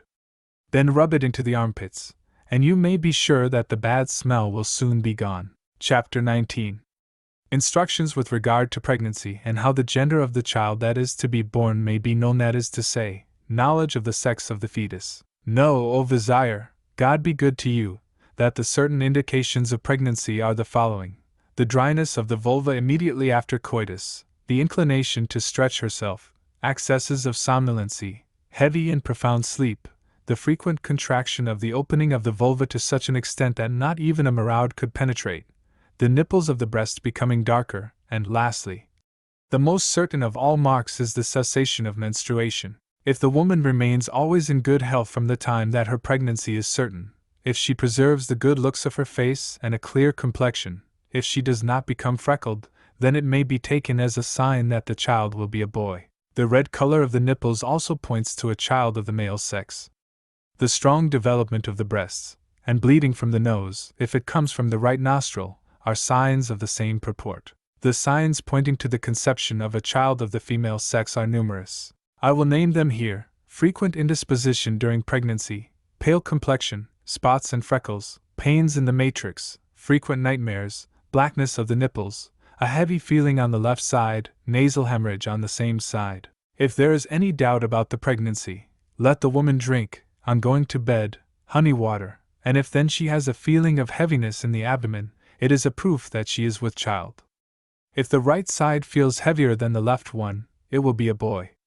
If the breasts are swelling with milk, this is similarly a sign that the child she is bearing will be of the male sex. I have received this information from savants, and all the indications are positive and tested. Chapter 20. Forming the conclusion of this work, and treating of the good effect of the deglutition of eggs as favorable to the coitus. Know, O Vizier, God be good to you, that this chapter contains the most useful instructions how to increase the intensity of the coitus, and that the latter part is profitable to read for an old man as well as for the man in his best years and for the young man, the SHAYKH, who gives good advice to the creatures of God the Great. He, the sage, the savant, the first of the men of his time, speaks as follows on this subject. Listen then to his words. He who makes it a practice to eat every day fasting the yolks of eggs, without the white part, will find in this aliment an energetic stimulant towards coitus. The same is the case with the man who during 3 days eats of the same mixture with onions. He who boils asparagus and then fries them in fat, and then pours upon them the yolks of eggs with pounded condiments, and eats every day of this dish, will grow very strong for the coitus, and find in it a stimulant for his amorous desires. He who peels onions, puts them into a saucepan, with condiments and aromatic substances, and fries the mixture with oil and yolks of eggs, will acquire a surpassing and invaluable vigor for the coitus, if he will partake of this dish for several days. Camel's milk mixed with honey and taken regularly develops a vigor for copulation which is unaccountable and causes the virile member to be on the alert night and day. He who for several days makes his meals upon eggs boiled with myrrh, coarse cinnamon, and pepper, will find his vigor with respect to coition and erections greatly increased. He will have a feeling as though his member would never return to a state of repose. A man who wishes to copulate during a whole night, and whose desire, having come on suddenly, will not allow him to prepare himself and follow the regimen just mentioned, may have recourse to the following recipe. He must get a great number of eggs, so that he may eat to surfeit, and fry them with fresh fat and butter. When done, he immerses them in honey, working the whole mass well together. He must then eat of them as much as possible with a little bread, and he may be certain that for the whole night his member will not give him any rest. On this subject the following verses have been composed. The member of Abu el-Hilawk has remained erect for 30 days without a break, because he did eat onions. Abu el-Hijah has deflowered in one night once 80 virgins, and he did not eat or drink between, because he'd surfeited himself first with chickpeas, and had drunk camel's milk with honey mixed. Mimoun, the Negro, never ceased to spend his sperm while he, for 50 days without a truce the game was working. How proud he was to finish such a task! For 10 days more he worked it, not was he yet surfeited.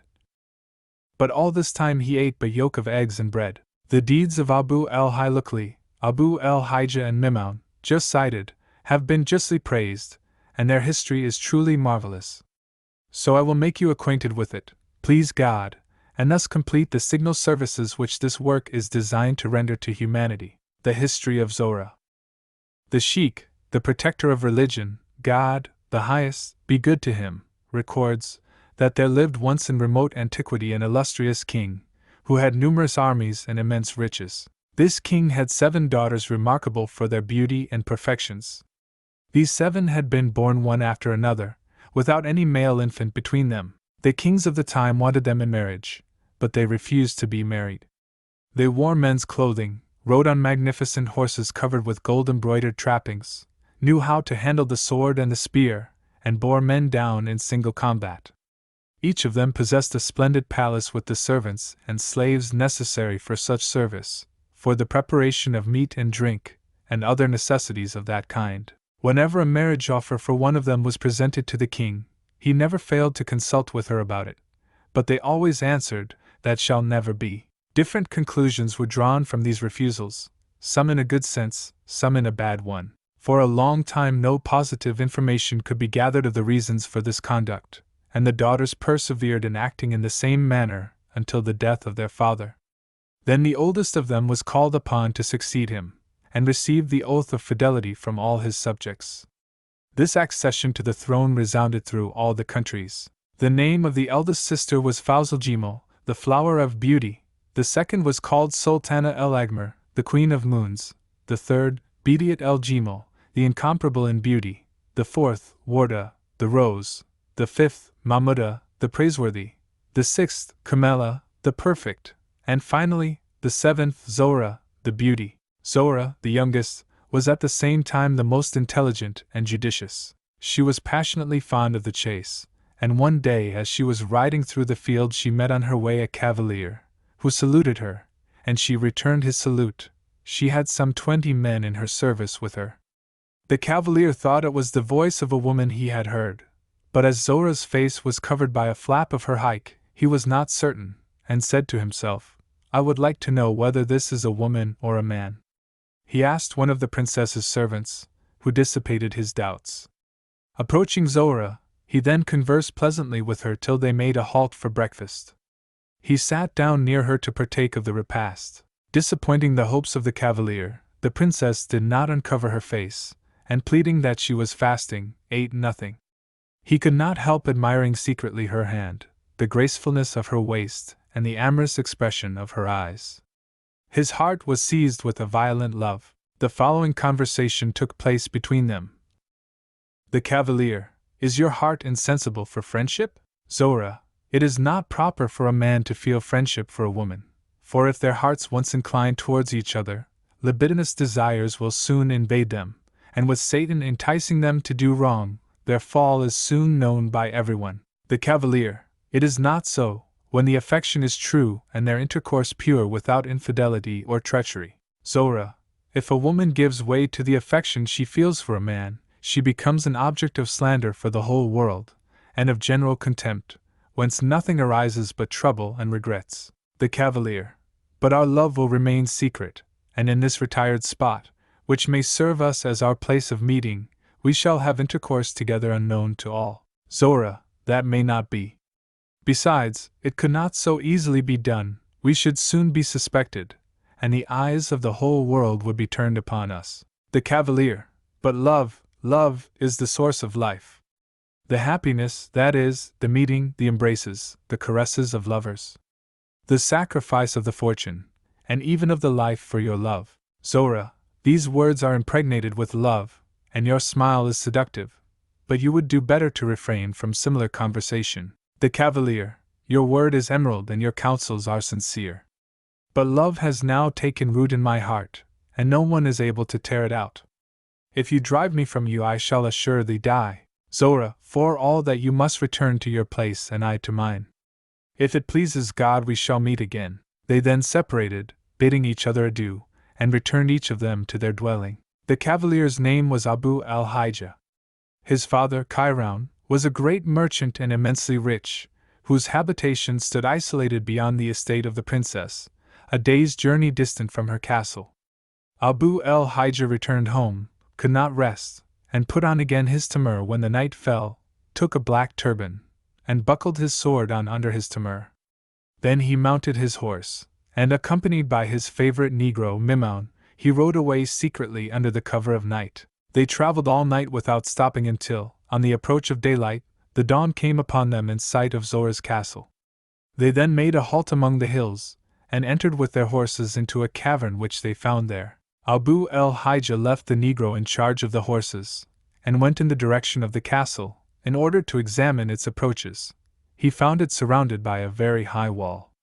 Not being able to get into it, he retired to some distance to watch those who came out. But the whole day passed away and he saw no one come out. After sunset he sat himself down at the entrance of the cavern and kept on the watch until midnight. Then sleep overcame him. He was lying asleep with his head on Mimoun's knee, when the latter suddenly awakened him. "What is it?" he asked. "Oh, my master," said Mimoun, "I have heard some noise in the cavern, and I saw the glimmer of a light." He rose at once, and looking attentively, he perceived indeed a light, towards which he went, and which guided him to a recess in the cavern. Having ordered the negro to wait for him while he was going to find out where it proceeded from, he took his saber and penetrated deeper into the cavern.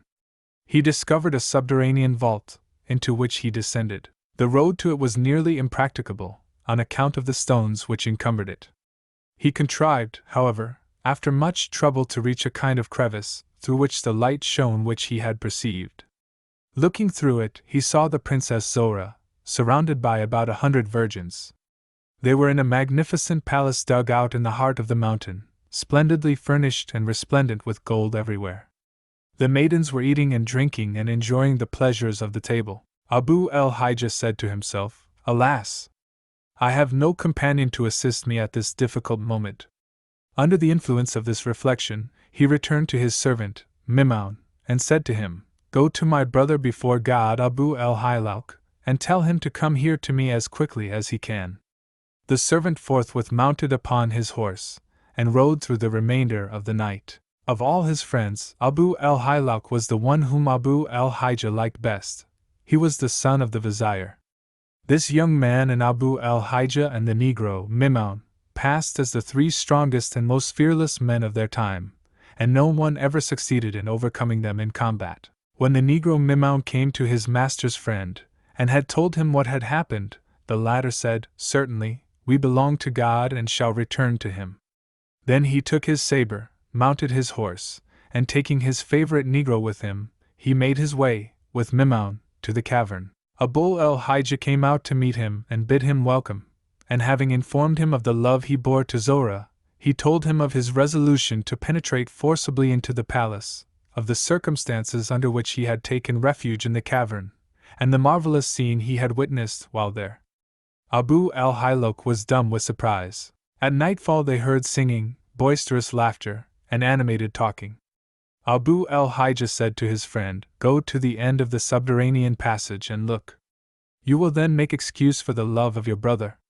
Abu el-Hijjah, stealing softly down to the lower end of the grotto, looked into the interior of the palace, and was enchanted with the sight of these virgins and their charms.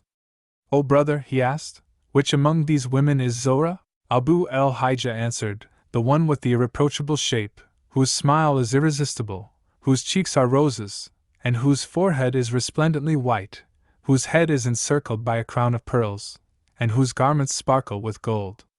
She is seated on a throne encrusted with rare stones and nails of silver, and she is leaning her head upon her hind. I have observed her of all the others," said Abu el-Hijjah, "as though she were a standard or a blazing torch. But, O my brother, let me draw your attention to a matter which appears not to have struck you." "What is it?" asked Abu el-Hijjah. His friend replied, "It is very certain, O my brother, that licentiousness reigns in this palace. Observe that these people come here only at night time, and that this is a retired place. There is every reason to believe that it is exclusively consecrated to feasting, drinking, and debauchery, and if it was your idea that you could have come to her you love by any other way than the one on which we are now, you would have found that you had deceived yourself, even if you had found means to communicate with her by the help of other people." "And why so?" asked Abu el-Hijjah. "Because," said his friend, "as far as I can see, Zora solicits the affection of young girls, which is a proof that she can have no inclination for men, nor be responsive to their love." "O Abu el-Hijjah," said Abu el-Hijjah, "I know the value of your judgment, and it is for that I have sent for you. You know that I have never hesitated to follow your advice and counsel." "O my brother," said the son of the vizier, "if God had not guided you to this entrance of the palace you would never have been able to approach Zora. But from here, please God, we can find our way." Next morning at sunrise, they ordered their servants to make a breach in that place, and managed to get everything out of the way that could obstruct the passage. This done, they hid their horses in another cavern, safe from wild beasts and thieves. Then all the four, the 2 masters and the 2 servants, entered the cavern and penetrated into the palace, each of them armed with saber and buckler. They then closed up again the breach, and restored its former appearance. Now they found themselves in darkness, but Abu el-Hailak, having struck a match, lighted one of the candles, and they began to explore the palace in every sense. It seemed to them the marvel of marvels. The furniture was magnificent. Everywhere there were beds and couches of all kinds, rich candelabra, splendid lustres, sumptuous carpets, and tables covered with dishes, fruits, and beverages. When they had admired all these treasures, they went on examining the chambers, counting them. There was a great number of them, and in the last one they found a secret door, very small, and of appearance which attracted their attention. Abu el-Hailak said, "This is very probably the door which communicates with the palace. Come, O my brother, we will await the things that are to come in one of these chambers." They took their position in a cabinet difficult of access high up, and from which one could see without being seen, so they waited till night came on. At that moment the secret door opened, giving admission to a negress carrying a torch, who set alight all the lustres and candelabra, arranged the beds, set the plates, placed all sorts of meats upon the tables, with cups and bottles, and perfumed the air with the sweetest scents. Soon afterwards the maidens made their appearance. Their gait denoted at the same time indifference and languor. They seated themselves upon the divans, and the negress offered them meat and drink. They ate, drank, and sang melodiously. Then the 4 men, seeing them giddy with wine, came down from their hiding place with their sabers in their hands, brandishing them over the heads of the maidens. They had first taken care to veil their faces with the upper part of their hike. "Who are these men," cried Zora, "who are invading our dwelling under cover of the shades of the night? Have you risen out of the ground, or did you descend from the sky? What do you want?" "Coition," they answered. "With whom?" asked Zora. "With you, O apple of my eye," said Abu el-Hijah, advancing. "Zora, who are you?" "I am Abu el-Hijah." "Zora, but how is it you know me?" "It is I who met you while out hunting at such and such a place." "Zora, but what brought you hither?" "The will of God the highest." At this answer Zora was silent, and set herself to think of a means by which she could rid herself of these intruders. Now among the virgins that were present there were several whose vulvas were like iron barred, and whom no one had been able to deflower. There was also present a woman called Mauna, she who appeases the passion, who was insatiable as regards coition. Zora thought to herself, "It is only by a stratagem I can get rid of these men. By means of these women I will set them tasks which they will be unable to accomplish as conditions for my consent." Then turning to Abu el-Hijah, she said to him, "You will not get possession of me unless you fulfill the conditions which I shall impose upon you." The 4 cavaliers at once consented to this without knowing them, and she continued, "But if you do not fulfill them, will you pledge your word that you will be my prisoners, and place yourselves entirely at my disposition?" "We pledge our words," they answered. She made them take their oath that they would be faithful to their word, and then, placing her hand in that of Abu el-Hijah, she said to him, "As regards you, I impose upon you the task of deflowering 80 virgins without ejaculating." "Such is my will." He answered, "I accept." She let him then enter a chamber where there were several kinds of beds, and sent to him the 80 virgins in succession. Abu el-Hijah deflowered them all, and so ravished in a single night the maidenhood of 80 young girls without ejaculating the smallest drop of sperm. This extraordinary vigor filled Zora with astonishment, and likewise all those who were present. The princess, turning then to the negro Mimoun, asked, "And this one, what is his name?" They said, "Mimoun." "Your task shall be," said the princess, pointing to Mauna, "to do this woman's business without resting for 50 consecutive days. You need not ejaculate unless you like. But if the excess of fatigue forces you to stop, you will not have fulfilled your obligations." They all cried out at the hardness of such a task, but Mimoun protested, and said, "I accept the condition, and shall come out of it with honor." The fact was that this negro had an insatiable appetite for the coitus. Zora told him to go with Mauna to her chamber, impressing upon the latter to let her know if the negro should exhibit the slightest trace of fatigue. "And you, what is your name?" she asked the friend of Abu el-Hijah. "Abu el-Hailak," he replied. Well then, Abu el-Hilak, what I require of you is to remain here, in the presence of these women and virgins, for 50 consecutive days with your member during this period always in erection during day and night. Then she said to the fourth, What is your name? Phila, good fortune, was his answer. Very well, Phila, she said, you will remain at our disposition for any services which we may have to demand of you. However, Zora, in order to leave no motive for any excuse, and so that she might not be accused of bad faith, had asked them, first of all, what regimen they wished to follow during the period of their trial. Abu el-Hijah had asked for only one drink excepting water camel's milk with honey, and for nourishment, chickpeas cooked with meat and abundance of onions. And by means of these elements he did, by the permission of God, accomplish his remarkable exploit. Abu el-Hilak demanded, for his nourishment, onions cooked with meat, and for drink, the juice pressed out of pounded onions mixed with honey. Mimoun, on his part, asked for yolks of eggs and bread. However, Abu el-Hijah claimed of Zora the favor of copulating with her on the strength of the fact that he had fulfilled his engagement. She answered him, Oh, impossible! The condition which you have fulfilled is inseparable from those which your companions have to comply with. The agreement must be carried out in its entirety, and you will find me true to my promise. But if one amongst you should fail in his task, you will all be my prisoners by the will of God. Abu el-Hijah gave way in the face of this firm resolve, and sat down amongst the girls and women, and ate and drank with them, whilst waiting for the conclusion of the tasks of his companions. At first Zora, feeling convinced that they would soon all be at her mercy, was all amiability and smiles. But when the 20th day had come she began to show signs of distress, and on the 30th she could no longer restrain her tears.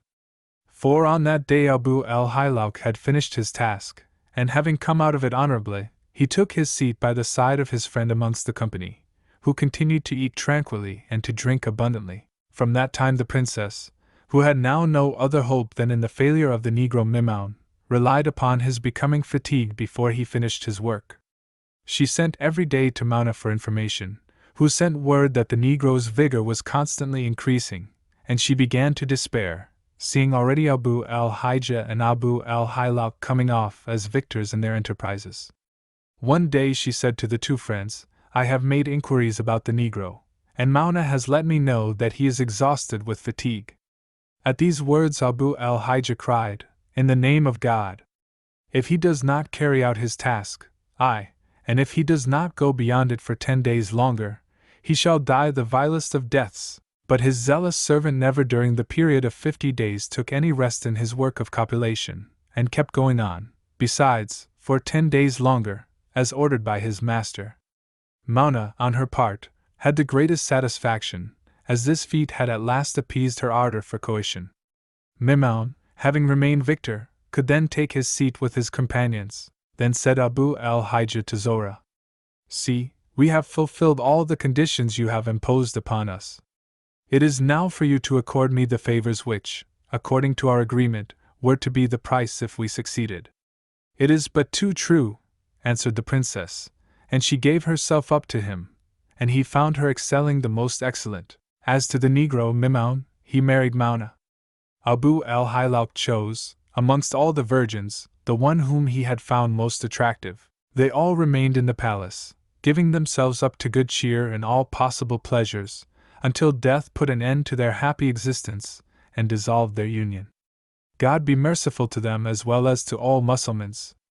Amen. It is to this stop that the verses cited previously make allusion. I have given it here, because it testifies to the efficacy of the dishes and remedies, the use of which I have recommended, for giving vigor for coition, and all learned men agree in acknowledging their salutary effects. There are still other beverages of excellent virtue. I will describe the following. Take 1 part of the juice pressed out of pounded onions, and mix it with 2 parts of purified honey. Heat the mixture over a fire until the onion juice has disappeared and the honey only remains. Then take the residue from the fire, let it get cool, and preserve it for use when wanted. Then mix of the same 1 aukia with 3 awak of water, and let chickpeas be macerated in this fluid for 1 day and 1 night. This beverage is to be partaken of during winter, and on going to bed. Only a small quantity is to be taken, and only for 1 day. The member or him who has drunk of it will not give him much rest during the night that follows. As to the man who partakes of it for several consecutive days, he will constantly have his member rigid and upright without intermission. A man with an ardent temperament ought not to make use of it, as it may give him a fever. Nor should the medicine be used 3 days in succession except by old or cold-tempered men. And lastly, it should not be resorted to in summer. I certainly did wrong to put this book together. But you will pardon me, nor let me pray in vain. O God! Award no punishment for this on Judgment Day, and now, O reader, hear me conjure thee to say, so be it.